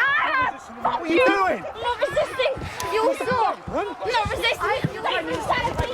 Turn the camera off! National Night News, we have the right to be here. I said turn the fucking camera off! I said turn the camera off! Oh, who the fuck are you? Oh, I can't hear you. I can't hear anything. Yes. I can't hear anything. I'm from National Nightly News. Well, you can consider this payback. Salisbury's still here. Salisbury's still here. Julia Salisbury! You were guilty of the murder of more than 10 million people! Justice demands a response! Haven't you done enough? Look around you! This is what your precious freedom looks like in Territory one! Rise up! Take to the streets, the time has come! Stop fires! Break windows! Draw them out! They can't stop us all! Resist! Distract! Lower your weapons! Mom? Come on, get out, man. No. What are you doing? Come on. No. What are you doing? Shut that off. I said turn it off. Shut up. I said turn it off. Shocking scenes. Is this not enough? You've just seen them execute unarmed civilians, people like you and me. So why are you watching this? Why are you not in the streets with us tonight? What will it take for you to get up and be a part of this? March on team headquarters, storm the building, demand elections, demand answers. Be what you were born to be, the once and future free. Go away. We'll be back after this. We'll be back. Thank you, Alex. From all of us, you're doing great. It was a good distance from the 25 years of crazy success deal. Mrs. Neal loves money. What do you love? It's different Here, tonight. buy yourself something nice. This is Buy the yourself big something one. twice as nice. Great. Buy yourself something There was thrice a as nice. revolution Get happening yourself down outside and and take we're some off to money from Crazy Neal. Pamper yourself Journalism, and apparently. spend. We get set for the next sequence. Mrs. Neal, come on in. Tell them about our thrones. Got big thrones. Big thrones for big butts. Here, have some money. And the more you spend, the more you save. We've got bigger thrones, mansion thrones, thrones you can throw at stones, stones as big as thrones. What do we got? Thrones. We got tons of thrones. We got thrones to put in your hallway, to put in your stowaway, to put in your doorway. What do we got? Oh, doorways. No, thrones. Thrones. Thrones. We've got all sorts of crazy stuff to bling your experience. You want it in gold? We've got it in gold. We've got gold-plated strawberries, gold-plated bikes, gold-plated cars, gold-plated helicopter, gold-plated jet plane. We've got gold-plated gold. We gold-plate it, we melt it back down, we gold-plate it again. Gold! Gold! Gold! Alex, during this next section, a cameraman working in the newsroom who's one of us is going to get a coded location out. We don't know yet which camera he's on, but if we find out, I'll let you know. Just keep your eyes out for the fist and try and keep it on the air for at least 5 seconds. Our operatives will do the rest. Yeah! Mrs. Neal, come and take this away and Megan, spend can you it. make participate? No. What? 25 years in the biz and it 10 hasn't been seconds, better. everybody. Come on down, because the missus needs new knackers. Okay, we are going in 5, 4, 3. Welcome back to the National Nightly News with me, Megan Wolf. Very shortly, we'll be heading on over to the final episode of what has quickly become a hugely successful feature, The Notice Board. But before we do, let's chat with Philippa Radon. Tell me, why do you think the public love the Notice Board so much? It's real. There, I said it.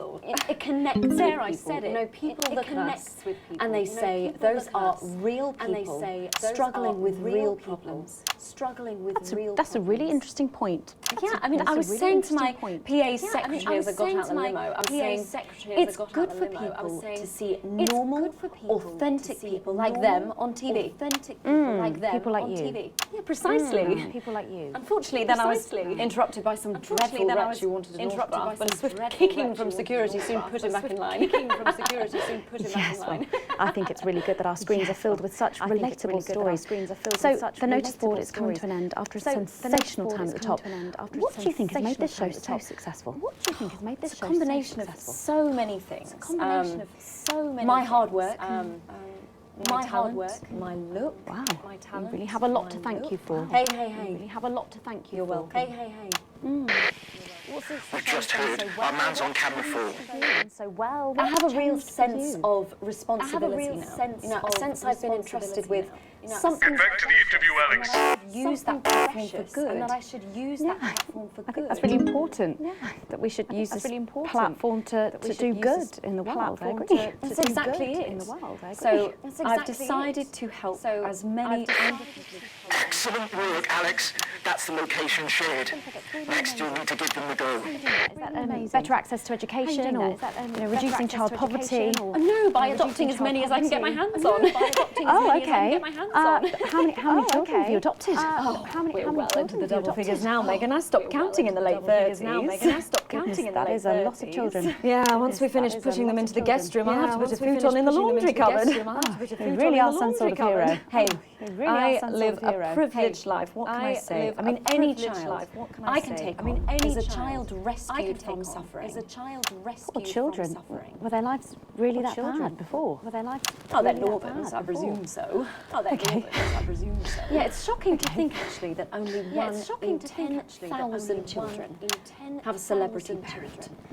Have a celebrity I'd never thought of it that way. And I'm doing everything I can to fix those numbers. Everything I can. What do you think to it is fix about your those life numbers. that's so desirable? What do you think it is about your life that's so Well, it's mainly desirable? shame and panic interspersed with expensive bottled water. So actually, if anyone wants to, I'd happily trade. Actually, if anyone wants That I can relate to. Right, now I better go off and get ready.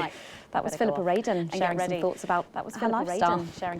I think it's really important to stay grounded and keep everything in perspective. Clearly, not everyone else agrees, but that's enough from me. Let's go now over to Dangly Parts for the final ever episode of the Motorsport episode.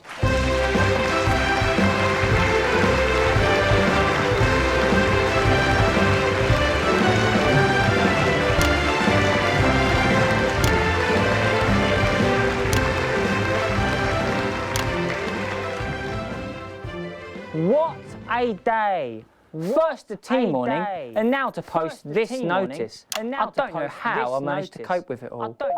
Oh wait, cope with it all. Perhaps I do.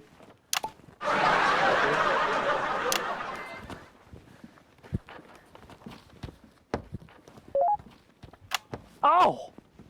By St. Barnabas, what on earth is all this? Freeze, dirtbag! Oh, Laura, it's you. I thought for a moment you were a knife-wielding mugger or stabber. No, I'm afraid not. It's just me, a community cohesion officer, responsible for keeping crime at record lows. Of course. Keep forgetting that thanks to you and your colleagues, violence on our streets is a thing of the past. What's all this, Vicar? I know! It's a disgrace. Somebody... It's time for the go code. Give us 3 boos in a row, Alex.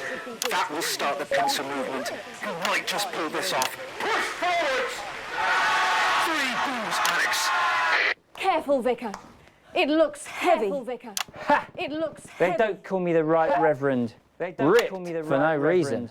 Ripped for no reason. Yes! It's no good. It looks like all those crucifix classes were a waste of time. Perhaps you, a young CCO, would be able to move. 2 for 2. Fantastic.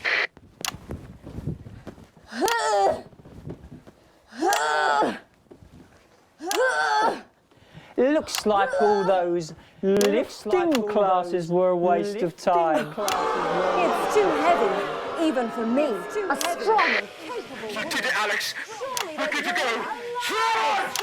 to lift this. Did someone call for the best firefighter in town? Firefighter in town?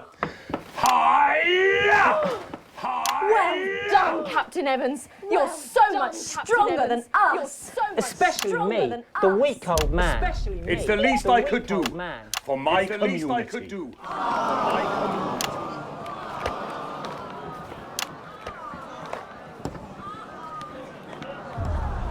No luck catching the little devil then? Unfortunately not. The ferret struck again last night.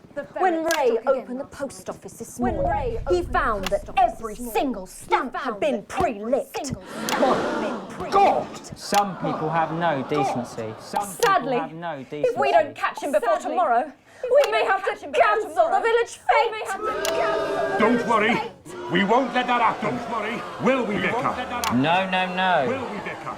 No, Laura, tell me, why do they call him the ferret? Why do they call him? Some say it's because of his sneaky nature. But really it's because whenever he strikes, he always leaves behind the foul stench of urine. Never fear, officer. We'll catch this pissy nuisance and save the village fete. Or my name's not Captain Danger Evans. The community cohesion team are doing their best, but they simply don't have the smarts to solve this mystery. But I know someone who does. Someone who's about to blow this thing wide open. Me! Blackout! Blackout!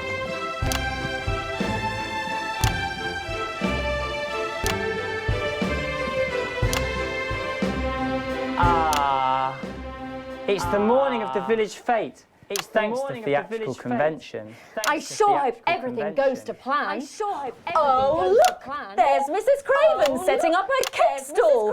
And look, there's the motorcycle display team setting up for a show that will be far too expensive for live television. I'm going to set up the coconut shy. What are you doing, Vicar? First, I'm running the tombola. Then, I'll be selling forgiveness for money. Aren't you judging the jams? I couldn't possibly. Oh, that sounded like Mrs. Craven. Looks like someone sucked all the jam out of her donut. Damn ferret has struck again! Whatever are we to do? Although I'm very competent, I have no idea how to solve this case. I guess we'll just have to cancel the fate. Hold it right there. Ferret right there. Me? Have you been drinking from the fire extinguishers again? Not you! The Vicar! I don't know what you're talking about. Admit it. You wanted the village fete cancelled so you could have the day off, didn't you? I already have to work Sundays. I shouldn't have to work 2 days a week. I shouldn't have to work 2 days a week. But how did you know? Well, my first clue was the smell. Yes, I do smell of urine. Next, I noticed that the vicar's tongue was particularly dry, almost as if he'd been licking thousands and thousands of stamps. Or perhaps eating Mrs. Craven's baking. Which brings me on to my third clue. The vicar said that he had no more room. Almost as if he'd had his fill. Precisely. But you managed to figure it all out from that? Well, I also found this at the scene. That proves nothing. No!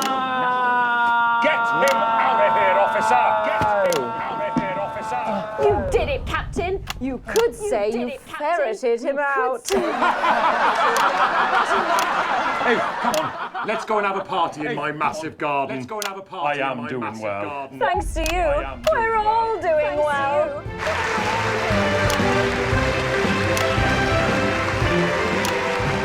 That was it. The final ever episode of the Notice Board, and what a way to end it. Thank you as always to Jeff, Philippa and Tommy. After the break, we'll be both dancing and learning, so don't change that channel. We'll be right back. Don't change that channel. That's the end. Well done, everybody. Wow! What a brilliant run, eh? After party at my place, eh? What advert is this, Alex? I don't remember passing it for broadcast. I think you made a mistake there. I've got 4 kinds of sausage! You've probably Hey, seen you, me you. on the news talking about You coming to the after party? and how progressive their policies are. Oh, well, I was wrong. And I'm here tonight to say I'm sorry. One last push, Alex. We're closing in. One of the guests in the last section is working with us. You'll be asked to censor on our behalf. If you do it right, the final orders will be given. You'll get 3 chances. Get at least 2 of them right, and we're going to win this thing. It's happening, Alex. Tonight we take it back. I always envied my friends who had so much more. Over the years, my jealousy grew. So when Advance came to power, I didn't think about the damage they would do. I acted selfishly. I was glad to see the rich punished. I didn't see how backwards Advance were. I didn't understand that rather than tearing down the wealth creators, we should have been helping everyone else to take a seat at their table.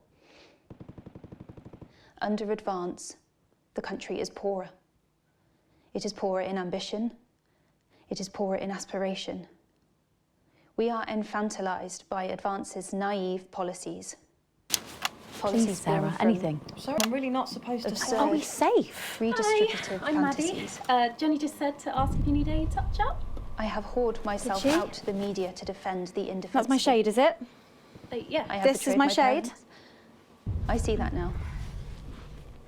Mum, Dad, I'm Run back sorry. to Jenny now.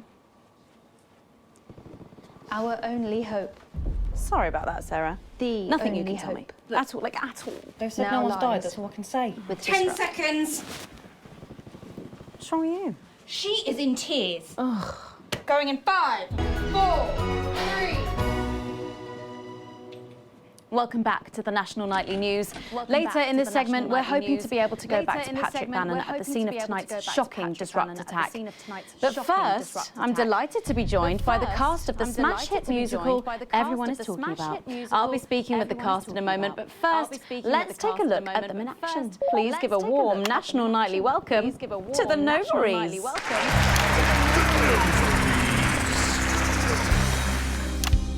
Hello? Doctor?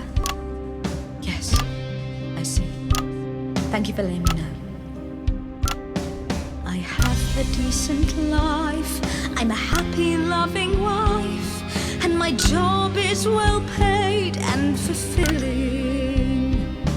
I have a husband, John. He's due home soon, won't be long. And I have to tell him something that is absolutely chilling. We share coffee in the morning, and we make love every day. We take time alone together to talk and laugh and play. We prioritize our needs. We do charitable deeds. But the flowers of our happy life are now beset by weeds. I'm home. Oh, darling John. Oh, dearest John. There's something very wrong. I've just had a conversation with our Dr. David Wong, so please be seated. This news will make you feel defeated. The scans revealed a lump. You poor unlucky chump. Is it cancer? Worse, oh, John. We're having a baby. How can this be? Oh, woe is me. Why has this happened to me? I always wear 2 condoms for the maximum of safety. In our tiny flat, we built a peaceful habitat. Now our lives are fucked, we're having a baby. Now you can't have any wine at book club.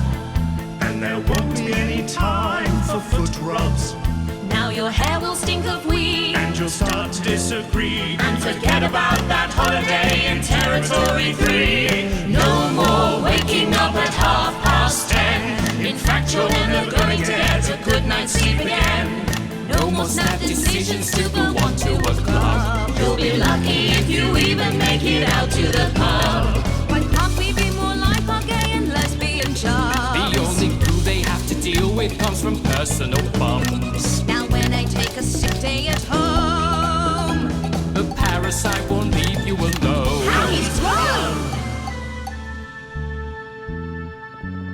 We're our top priority. I look after you, and you look after me.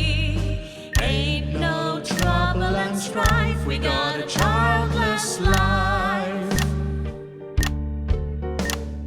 No one wails and no one walls.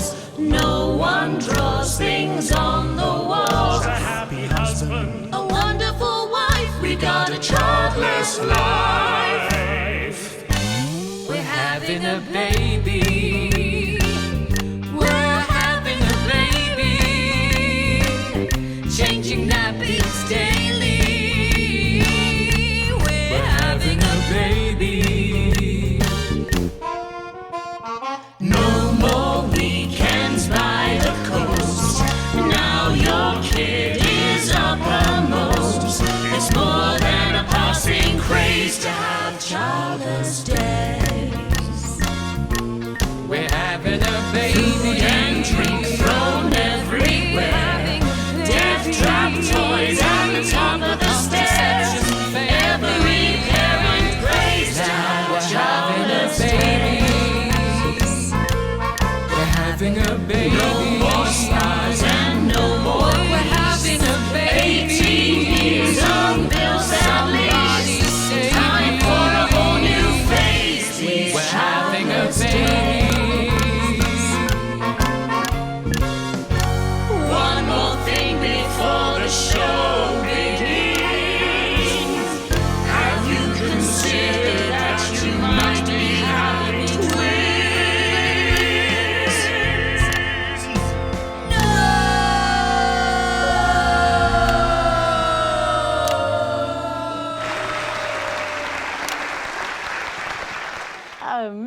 amazing. The Nova is there, treating us to their opening number from Energy for a Childless Life, which is currently the hottest ticket in the Capital Theatre District. We'll be touring the territories later this year.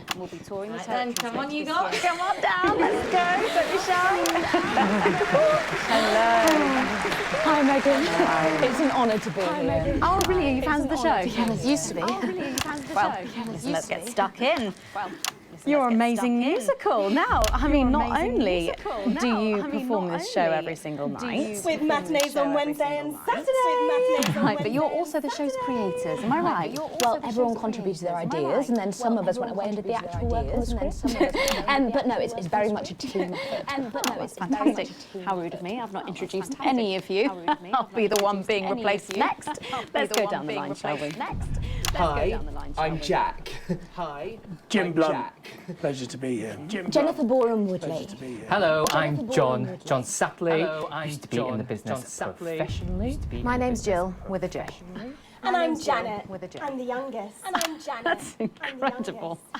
And you were all friends previously. I mean, what a coincidence, right? I mean, what a coincidence, right?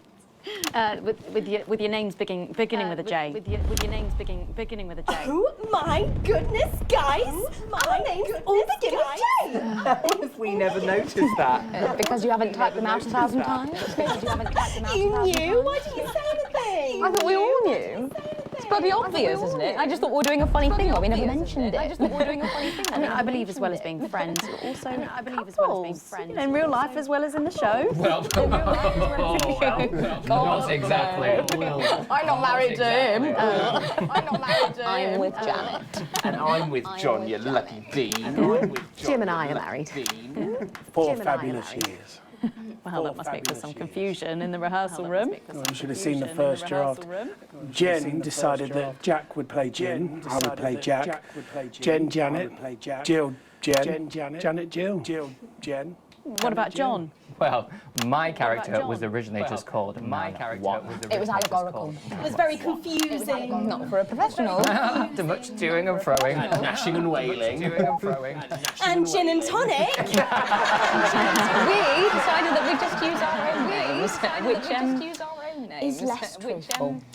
We're also less likely to go into the wrong dressing room. Yeah, that would be very embarrassing, wouldn't it? Of course, when I first wrote it, we were only meant to run for a few nights at Nimby Village Hall, but when I registered it with the Department for Culture, it caught the eye of someone high up, and before you could say overnight sensation, we were transferring to the capital. It's all been a bit of a roller coaster, really. I'm only 19. I'm the youngest. You really don't have to repeat that. I had to give up my job as a mortuary technician. Yes, we all had to move to the capital. I love that job. It's been a very turbulent time. So peaceful, no singing. So peaceful, no singing. This piece isn't peaceful. Stand by, Alex. Censor the orange. It's about children. And why you shouldn't have them. In a way, I guess it is political, with a small p. After all, we are a solid unit, and eagle-eyed audience members will see we nod our heads to advance on stage throughout, and we target the messaging at women aged 22, well, about 35, as they're the most likely to be afflicted by this terrible problem. Terrible problem. Having children. Terrible problem. You understand, Megan. You clearly agree. You understand, This isn't about me. Of course, we see that there are advantages to a family unit, but eagle-eyed couples watch as the little parasites advance on their lives. And there's no time to play the guitar, get through a book, or watch a movie. They're exhausted, passed out on the couch by 20 to 9, for God's sake. You're very chatty tonight, dear. Usually I'm the chatty one. You're the youngest, we know. It's not a badge of honour, Janet. It's not a badge of honour, Janet. Oh, well said, John. Thanks, Jack. Got you back. So, could you just tell us what is the play about? What happens in it? Well, go ahead. It's a tragedy, obviously. Jennifer, myself, and John have their child, and then the story charts the downfall of their hopes and dreams. And there's lots of singing. I'm dancing. There's lots of singing. A lot. Dancing. My character works at a menu centre for a distribution unit. Eagle-eyed, she sees her friend's rapid advance to a pit of despair. Becoming a target for children's TV advertising at the age of 22, she decides to take drastic action. I can't really say more, though. Probably said too much. Yes. Let's not spoil the second act for anyone who might come to the theatre. Which should be all of you. For too long, we've been told that a life without children is somehow incomplete. That children are a blessing. Well, I've done the research, and they're not. Besides, there's already loads of bastards running around all over the place. So. We just want people to have the option of a happy, child-free life without stigma. You know, when I was 14, before I had come out, I had an experience with a girl called Julia Jacobs. She was an experiment, I guess, you know, a chance to dip my toes into the... Dip my toes into the... for coming tonight. I really hope you keep them dancing in the aisles for many performances to come. The no And I am pleased to say we can now go back to Patrick Bannon to get the latest from the scene of tonight's horrific events. Patrick, are you okay? Thank you, Megan. Thank you. This is Patrick Bannon reporting from the scene of tonight's devastating and symbolic attack tonight this evening. An attack which I myself have been found myself caught up in. I'm still a little dazed and a little deaf, Megan. So I hope you'll forgive me if I seem that it's time to speak with the Prime Minister. Mrs. Salisbury, that's you. You're still here.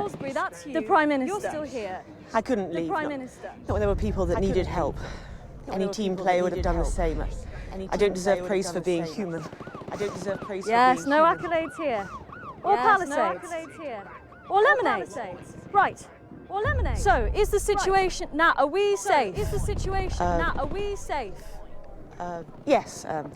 The security services performed their duties without hesitation, and I would like to assure the public that although there have been some injuries, there were no civilian deaths here this evening. Oh, that's good news about the Sorry, did you say no deaths? That's right. Did you say no deaths? civilian deaths. That's right.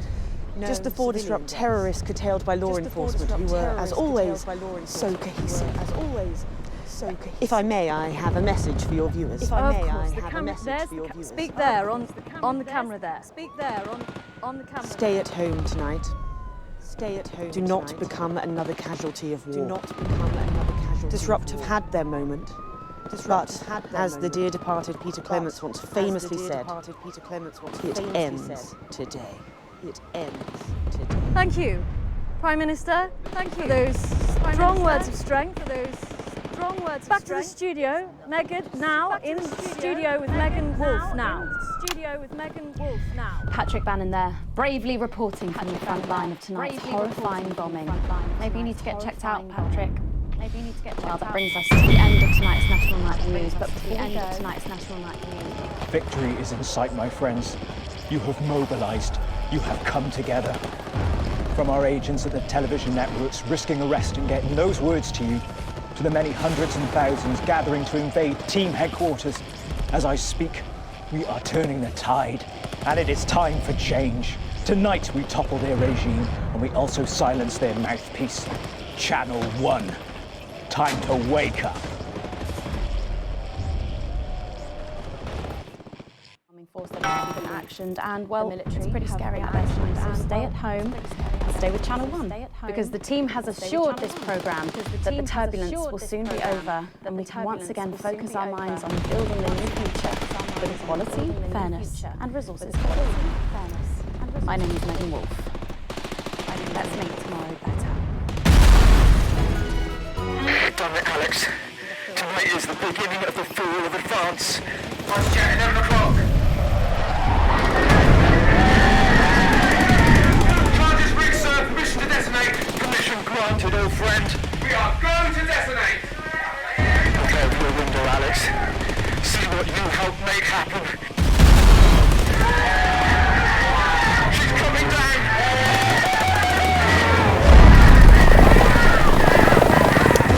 Sir, up there.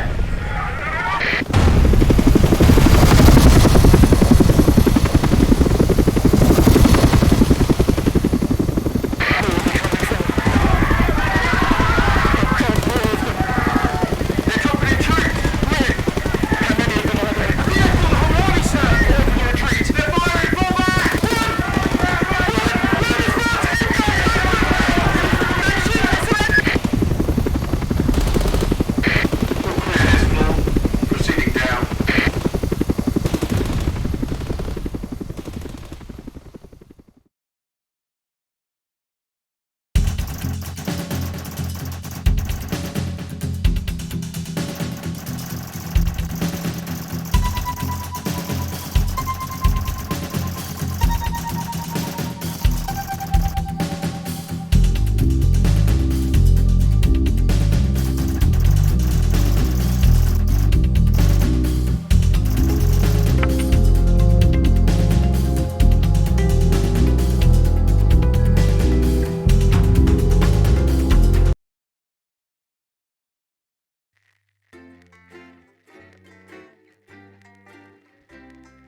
I've checked the schedule for tonight. Nothing major to report. Certainly isn't anything you can't handle. Still, at least my daughter's in for Advance's new initiative. That should liven things up a bit here. Keep up the good work. After the birth of their unexpectedly large family. At 9:15, it's What Music is Best, a rundown of the top-selling songs across the territories. Expect catchy tunes and scenes of an inappropriately sexual nature, not one to miss. At 10 p.m, it's time for Julia's Diary, where the ever-popular Prime Minister reads extracts from her diary in front of a warm fire. Then, at 10:30, it's the latest episode of our drama series, Betterment, which tells the inspirational story of Emily Dennisworth and the brave doctors and technonians struggling. And this is Jenny. She's the floor manager. Hi, Stacey. That's Colin. He, too much. Don't talk to Colin. Not getting involved in bringing your daughter to work, eh, Colin? Nah, we don't believe in it. All right, come and sit next to Mum. Believe in what? Just days. How did it all go so right? That's followed by the territory Atta girl. advanced briefing. 10 seconds, everybody. Now all of it. Monday's a myth. That explains so much. Okay, we are going in 5, 4, 3. As we go over to Megan and the team. Good evening and welcome to the NNN. I'm Megan Wolf. And who's this, you might be wondering? Well, it's Bring Your Daughter to Work Day here at Channel 1. So I'm joined tonight by my foster daughter, Stacey. Say hello, Stacey. Go fuck yourself. All right then, here are stories that matter to you. First up, with Advance confirming that the nuclear fallout from the 20-week war is to blame for the drop in birth rates across the territories, we asked you what keeps you going. I know that I, for one, was quite deflated when I heard about this, but reading all your submissions has really put the smile back on my face. This is from Sonia in Larkfordshire. I've had plenty of time to fill, so I've started a new hobby. Since I started knitting, I barely remember that 85% of the country is sterile. My record is this scarf. It's 124 metres long. Thank you for that. And if you've started a new hobby, do write in and tell us about it. Next up, you know how we love your uncanny comestible coincidences, and I don't know about you, but I think this one really takes the biscuit. I'm not sure what I'm more impressed by, Stacey. The things our viewers spot or the unbelievable way our menu centres are now able to feed every team member every single day. Greg from Proddington has sent us this lovely photo of their breakfast, saying, I couldn't bring myself to eat my toast this morning because I could swear it bore the spitting image of the great Julia Salisbury's relatable face. So I had to make do with a plate of butter and 2 spoonfuls of jam. Do keep those coming in. Come on, have a go. We've just got time for one more of your stories, and this one is an inspiring story of rehabilitation. That's it, just tell us who it's from, yeah, and then read it out, okay? Apparently, this is from Sherry in Pendant. Here I am, just 6 months out of Betterment. I'm healthy, sober and working thanks to the facilities I had access to on the inside. I'll never have to go back to my old life of stealing cars and burning down charity shops. I just wanted to share. We absolutely love hearing the way our neighbours and team members have been able to become better people. So do let us know your stories here. You can do this bit, Stacey. No, you're all right, thanks. Come on, give it a try.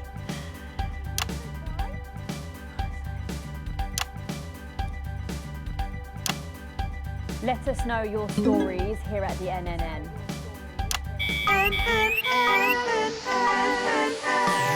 Right, bit of a change of pace coming up here. You'll need to use the SFX buttons for the next segment, but Advance have already selected when and what to use. Simple stuff. Just follow your government orders.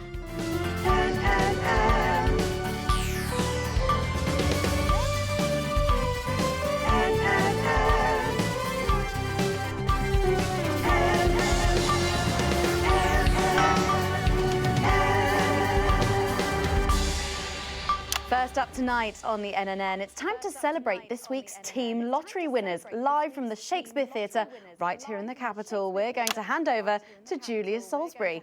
I suppose you don't think much of her either, eh, Stacey? She's got a lot more going for her than you wankers. Okay, surprising vote of approval there from Stacey. Let's go live to that right now. Good evening, everybody, and welcome to this week's Team Awards. Of all the many duties I have as team leader, this is by far the most pleasant. As I so often say to you, the uneven past is now, following the demise of Disrupt, firmly behind us. This is the new future, and I say to you, it's better now. I am delighted to be joined here tonight by one of the oldest people in Territory 1. He was born over 107 years ago. Please give a warm team welcome to Alfie Tadgbadger. So, Alfie, you must have seen so much in your lifetime. What have been some of the highlights? Alfie? Alfie? Is he all right? Is he all right?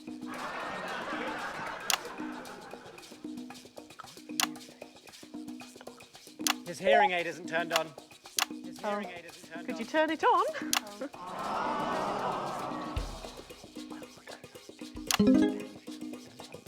He says it drains the battery. Well, will you tell him that we'll buy him a brand new battery after the presentation?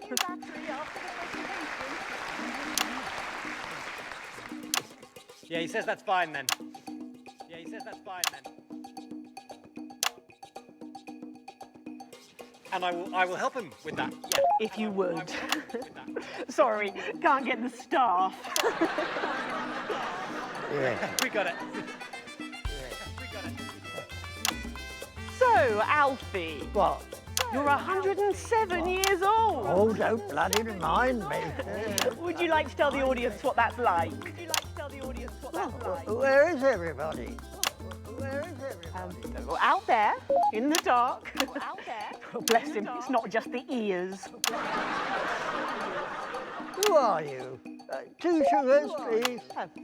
I'm Julia Salisbury, the Prime Minister. I like this story. Who are you really? No, I really am the Prime Minister. I really am the Prime Minister. You're a woman.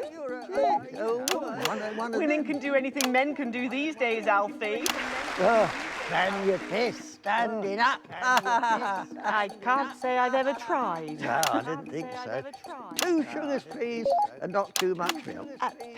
Shall we get to the awards, Alfie? Are you going to ask me about my life? Well, I'm not sure we have enough time left now for that. So... When I was 9, I wanted a pet, so I asked me mum and pap. There was no television then, back then, you know. We made our own entertainment out of coal and roadkill. Well, that's fascinating. So they got me a pet, see? But it weren't a dog. They told me it were a dog, but it were a stone. A stone? Yes. So I called it Patch, which was a popular name for a dog back then on account of the king having a patchy face. And I decided to introduce him to pretty little Gertie Thimble, who lived up the road. Oh, how romantic. She threw my dog in the river. That was the day I decided I'd never marry. And that's the secret to your long life? Oh no, I've been married 7 times, divorced 8. There was a mix-up with number 3, see? Yes, I'm just lucky. Are we going back to the home soon? Soon, Alfie. First, let's turn to the reason we're all here, the weekly Territory 1 Team Awards. First up tonight is a lady who really knows how to put in the extra hours. She works at a transition centre in Hamble-Bamblebury, and she has single-handedly allowed more families to unburden each other than any other nurse in Territory 1. In the uneven past, she'd have been locked up. Tonight, she is being honoured as a team player. Please welcome Daphne Snister.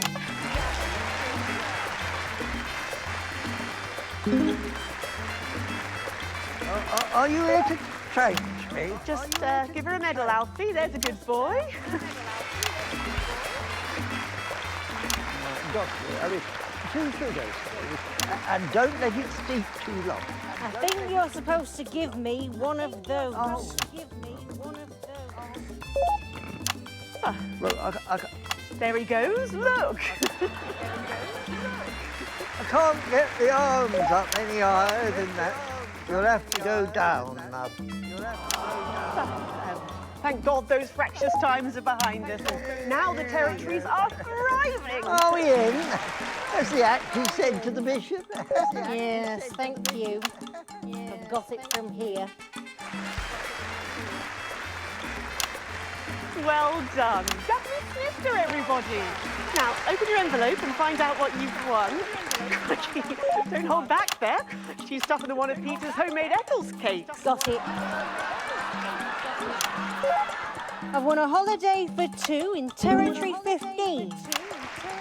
Used to be called San Palmerino, didn't it? I believe it did, yes.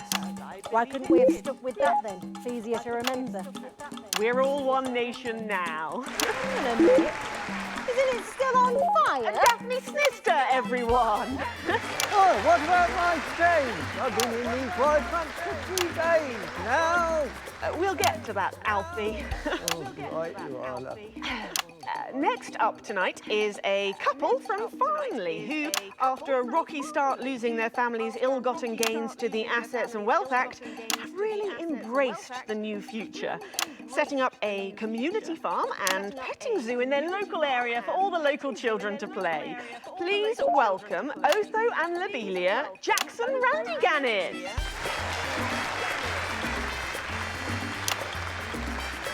Medals, Alfie. You know, when I was in the trenches, I had a pal called Scotty Wilson. He was from way up north, so I didn't understand a bloody word he said. But he were my best mate. Should we just grab them for ourselves? Probably for the best. And his best mate was Smudger Ace. There was them two, Fiddly Eric, Unstable Terry, and of course, Leggy Sydney.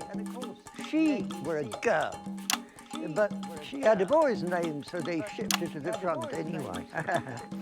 First girl any of us has ever seen, close up. She's dead now. They all are. Smudger and Scotty never made it home. Fiddly got shanked in Frankworth prison in an argument over an olive. And Terry, he exploded quietly at home. Sydney got a fatal skin condition.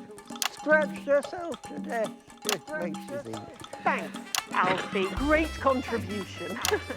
So, Otho and Lobelia, a petting zoo. After we lost all our wealth, we discovered there were actually people who had never even owned a pony. So we decided to do something about it. That's the type of people we are, you see. Advantage of a private education, probably. Well, I'm sure we could debate that all night, but there's no time. So, let's see what you've won. Yes, there's something I want to say to you. Oh, absolutely. Every citizen of the new future has my ear. When Advance came to power, you took all of our wealth. You took the shirts off of our backs. Quite literally, in my case, I used to collect shirts. You might as well have the rest of it, too. Oh, security! Oh God, not again. If I said it once, I've said it 1,000 times. Pennies and the news are not good bedfellows. Keep those flappy bits off my channel, Alex. And better. And you are? Oh, no. Got to go. Oh. It isn't right and it isn't fair. You tell him, girl. That's my wife, you know. Oh, no, you don't. You can't mix pearls with swine, it isn't right. We used to have 3 horses, sent into Thistlewood hung well. And now what have we got? 2 mangy goats, 1 mongrel dog called Kenneth, and a rooster that won't bloody shut up! Can we get this over quickly with, please? As the actress said to the bishop. Oh, here we go again. Hello, Alfie Tadge Badger. Pleased to meet you. Stop them! Oh, don't worry, love. I'll protect you.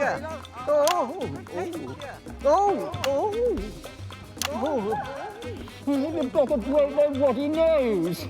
You know, This reminds me of when I was in my 20s and we go to the promenade at Shining on Sea and watch all the pretty girls on the beach. Everything was black and white then, of course.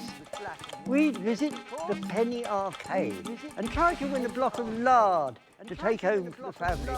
You couldn't buy lard in those days. You had to win it. Oh, it was so much simpler back then. Boys were boys, girls were girls. Everyone else was recruited by the circuses. There were loads of them, you see, circuses, with their big tents and their candy floss. You'd hear the music, the pipe organ, drifting over the nearby fields. My mum used to call it the most magical sound in the world. This was before she lost her hearing after giving a particularly loud round of applause. Did you ever go to the circus? What's that, Alfie? The circus, yeah, dog down line. Yeah, just a tea, Pet. Just a tea, Pet. Well, that was an unexpected dose of naked nostalgia. Some people simply can't let go of the past.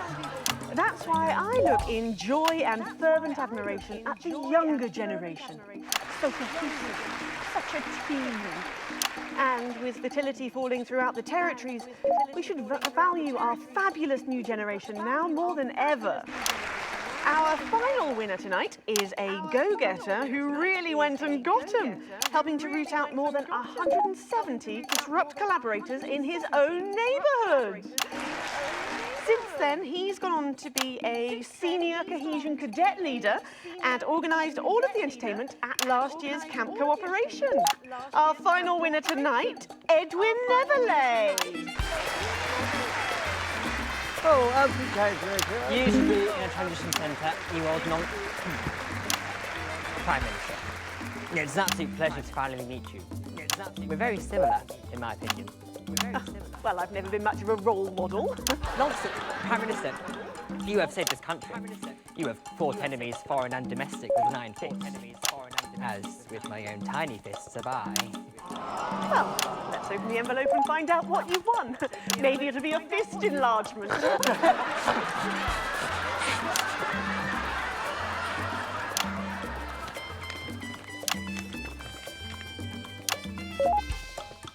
A year's internship as a behaviour coach at Betterment. Let's show the fools where they went wrong, eh?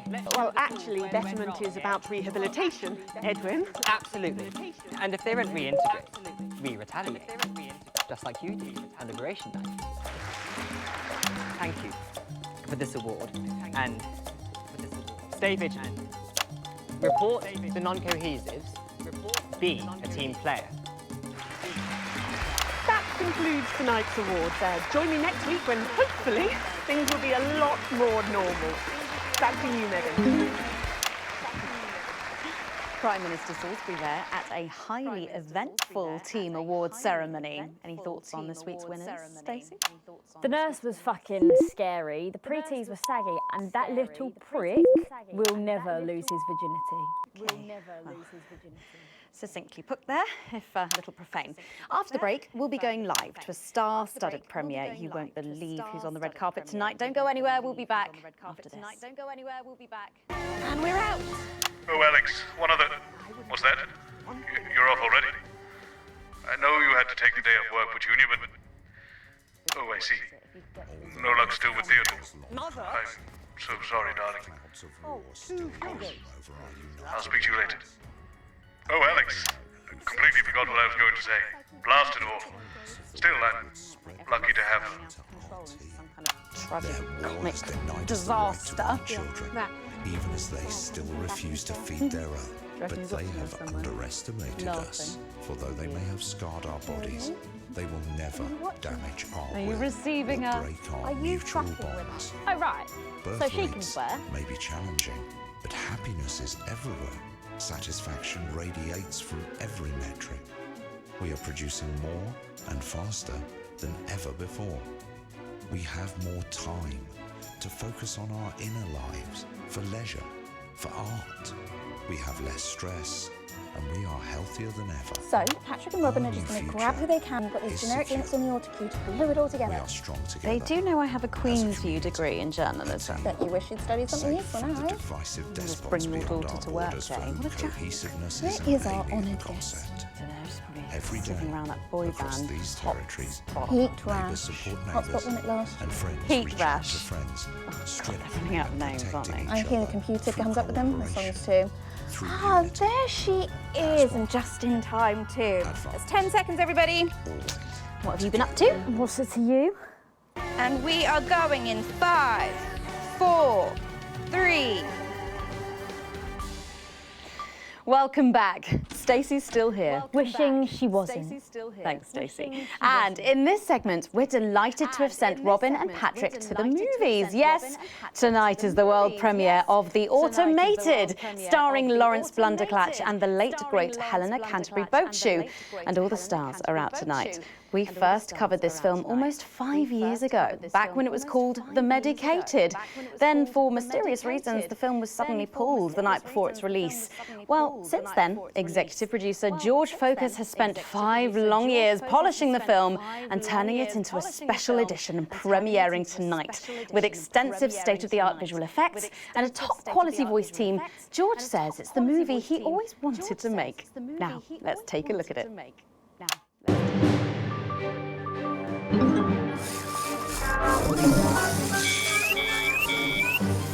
I can't deconstruct it.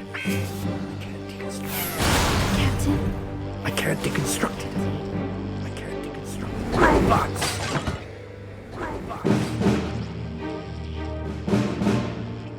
Is this a wig? You think I don't grow that? You think I don't grow that? No, Dick, I'll kill you. Think of Zach, I'll kill you.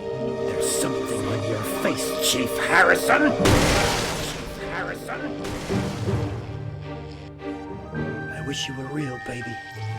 Flesh and blood. Captain Quasar. But you're just ones and zeros, baby. If only I'd noticed. Captain Quasar. You rusted, Quasar. but I didn't notice it. Captain. I'm buffering, Dick, you said? Got one on you. God damn it, blast it all! Here's a map. What's a map? What's a map? Okay, so head north on Interstellar Avenue, left at the asteroid belt, and a tricky 3-point turn at Uranus. What are these symbols? This corner. This is the key.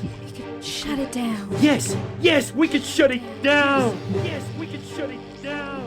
But we have to ask ourselves, who are we?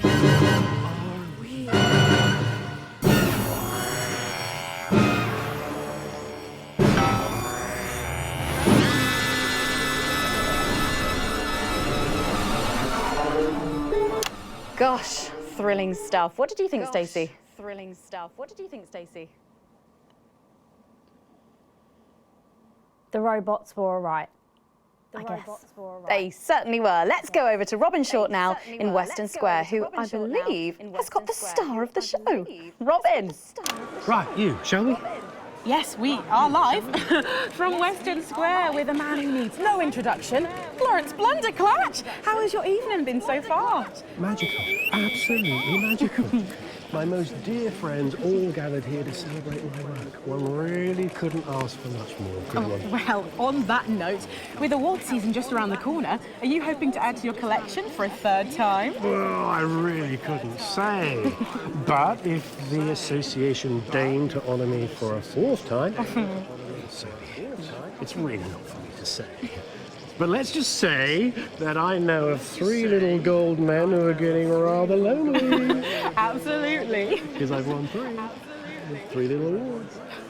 And each more deserved than the last. Well, it's safe to say that your career has gone supersonic in the last couple of years. How's that been? Well, as I was saying to Stephen only yesterday, that's Stephen Spellman. The Stephen Spellman. Lovely chap. I mean, unbelievable mind. I said, Stephen, you know, this really has been quite the ride. But you know what he said? He agreed with me. Wow. And what do you attribute your success to? Well, if we're talking actual numbers, I'd have to say 60% talent, 30% looks, and 10% passion, brackets general. Not to mention the incredible coverage on election night. That really was the start of it all. That and my own range of sick bags. Lawrence's chunder catch. Wow, who could forget? Well, it's been a delight talking to you, as always. Thank you so much. Well, Patrick Bannon should be with Lil C for a conversation that doesn't involve vomit. Patrick! Thank you, Robin. Let's hope not. I'm actually joined here by Billy Bob Jean Short. And surely you recognize my youngest, pop sensation, Lil D. Her Lil C Colors album drops next week. Actually, we weren't expecting Lil C. Is she? She's around. She's not been feeling very well. She's put me in charge. Has she? Well, the courts have. They gave me stewardship over her estate, her finances, and her internal soul. Praise Craglar! Praise Craglar? Wow. But is she coming just because we've got some questions for her? Well, she might be along later, but as her legal and spiritual guardian, I'll be happy to answer any questions on her behalf. And Lil D, was it? Well, you look great. Oh, thank you. You know what? I feel great. Well, who are you wearing? I'm wearing Little C, and you could be too. Really? Little C's new line launches tonight. This is one of my favourite looks. It's called... Oh, what a unique name! Hard to spell, though. But of course, Lil C is basically fashion royalty now, with a veritable clothing empire to her name. Yeah, well, the label's gone from strength to strength since our initial TV launch on this very show, actually. Oh, yeah, that's right. So really, we have all you to thank for all this. You know, this hat cost more than my second jet. Feel that? Yes, it's a nice hat. Person. And Forbes magazine has named me the youngest self-made success story ever. And do you have any advice for anyone wanting to follow in your footsteps? Absolutely. All you need to succeed on your own is your family's financial backing and pre-existing fame. It's not rocket science, people. Well, but in sadder news, am I right that Lil C is going to be retiring from music? Yeah, I'm afraid so. I'm sure you can imagine. At 25, she's far too old for pop music now. She can't keep up with these young stars. So her best of album is out now, and she's touring that later this year. And then her farewell tour the year after that. And that's her last chance to see her. So until the reunion tour and then the classic tour after that. But it's been a long and varied career, as you can imagine. She's very proud. Oh, and if her health's bad, then maybe it's for the best. What's wrong with her health? Oh, what's wrong with her health? Yes, her health. Her poor health. And it's surprisingly expensive treatments. Curse you, Zatan! Damn your intergalactic justice! Oh, yeah. Well, we better be letting you get back. Those babies aren't going to sell themselves, or possibly at all. Billy Bob, Lil C, D, thank you so much for joining me, and do pass our best wishes to Lil C. Who? Oh. Now, it looks like Robin is with a music legend who actually is irreplaceable. Is that who I think it is, Robin? It absolutely is, Patrick. Jesus, I almost can't believe you're here. How have you been? You know, I like to walk amongst the peoples every now and then. It makes them feel close to me. Right, yes. And to be close is to be human. And to be human is to be apart. Oh, that was good, write that down. Hey, Rachel, write that one down. It's good to see you've done so well for yourself. Thank you, my child. You know, I have you to thank for that. If it was never for your show supporting me and my music, I never would have transcended. Now, there are rumours going around that you might be running for office. Is there any truth to that? Yeah, that's absolutely true, yeah. But you're aware that elections have been suspended in the territories? No, I'm not running to be no Prime Minister. Oh, you're not? No. Oh, you're not? I'm going to be King of the Moon. King of the Moon? Yes. No, sorry. You're running for king of the moon? No, not running. No, it's my birthright. And does this have anything to do with promoting your upcoming hip opera, Jason Space? Hush now. Cynicism is so unmean. Okay. And how long will this last? Will it go the way of last year's Living as a Mouse fiasco? Or maybe your foray into ventriloquist beats? I don't make the new rules. I merely live by them. So, are you looking forward to seeing The Automated? You know, I don't believe in film. Thou shalt keep thine image still and holy. That's track 4, Jesus Christ Megastar. Okay. Thank you for your time, and good luck with your new life in space. I love you, my child.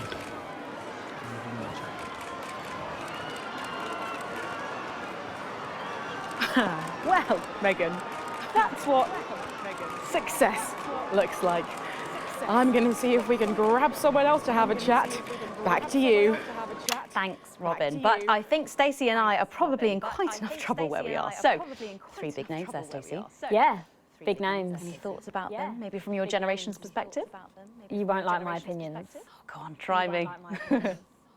Well, Bumbanonk is so old he's like 1 week away from a transition centre, so who cares?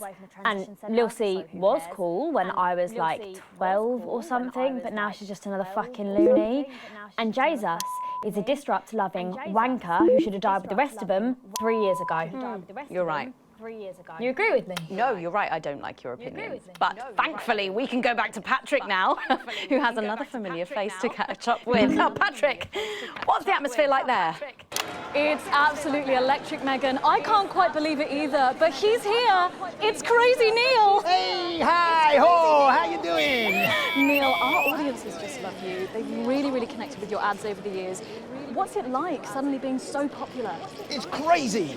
People stop me in the streets, they expose themselves, they write me threatening letters. You know, the stalker has become the stalky. A real taste of Neil's own medicine, if you know what I mean. Yeah, and what's been the most challenging thing about being so famous? It's places like this, you know, being around actors and rock stars.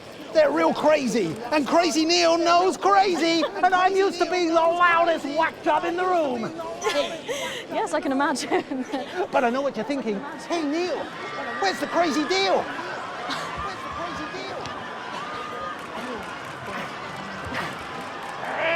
We got crazy deals on chairs. You ever sit in a chair that knock your socks off? No, I can't say that I have. It makes a mess of the carpet. But what do you say? We got a deal? Well, what about Betty Andrews' handbag? It's real leather. It's real cheap. And it even contains our heart medicine. Spicy. Really? You've got the chair. You've got the bag. You're really busting my balls. What can I do to convince you? Let me throw in my wife. Mrs. Neil. It's the latest model. Not a scratch on her, pearls like a charm. What do you say? We got a deal. Look, I really can't take your wife. Yes, you can. I got loads of them. Come on down to Crazy Deals. We got crazy deals on chairs. We got crazy deals on meals. We got crazy deals on wheels. We got wheels on meals, meals on wheels. We've even got endangered seals. And we got meals with endangered seals. Yeah! Thank you, Neil.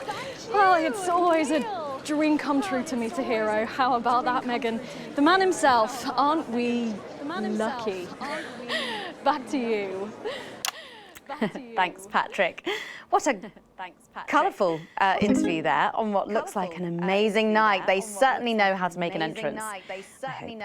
And The Automated really does seem to have unstoppable written all over it, because despite Boris Horsey in Hours magazine calling it Lawrence Blunderclatch's overly long suicide note, in a review which ends with the words, and he hasn't even had the decency to see it through, the film, which is free to all residents of the territories, has seen record pre-bookings and looks set to run for months and months. But let's go back to those lucky few seeing it tonight. Oh, I'm so jealous. Robin, you seen anything unusual there? Thanks, Megan. Well, will you settle for the territory's most eligible bachelor?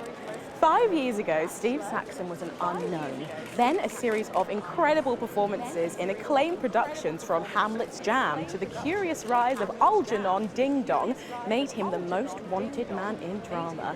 He's been voted sexiest man under 25 for 3 successive years. Now, let's see if he'll talk to the NNN. Excuse me, Mr. Saxon. Steve, have you got a moment to spare to talk to the NNN? Oh, hi, the NNN. You know, your show gave me my first chance at an audience. The Raw Me, Steve 1.0. I remember. Even then, everyone could see there was something so special about you. The whole thing is burned into my mind. A moment is the very least I can give your amazing viewers in return. Not that we're actually going anywhere, is she? Are you going to introduce us to your date? But of course, this I'm is... Charlotte Winstanley Hamilton. I was in Hey Friendship too. You know, that scene you burned into your mind. I was in that. No. Sorry. Don't remember you at all. Are you sure you were in that? Yes, I was the pretty one. Tell her, Steve. Looks are really important. Well, if you say so, Steve. So, it's been a big year for you. I believe you've been tackling The Bard. Yeah, so I've been working with an enfant terrible called Quentin Sucker Punch. We've been doing all the Shakespeares. Crikey, all of them? Yeah, so we shoot one a week. I play all the parts, so I learn them at the weekend and then we shoot them naked in his steam room. The lighting in there is really good. Sorry, did you say naked? Yes, well, he is. I'm in a variety of hats. It's an old theatrical tradition. I had a single out. It was called Look at Me. And you did that advert, didn't you, babe? Is that your dental floss? And the sex tape, of course. Steve! I don't like to talk about that. Although apparently it's available for $11.99 everywhere. Just ask your newsagent. So, what is your favourite Shakespeare play then, Steve? Ooh, I like the wordy one. It's starting soon. I'm going to miss the trailers and we haven't even got any popcorn yet. She'll be here. Oh, I'm sorry I'm late, guys. What took you so long? There was an injured pigeon. I'll explain on the way in. Now, of course, I remember you from that legendary first appearance. Really? Her too? You were such a serious little thing. You had that horrible sister. Yes, that was me. I'm the horrible sister. Don't be so hard on yourself, babe. Looks are really important. So, what have you been up to, Harriet? Actually, last year I was overseas bringing art to the starving children from outside the territories. They may not have food, but they can still have Canada. Good for you. And now I'm in an experimental physical theatre piece about the existential angst of Wicker. Amazing. So arts. We do it above a pub on Thursdays. I was also the girl who got murdered in the bath in Night Slasher 3. Haven't seen it. But she was brilliant. Thanks, Steve. Fucking hilarious. Yeah. Thanks, Steve. I think it's starting soon and I really need a tinkle. Oh my God, you need the moon now. We're going to completely miss the trailers. You were so selfish. Sorry. We've got to go. Oh, of course. Thank you so much for talking with us and enjoy the movie. Thanks. Love the NNN. I love you guys. Stop showing off. Sorry.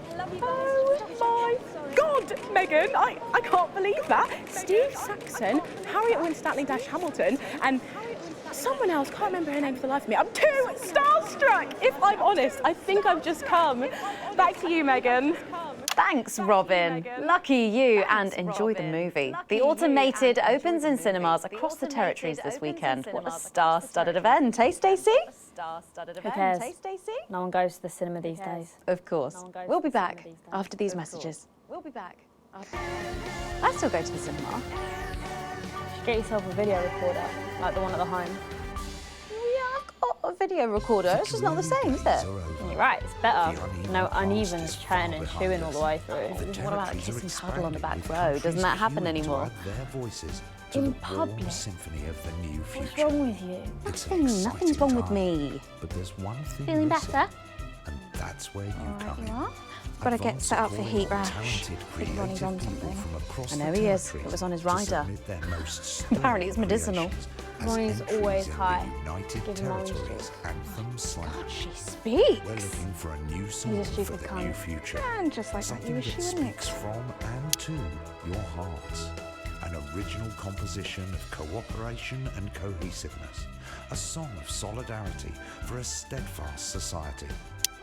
We seem to be a bit bunched up at this end. Don't worry, it's so cool. All you need to It's do what now? is record or notate your anthem. Oh, here's Megan. She's going to be interviewing you. Hello. Hi. This is her. Chamber Orchestra or This is 44 Stacey. Choir. Well, hello there, Stacey. Fuck off, Ronnie. Right. No, I'm sorry, but if we can't be polite, you're going to have to wait in the dressing room. The automated Whatever. and Do you want to go and wait in the dressing room? parts 1, 2, and 5. No. So why not put on No your what? composing trousers, sharpen your music stick, and have a go? No. You can grab the friendly Thank you. 31-page entry form at your Sit up nearest straight. team offices. You're ruining my shot. Advance, because That's a 10 seconds, everybody. requires Oh, a cool. mighty melody. Fucking right, Noko. What's that? What's no? Bring in 5, 4, 3. Welcome back. For our final segment tonight, Stacey and I are delighted to be joined by Heat Rash. Their new album, Girls and Why We Love Them All, comes out this weekend. So, let me see if I can get this right. It's Nolan, I write the songs. Ronnie. That's what it says on my tattoo. Oh, you've got a tattoo of your name on yourself. Okay. In case he forgets it. This raconteur, you must be Chinny. Why do they call you Chinny? It's because of this ugly old thing. I don't know what you mean. God, you're so fucking embarrassing. Dale. Crikey, Dale, you do not look old enough to be in a band.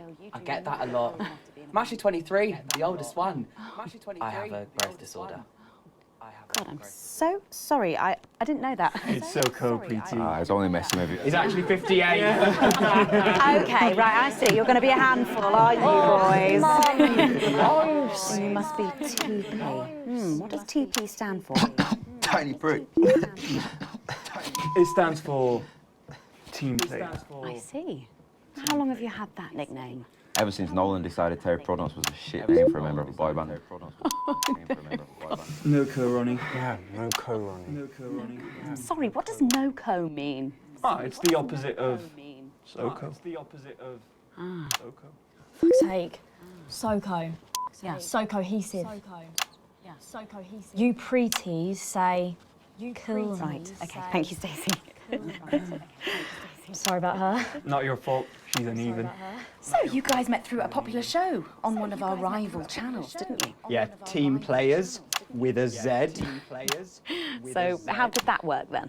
Well, actually, Dale and I knew each other from school. We were actually classmates. And Fuck's sake, Nolan, mate. Give someone else a chance. We all went on Team Players. We all auditioned. The judges put us into bands. And, yeah, we went to their houses and they just put us into bands. it's an example of how we're greater than the sum of our parts when we work in harmony. And occasionally singing it. So every week on the show, they get these bands and they give them a song that the producer just found from under the bin somewhere. Actually, I write the song. And the public would phone in and decide which song they like best. Right, and then the losers would be eliminated. Yeah. Mum. What? Noko. Preeti. So Noko. The band who get the most approval get to play their song again. Sure. So what happens to the losers then? Mum. What do I keep doing wrong? We don't use the L word anymore. We don't use the L word anymore. Would you please stop saying that? Would you please stop saying That word is a pejorative. It's a word designed to diminish. At Go-Getters, I learned very early that we only win when everybody wins. But, sorry, that's not real life, is it? That's just sports board, no? Thought you were Soko. I Thought you were Soko. I am Soko. Nah, you're a shrinker. Can't be friends with shrinkers. She doesn't know what you're talking about. She doesn't understand. So I do understand, actually, Stacey. What's a shrinker? Well, a shrinker. What's a is- preety, Mum? What's a preety? Well, I think it means someone who's older, doesn't it? Pre-T, Well, I think pre-territory. It's someone who turned 18 before the new future. We call you preties. Uneven. Mimis. Nonks. It's not her fault she's old. She can't help it. I'm not that old. I'm trying to help you here. I don't think I need your help. See? I Total don't think I Mimi. need your help. See? Is that so? Total Mimi. Yes, obviously. Yes, obviously.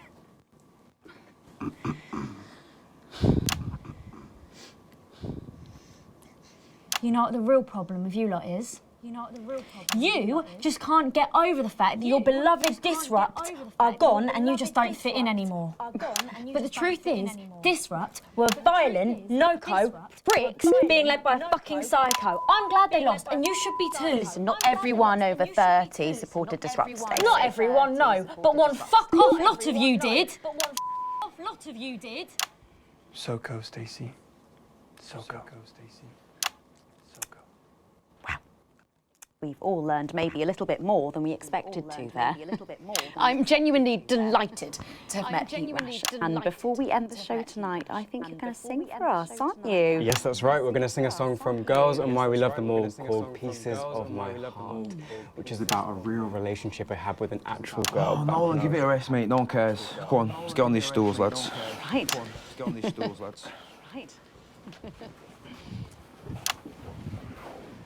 So, Stacey, can I get your contact? Oh, she's 15. Go on, piss off and sing your song, Terry.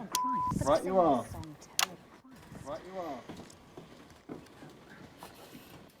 So, here they are with their latest single, Pieces of My Heart. Are you excited, Stacey? Not for me, no. I only listen to blip music. And a bit of jizzcore. Pop music is... Ah, yes, I know I meant to mention this earlier. Apparently, these newfangled boy bands change singer all the bloody time. Try and follow along, eh? Keep the shot on whoever is currently singing the lead vocal.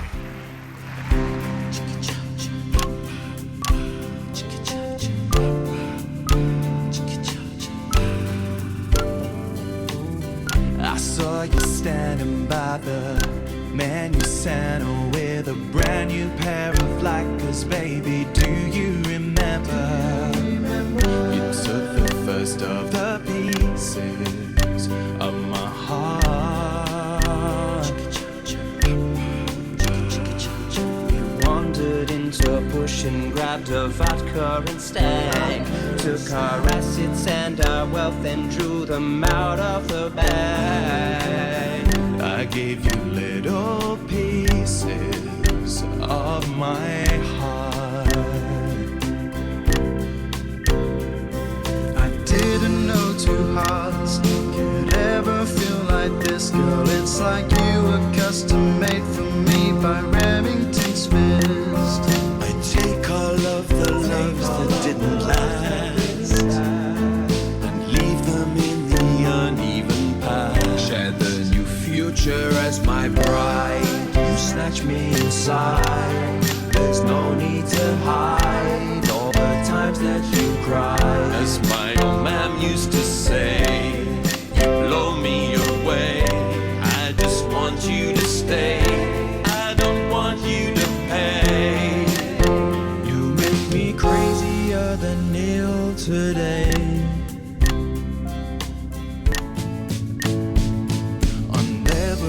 Night, girl, I was sitting beside you. We sat there shaking all the way through incisors.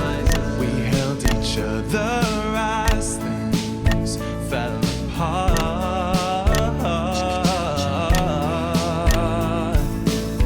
We took a train through all the territories and we threw away the rules and wrote our personal stories. You took a dozen pieces of my heart.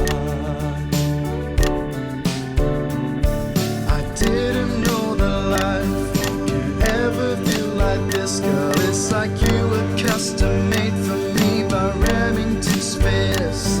I take all of the loves that didn't last. I leave them there, the uneven past. Share the new future as my bride. Snatch me inside. There's no need to hide all the times you have cried. As my old man used to say, blow me away. I just want you to stay. I just want you to play. Make me crazier than Neil today. And now I'm staring at your membership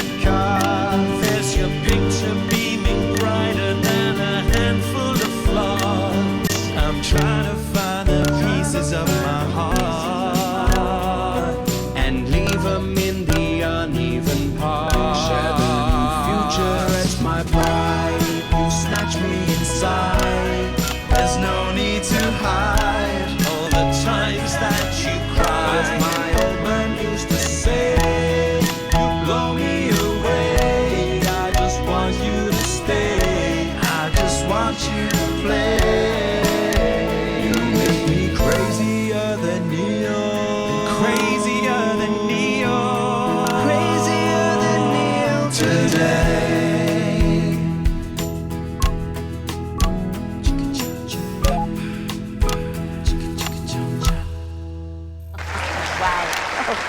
Fantastic, thank you, Niklash.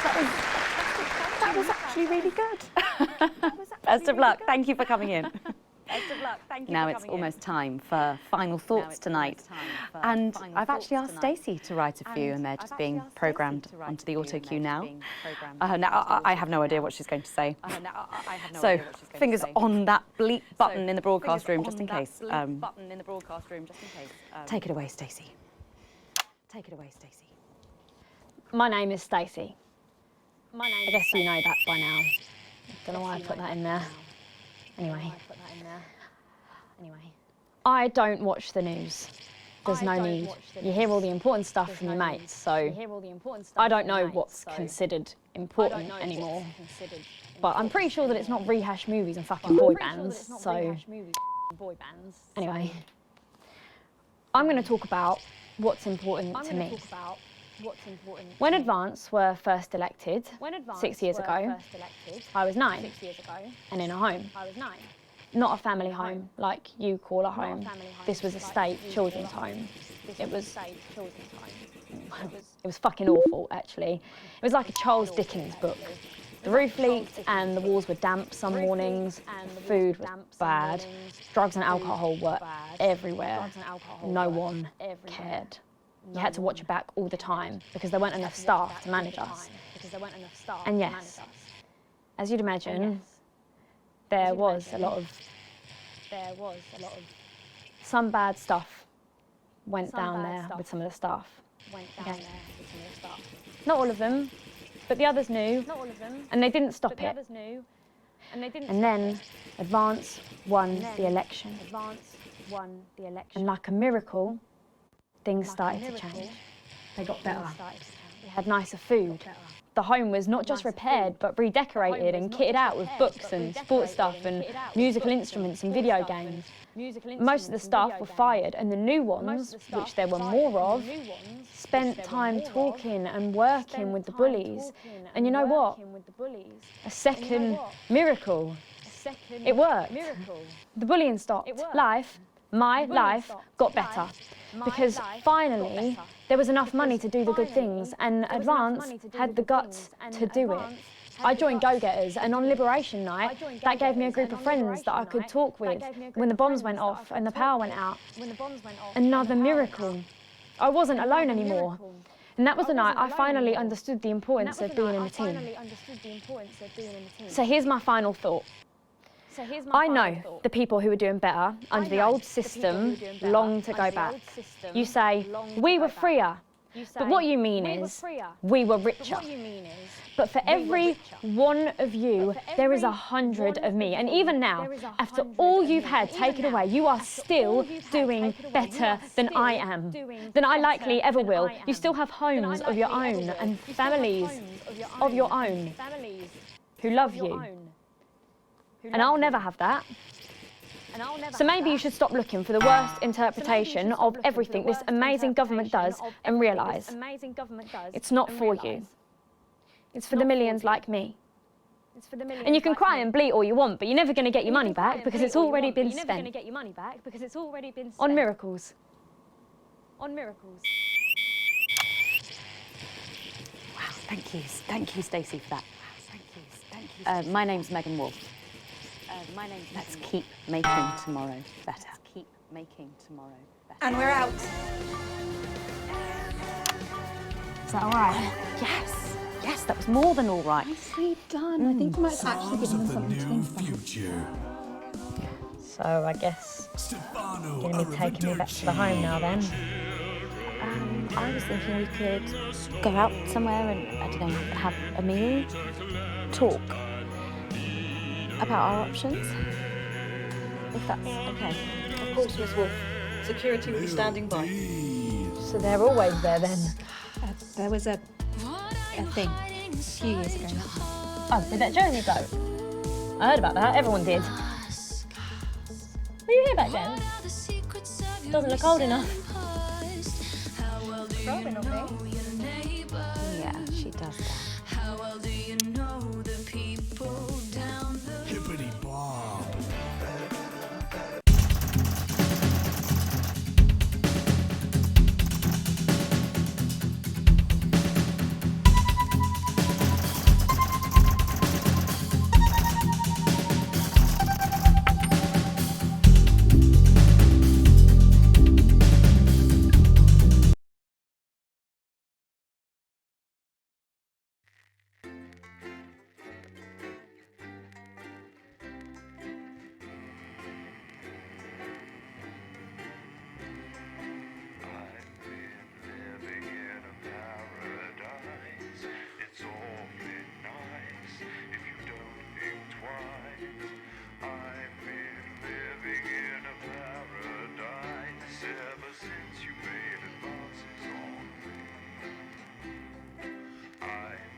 Alex, good evening. That time again.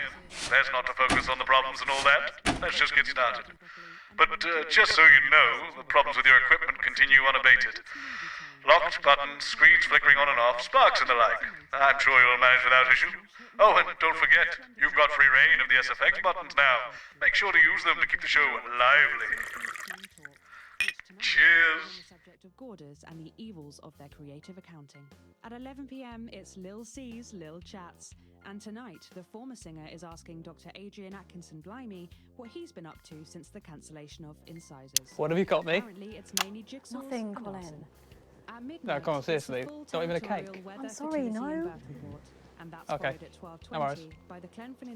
How old are you then, Cole? Okay, here we go. Big smiles. I've actually gained a year. I celebrated 44 last year, but it's actually this year.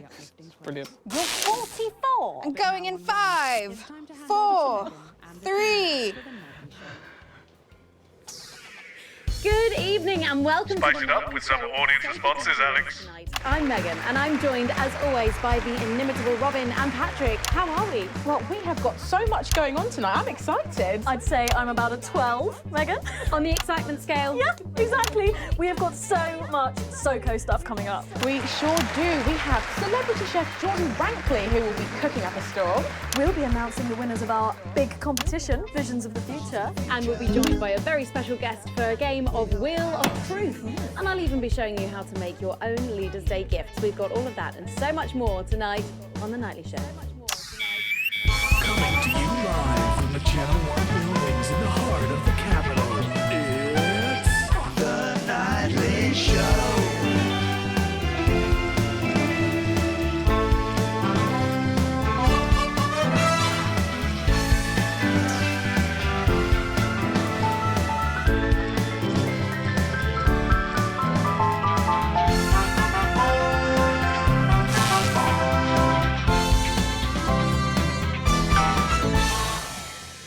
Right, let's have some applause on the way into the next section. Cases by Chef Jordan Rankley. But first, we know you love them, so Robin's going to give us an update on our lovely Nightly Show pets in Pet Corner. Splendid, that's the ticket. Well, Megan, first up we have our hamster, Lord Cheeks. Now, he's a squat winter grey with the scientific name Adipem stultus, and he lives here with us in this cage. Hamsters love hoarding, and they actually have special pouches in their cheeks for storing food. He loves carrots, apples, and chewing tobacco. Now, hamsters are nocturnal, so we'll do our best not to wake him up. But let's just see if we can... Oh. Well, the door has been left open. It looks as though Lord Cheeks has actually gone for a little wander, but I'm sure he will be around here somewhere. In the meantime, let's say hello to our tortoise. Now, after last month's viewer vote, she is now, of course, called Slow Barbara. And don't panic, even though it is December, Babs here doesn't actually hibernate. Let's say hello. Oh, she's sleeping. Oh. Babs? Oh.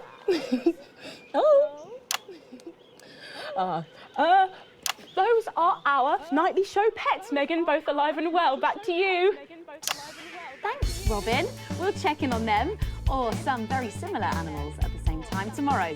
Now then, I hope you're hungry, because if not, you're about to be. Patrick Bannon is with Chef Jordan Rankley, and they're going to be showing us how to knock up a delicious apple pie. It's time to go into the kitchen. That's right, and I'm joined here by Chef Jordan Rankley. Welcome to the Nightly Show kitchen.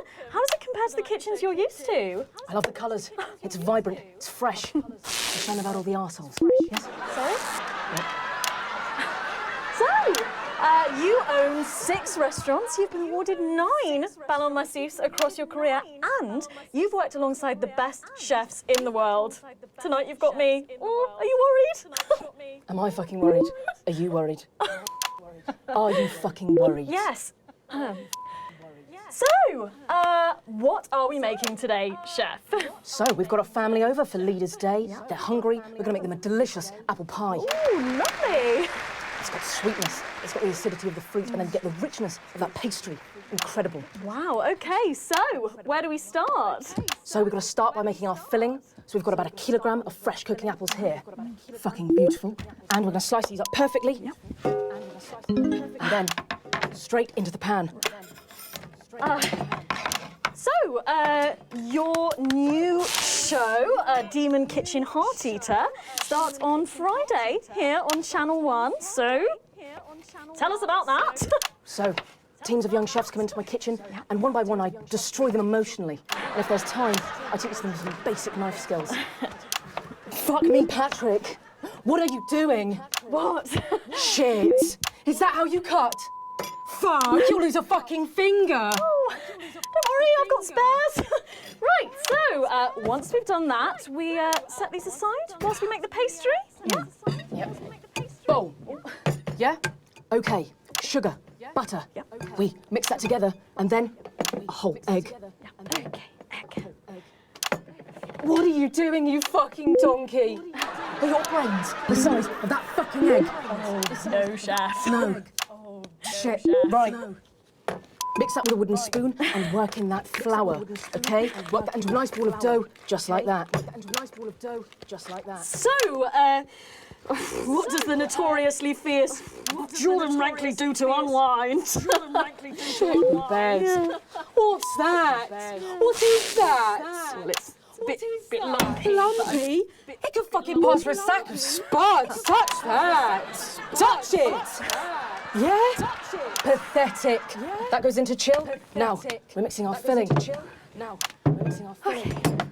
Apples, sugar, cinnamon. Apples, sugar, cinnamon. So, you own 6 restaurants across 5 territories. Which is your favourite? Are you mixing that or fucking it? What? Are you going to light a candle? Take it out to dinner? Fucking mix it for fuck's sake. Right, now we're rolling out 2/3 of our pastry. Bit of flour into the dish. And the filling goes next, right? Lovely. Okay. Then we're taking the remaining pastry, rolling that into a round, and that goes on the top. Beautiful. Lovely. Okay. Right. Wash a bit of water around the rim. Beautiful. Now press gently all the way around. And we're cutting 5 slashes very carefully for the steam. And then brushing the whole thing with a beaten egg. Lovely. Okay. Ta-da! What do you think? Oh my God. You, come here, you. That's a disgrace. I'd rather jam my eyeballs up my fucking arse than look at that. I'd rather use my tongue to tie my shoes after the fucking shit cooking contest. You understand? Then it goes in the oven for 45 minutes. Oh, put your fucking head in the oven while you're at it. Useless. You! Come here, you! You're the worst fucking thing to happen to food since cyanide. Do you know that? I tell you what. Fuck off! Get the fuck out of here! Fuck off! Okay, well, while I do that, let's go now to Megan and Robin, who will be announcing the winners of our competition, Visions of the Future. With SFX, less is more, Alex. Well, that looks delicious. If you want to follow along at home, then make sure you write in with a stamped addressed envelope and we'll send you the fact sheet. So, Robin, look at all these amazing entries to the Vision of the Future competition. Yes, we challenged you to show us your predictions of the future, and we were just inundated with entries, weren't we, Megan? From wacky inventions to global problem solving, they are all amazing, and we had the best time looking through each one. It was so tough narrowing it all down, so we have some amazing runners up. In 3rd place, drumroll please, we have Hamish, who's 3 from Lunwelly. He calls this Still Life and Future of God, and it really blew us away. Just look at the line work here, and I can really feel every passionate stroke of the brush. If you look here, you'll see a beautifully rendered, what I thought at first was a smiley face, or perhaps a cat. But I think if you really look, you'll see it's actually a representation of the seeming futility of death through the eyes of the living. Indeed. He's also chosen to just leave a lot of it which I think is really interesting. If you know Hamish and his work, of course, he loves focusing on the negative space rather than the image itself. Stunning, absolutely stunning, and such talent from one so young, Megan. But next up we have our second place entry. So in second, drum roll please, we have Keith, 41 from Dungleys. Keith, we were sort of aiming this towards our younger viewers, but still, he has sent in his idea of the future, which he's calling Ravaged Earth. Indeed, he says, and he's really rather detailed notes, deprived of basic resources, society will resort to a brutal system of weekly battles to the death, where only the victor may breed.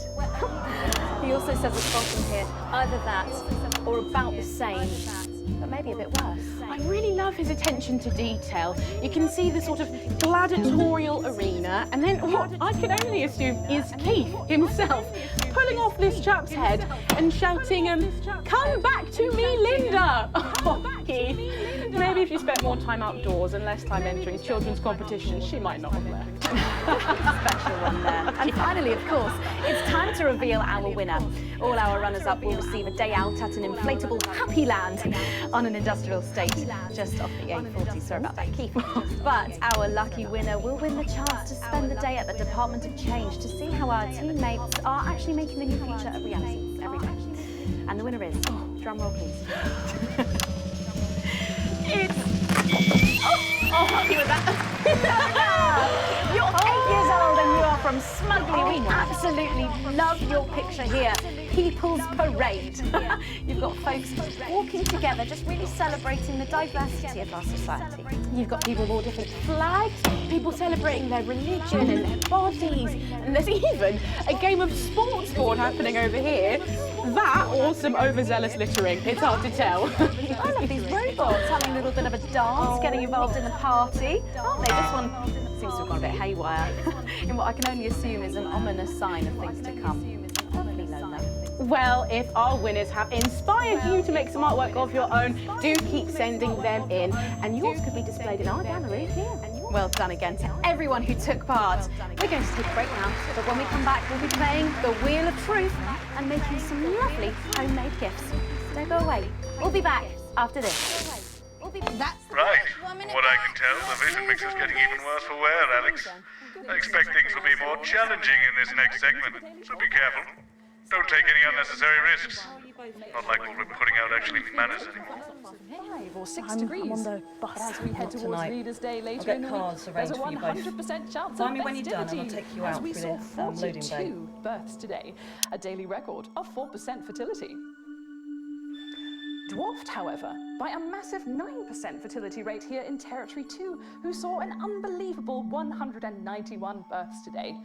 Though a nasty cold snap brings bitter winds overnight, so not all sunshine and rainbows.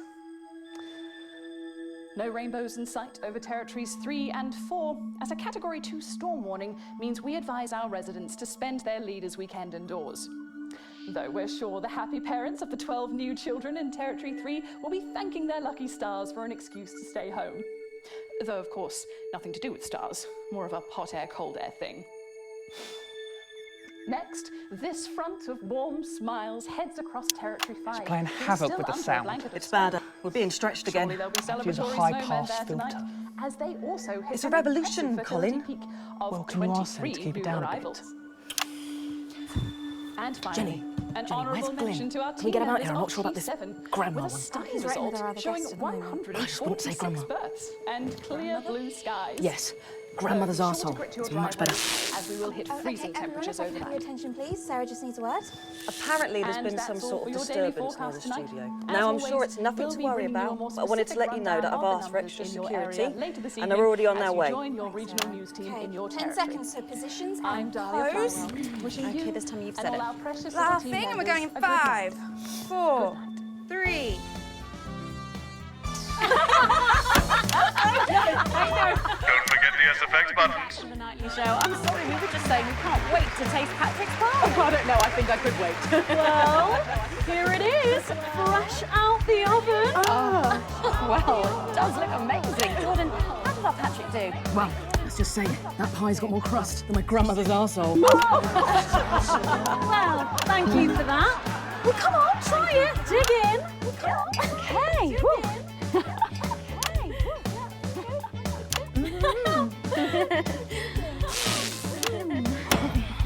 my God. Oh Lord. And a little glass of comfort for Robert, I think. Really something.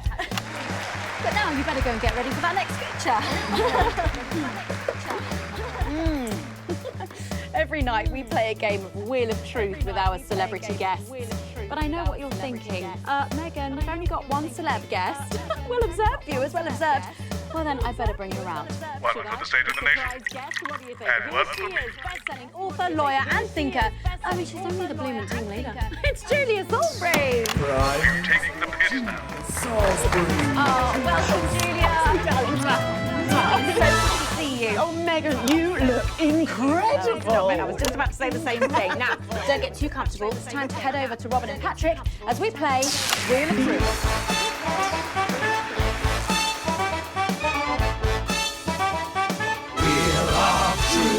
That's right, it's that part of the show where we pit our celebs against each other to see if we can break them. That's right, Robin. They're going to spin the wheel to pick a round, and it could be anything from butterflies to slap my face. They really have no idea. Lovely. So, up first, we have Jordan. Let's give it a spin. Yeah, here we go. Let's give it a spin.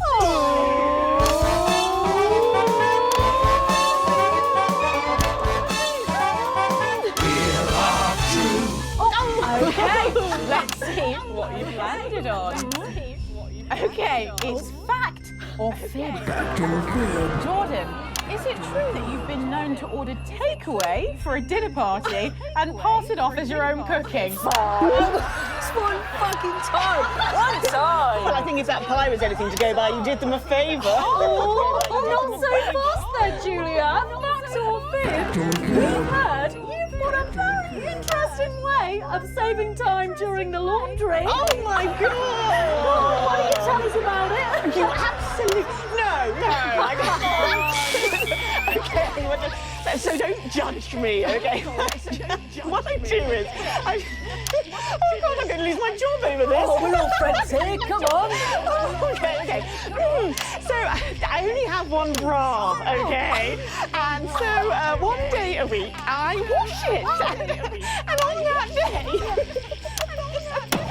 I can't wear it! No! Honestly, raise my taxes. We're clearly not paying you enough.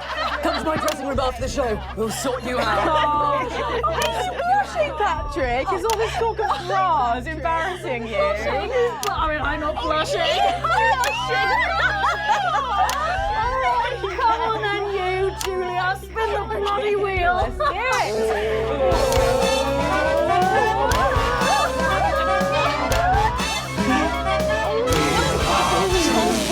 Okay, here we go.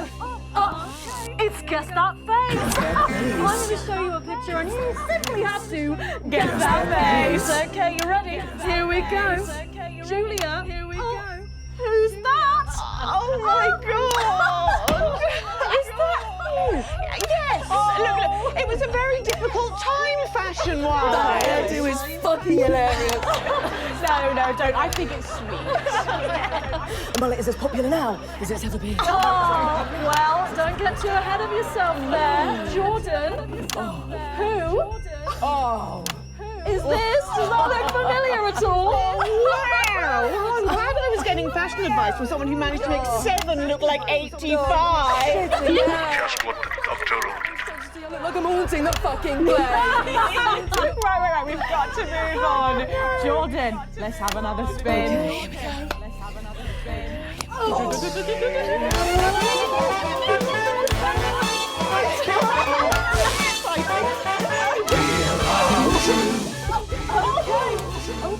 It's my go, Patrick. You go on. Sorry, I'm so keen. Let's go so much. Oh, Are you ready for a treat? Yeah. It's fact or fish.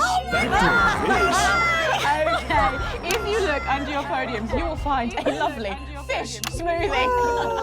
Now, I'm going to ask you both a question, and all you have to do is answer it honestly, or else you'll have to drink the smoothie. Okay? Are you ready for the question? Here we go. Which of your esteemed hosts is the more talented one? Oh, what a cop-out! Oh, is it? Oh, is it? Fucking nutrient. Oh, we made it extra fishy. I need my fucking mouth. Do you know how much these taste buds are worth? Well, we've got time for one more quick spin, so go, Julia, go!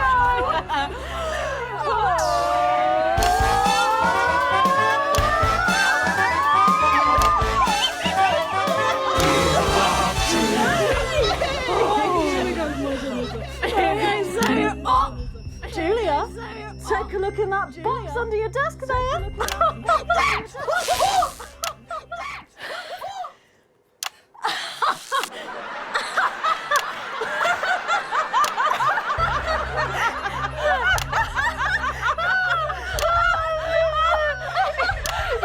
I think Lord Cheeks is trying to get in on the game. Bless him. Julia, what have you got in that box? It's not cheese, is it? Another one, Mr. Bozeman. Don't mind if I do, Mr. Bozeman. Balls? What am I supposed to do with these? Well, give it a go for us. But I have absolutely no idea what I'm doing. Come on. Do it. Do it. I want Do it. Do it. Do it. She's doing it. She's fucking doing it.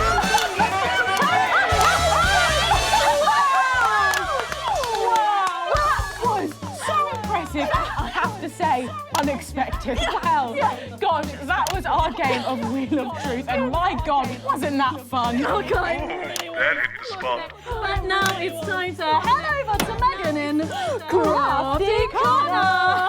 I think you might be using those sound effects a little too much there. Join me in Crafty Corner, where today I'm going to be ably assisted by Julia. Come on over here. Goodness me, I don't know how you're keeping your dinner down. I can still smell that fish. Well, to be honest, I've had worse. I used to eat at Peter Clement's house. Oh, well, I hope you've got your artsy hat on, because today we're going to be making something very close to my heart. It's our little studio. Look at that. Isn't it adorable? All of us there on the sofa. Wow. Oh, it's gorgeous. Oh, is that all you in there? Yeah, it is. If we can just get a little zoom in, there we are. Oh, I don't know about you, Julia, but I always leave my holiday shopping to the last minute. Oh, every year. I do it every year. Well, luckily these make amazing gifts. Shall we get cracking? Oh, well, not much left in the bottle. Pity not to. Box here, and Julia, that's it. Grab those scissors. I just want you to get rid of this front panel here. Perfect. Will do. Are you big celebrators in your house, Julia? Yes, no, in my house we show our love through food, like big dinners, loads of drink. Absolutely right. That's the best bit about any holiday. It's all that food. This bit as well. Absolutely right. Cutting along the line there. Do be careful with the scissors at home. Make sure you're being supervised. It's a bit tough. You are a child. There we go. Fabulous. Okay, so it's going to look a little something like this, and I've got one here I made earlier. We painted it with a bit of poster paint, white to match our lovely curtains here in the studio, but you can obviously have whichever backdrop you like. Like a nice shiny gold number. Well, exactly right. So we're going to make bits of our set now to put in the studio, perhaps a little desk. So I'm just going to grab this piece of card. I've just got it from a little cereal box packet. I think I'll give you this one, Julia. Shall I? Thank you There you so much. go. And all you need to do is cut along the lines there. Fabulous. So what's the best part of any Leaders' Day dinner, do you reckon? I don't even have to think about it. Really? I love the three potato pie. The three potato pie. I don't know that one. You know, with the chips covered in the mash or wrapped up in a jacket potato. Wrapped up in a jacket potato. That just me that does that. I don't know, but that sounds starchy. Well done, Julia. So now she's folding over a little bit there.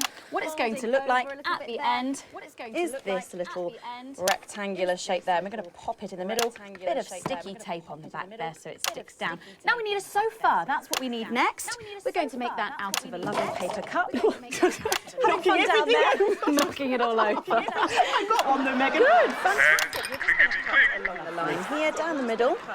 Exactly right. Then when you've done that, around the bottom, and again around the top. Well done. When you're done, there we go. It's going to look a little something like this. And look what I've done there. I've stuck some felt down. Nice and comfortable sofas. Yes, can't have our tiny Megan having an uncomfortable sofa, can we? Absolutely not. She'll be on the phone to her tiny agent and getting someone tiny fired. Well, there's only one thing missing, isn't there, Julia? What is that? A higher calibre of guests. Nearly, it's people.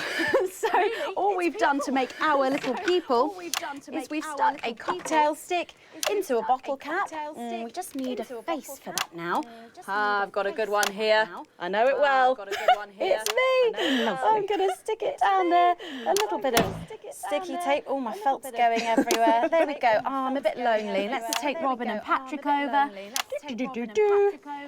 Sitting down on the couch over there. There you go. And well, I'll make myself just comfortable, just there. And these, of course, are all made and cut out of our favourite newspapers or magazines. You can have any guests you like. Julia, is there anyone else you'd like in a studio? Oh, yes. Well, I'm going to be playing Wheel of Truth with Ronnie from Heat Trash. Nice. Yes, put that way. Yes, he's going to be teaching me choreography, and I'll be teaching him foreign policy. And of course, you can decorate them however you want. Perhaps you're a bit, I don't know, nostalgic for the old look of our studio. We've got the blue studio down there, or even a bit of retro red. I've got Sheila Quickstep being interviewed there by. Sorry, that's not supposed to be. Sorry. Oh, Mama, that's blazing. Oh, bloody hell, is this still on? It's time for a break. When we come back, I'll be on the couch of chat talking to some of you, and I just cannot wait. We'll be back after these messages. We'll be back. Why do we bother, Alex? What's the point?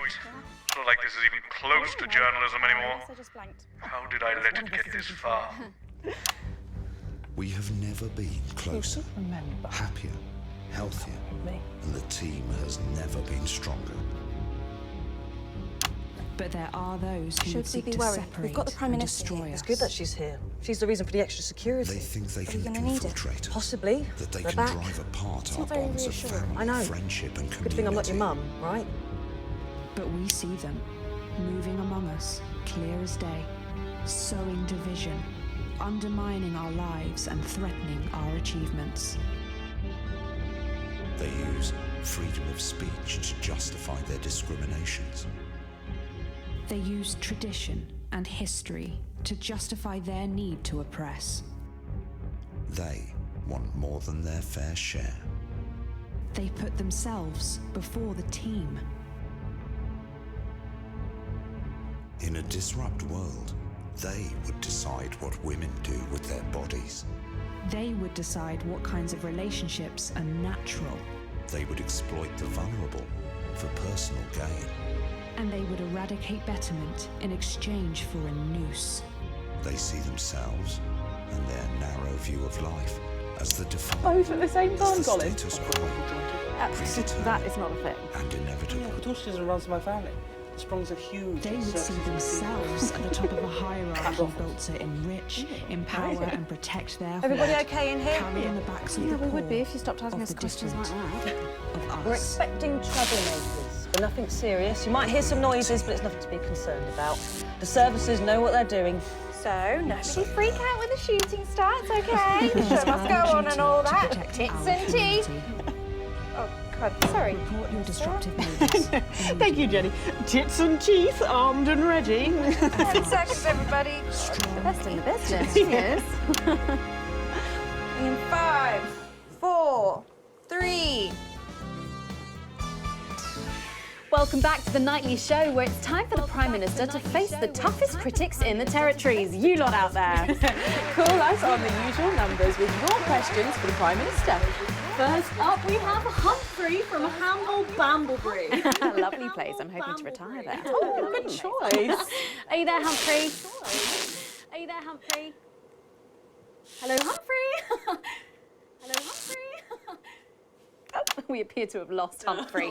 We'll try and get him back, but let's go to another call in the meantime. Who have we got next, Patrick? Next up, we've got Mandy from Askminster. Oh, I don't think I'll be retiring there. Hi, Mandy. You're through to the Prime Minister. What's your question? Hello? Hello? Mandy? Mandy? What's going on, Jenny? Oh, we try not to talk to the crew. Jenny? The lines are down. Talk to the crew. Jenny, call down to maintenance and get... We can't. Call down to All maintenance the and lines get... are down. All the lines are down. Well, apologies to our viewers at home. We seem to have a few technical gremlins making mischief behind the scenes. So while we're getting back up and running, Patrick has a couple of questions that were sent in by our viewers earlier this week. Oh, yes. yes, no, of course I do. Well, our first question is from Patricia, who lives on Camera Avenue. And what she really wants to know... Lock the door! Lock the fucking door! Don't do the CCO! Seal the doors! You're Jenny, aren't you? Come here. You're Jenny. Don't be afraid, Jenny. We're not here to hurt you. We're not here to hurt anyone if we don't have to. All I want you to do is to keep the show on the air. Do you understand? Keep the show on the air. Just do your job and everything will be all right, okay? Do your job and everything will be all right, okay? Don't be afraid, Jenny. Don't be afraid, Jenny. You two, on your knees over there. You two, on your knees over there. So, this is the famous couch of chat, eh? This is the famous. I don't answer questions at gunpoint, Mr. James. You're not at gunpoint, Prime Minister. You're not at gunpoint. They are. Please don't kill me, please. Nevertheless, if you think I'm going to answer to you, then I'm afraid you don't have to answer to me, Julia. Are the doors locked and sealed? Yes, sir. No one's getting around. Good. Good. Good. All clear. Good. Thank you. Yes, good. Thank you. Yes, good. Jeremy?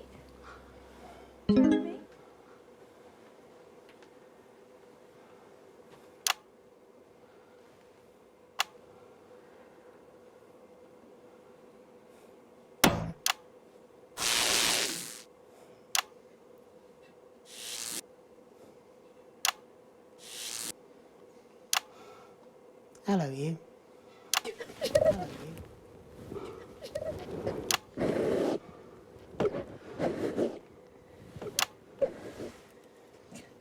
Why didn't you make contact? We've only put you in their crosshairs, I'm sorry. Rotten, selfish bastard. Yes. Rotten, selfish bastard. Keep the show going for us. Of course. Keep the show going. Let them go, Alan. There'll be no killing tonight. Let them go, Alan. There'll be no killing tonight.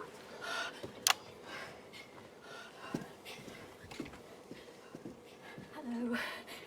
Sorry, I don't think we've met. I'm Patrick Bannon. Is that what you're telling yourself, is it? Is that what you're telling yourself, is it?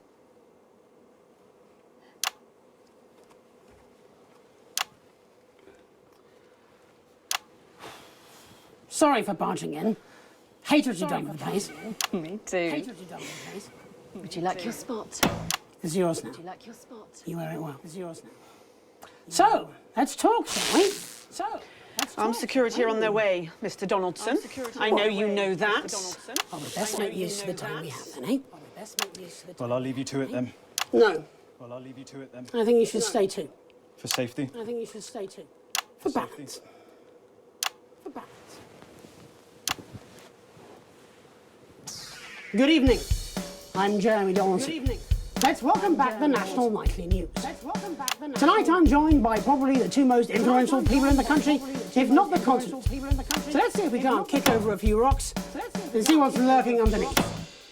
Prime Minister, if I could turn to you first. I have nothing to hide. Except that which is already hidden. Prime Minister, what is norethindrone? Prime Minister, what is norethindrone? I beg your pardon? Norethindrone. It's used in birth control, among other things. If you haven't heard of that, perhaps you could enlighten us in regards to Agrobacterium tumefaciens. I have absolutely no idea what you're talking about, Mr. Donaldson. Well, that suggests a lack of attention to detail, Prime Minister. It's a bacterium used in the genetic modification of an organism. And I found traces of both these substances in every single one of the menu centre food boxes that I've had analysed from across the territories, if you're wondering. What exactly are you suggesting? I'm not suggesting anything, Prime Minister.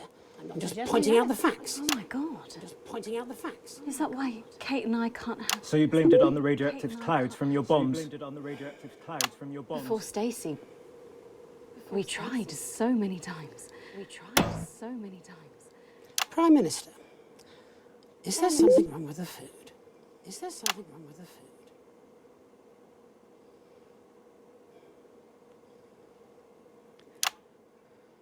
Fine. You want the truth? You think it'll help your viewers sleep at night? Well, here it is. 6 years ago, when we came to power, we had access to the real facts and figures. And they told us we were doomed. The population was expanding at an unsustainable rate. Within 50 years, we would be out of natural resources. We would war over fuel, and then inevitably food and clean water. It was no exaggeration to say that we were facing extinction. It was supposed to be opt-out contraception, an end to unwanted children, a chance to rebalance. But something went wrong in the testing phase. Nature took over. I never wanted this. So you covered it up and blamed the sterility on the bombs. Oh, please don't lecture me on morality, Mr. James. Your hands are far too dirty for that. Disrupt only did what had to be done. Disrupt are not the answer. You'll just take us to an even more extreme version of where we were before. Your miserable policies will kill us all. I'm not the one who built the transition centres. No, you're from a time where people didn't even have the basic right to choose how and when to die. You turned children against their parents. We enabled young people to speak up about the abuse that they were facing. And guess what? Most of that abuse came from within their own families. Identity cards! Sterilised us against our will. I built a sustainable future. That's too much.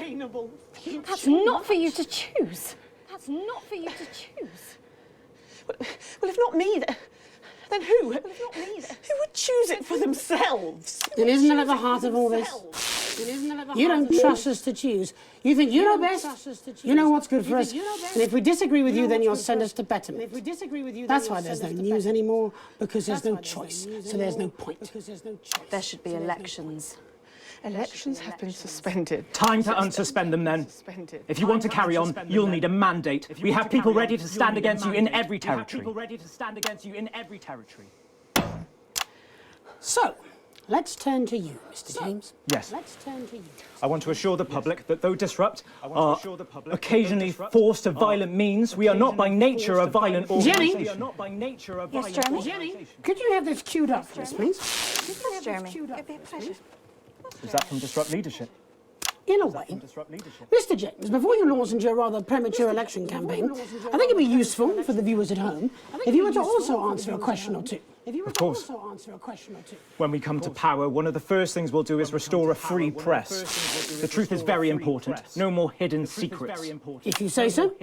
From whom do you take your orders, by the way? I beg your pardon? Well, you're Disrupt's spokesman, but for whom do you speak? You know I can't tell you. It's too dangerous for me to say.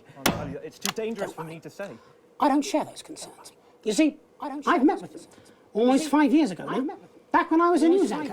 And I also met with them a week ago to discuss tonight's activity. I think they wanted to check that I'd stick to the script, which really shows how little they know me. So this time, I wore a hidden camera. Would you like to see a little of what we discussed? No, you can't. She'll have them arrested. They'll be dead by morning. An unfair assessment. Fortunately, it's not up to me. It's up to Alex in the broadcast room. What screen, Jenny? Screen 4. What screen? No, you can't. My people will stop you. Cut the power to your machines. Well, I would imagine mine will be doing their level best to ensure that Mr. Donaldson's footage gets the airing it deserves. After all, my security forces will be here soon, and I imagine this will end very badly for all of you. Queued up and ready. Thank you, Jenny. Queued up and ready. Alex, Showing this will have consequences. For someone not showing it. It's up to you. Alex, you got us this far. Please don't fall at the last hurdle. Please don't fall. Oh, damn. Glad I'm not making this choice. All our good work, all the years of disrupting. You could make it all for nothing. Please, don't play that footage. Don't play that footage. And you're absolutely certain in your research? It's unpalatable but true. Advance are covertly sterilising the population. Why don't you just release this through your normal channels? Mr. James is surprisingly efficient rabble-rouser. The peasants respond to his more earthly qualities. But you, Mr. Donaldson, are a face they trust. We did not risk our operative's life to rescue you out of altruism. And afterwards? Once all this is out in the open? We anticipate considerable unrest, possibly riots. Followed, of course, in the restoration of democratic elections under our control, of course. Nature abhors a vacuum. You, Mr. Donaldson, will create that vacuum, and we should be there to fill it. That will take considerable resources. From what I understand, Advance took your wealth. The visible billions, yes. Some markets still prosper. There will always be addicts. And those with carnal desires for livestock of all ages. A lucrative business indeed. And then there are the foreign powers, outside the territories. Those who fear to follow the fate of my glorious Erkistan. For them, no price is too high. Folks like us are always well-resourced. You need have no concern about that. We have the required funds to fight and win. And once the fight is done, to make sure this aberrance is never seen again, a return to the natural order of things. The wheat rises to the top and the chaff is burned away. No more living side by side with ill-educated savages. Let the plebs pile up in the ghettos. Yeah. Strict order, into ungodly acts. Everyone back in their place. Including our Mr. James. It amazes me how he cannot hear the Damoclean sword as it dangles above his head. No, he was an ignorant bull. He sees only the red cape in front of him. So it is with the low orders. They are lost in this new world. They will gladly walk back to Old One, and they will be ours again, as it should be. Excellent. You set me up. No, Alan, you did that to yourself. Now do you understand what you're doing? Do you understand why we have to? Pathetic. Neither of you recognises your own reflection. How long, Jenny? For long, I imagine. For any of you. Security are outside. They've been here for 5 minutes, but they're not doing anything. Turns out there's a lot of them who wanted children. We're already a few minutes over, Megan, but with ratings like this, Bozeman's no fool. Do you want to take us home? It should be you. It should be both of us. You start. Before we go tonight, one final thought. There's so much to digest here. What's happened tonight in this political circus. The tent is collapsing and the ringmasters have lost their glitter. There will be elections. Soon, I'd imagine. You'll be able to choose. These two will run. A choice between a shit sandwich and a cold currency. A circus of horrors. Two extremes, both offering their own form of misery. You can choose advance and be equal. In cages, like performing lions. Or disrupt and be free. To struggle and starve. Or you can do something different. You can run. You can stand. You can stop promoting the way things are and change it. You're good people, and you are sensible people. You know the difference between right and wrong. So stop whinging and do something. Take responsibility, because if you don't, it'll all be left to these clowns. And that's the worst circus of all. My name's Jeremy Dawson. And I'm Megan Wolf. Have a transformative night. And then make tomorrow better. And we're out. You're done. This programme, this channel, No, all of Julia, you, not I'm then. so We're pleased done. to They got us announce both. that the audiobook of the Your security first volume team of say my they'll escort you when you're ready. Advancements by Julia We can call you a Salisbury taxi, is Alan. now available for all. Where would I go? These stories from my formative years and the uneven Am I past under are arrest? lovingly narrated by national treasure Lawrence Blunt. Mr. Donaldson. I agonize every morning. My bosses won't be pleased with you. Child sex traffickers and wannabe dictators. The natural enemies of the reporter. Could best show off my emerging womanly curves. We should go and see After much Bozeman. pacing, and I confess. We'll do it together. Yes. I settled on the zip back And then we'll burn this skater skirt in dark blue.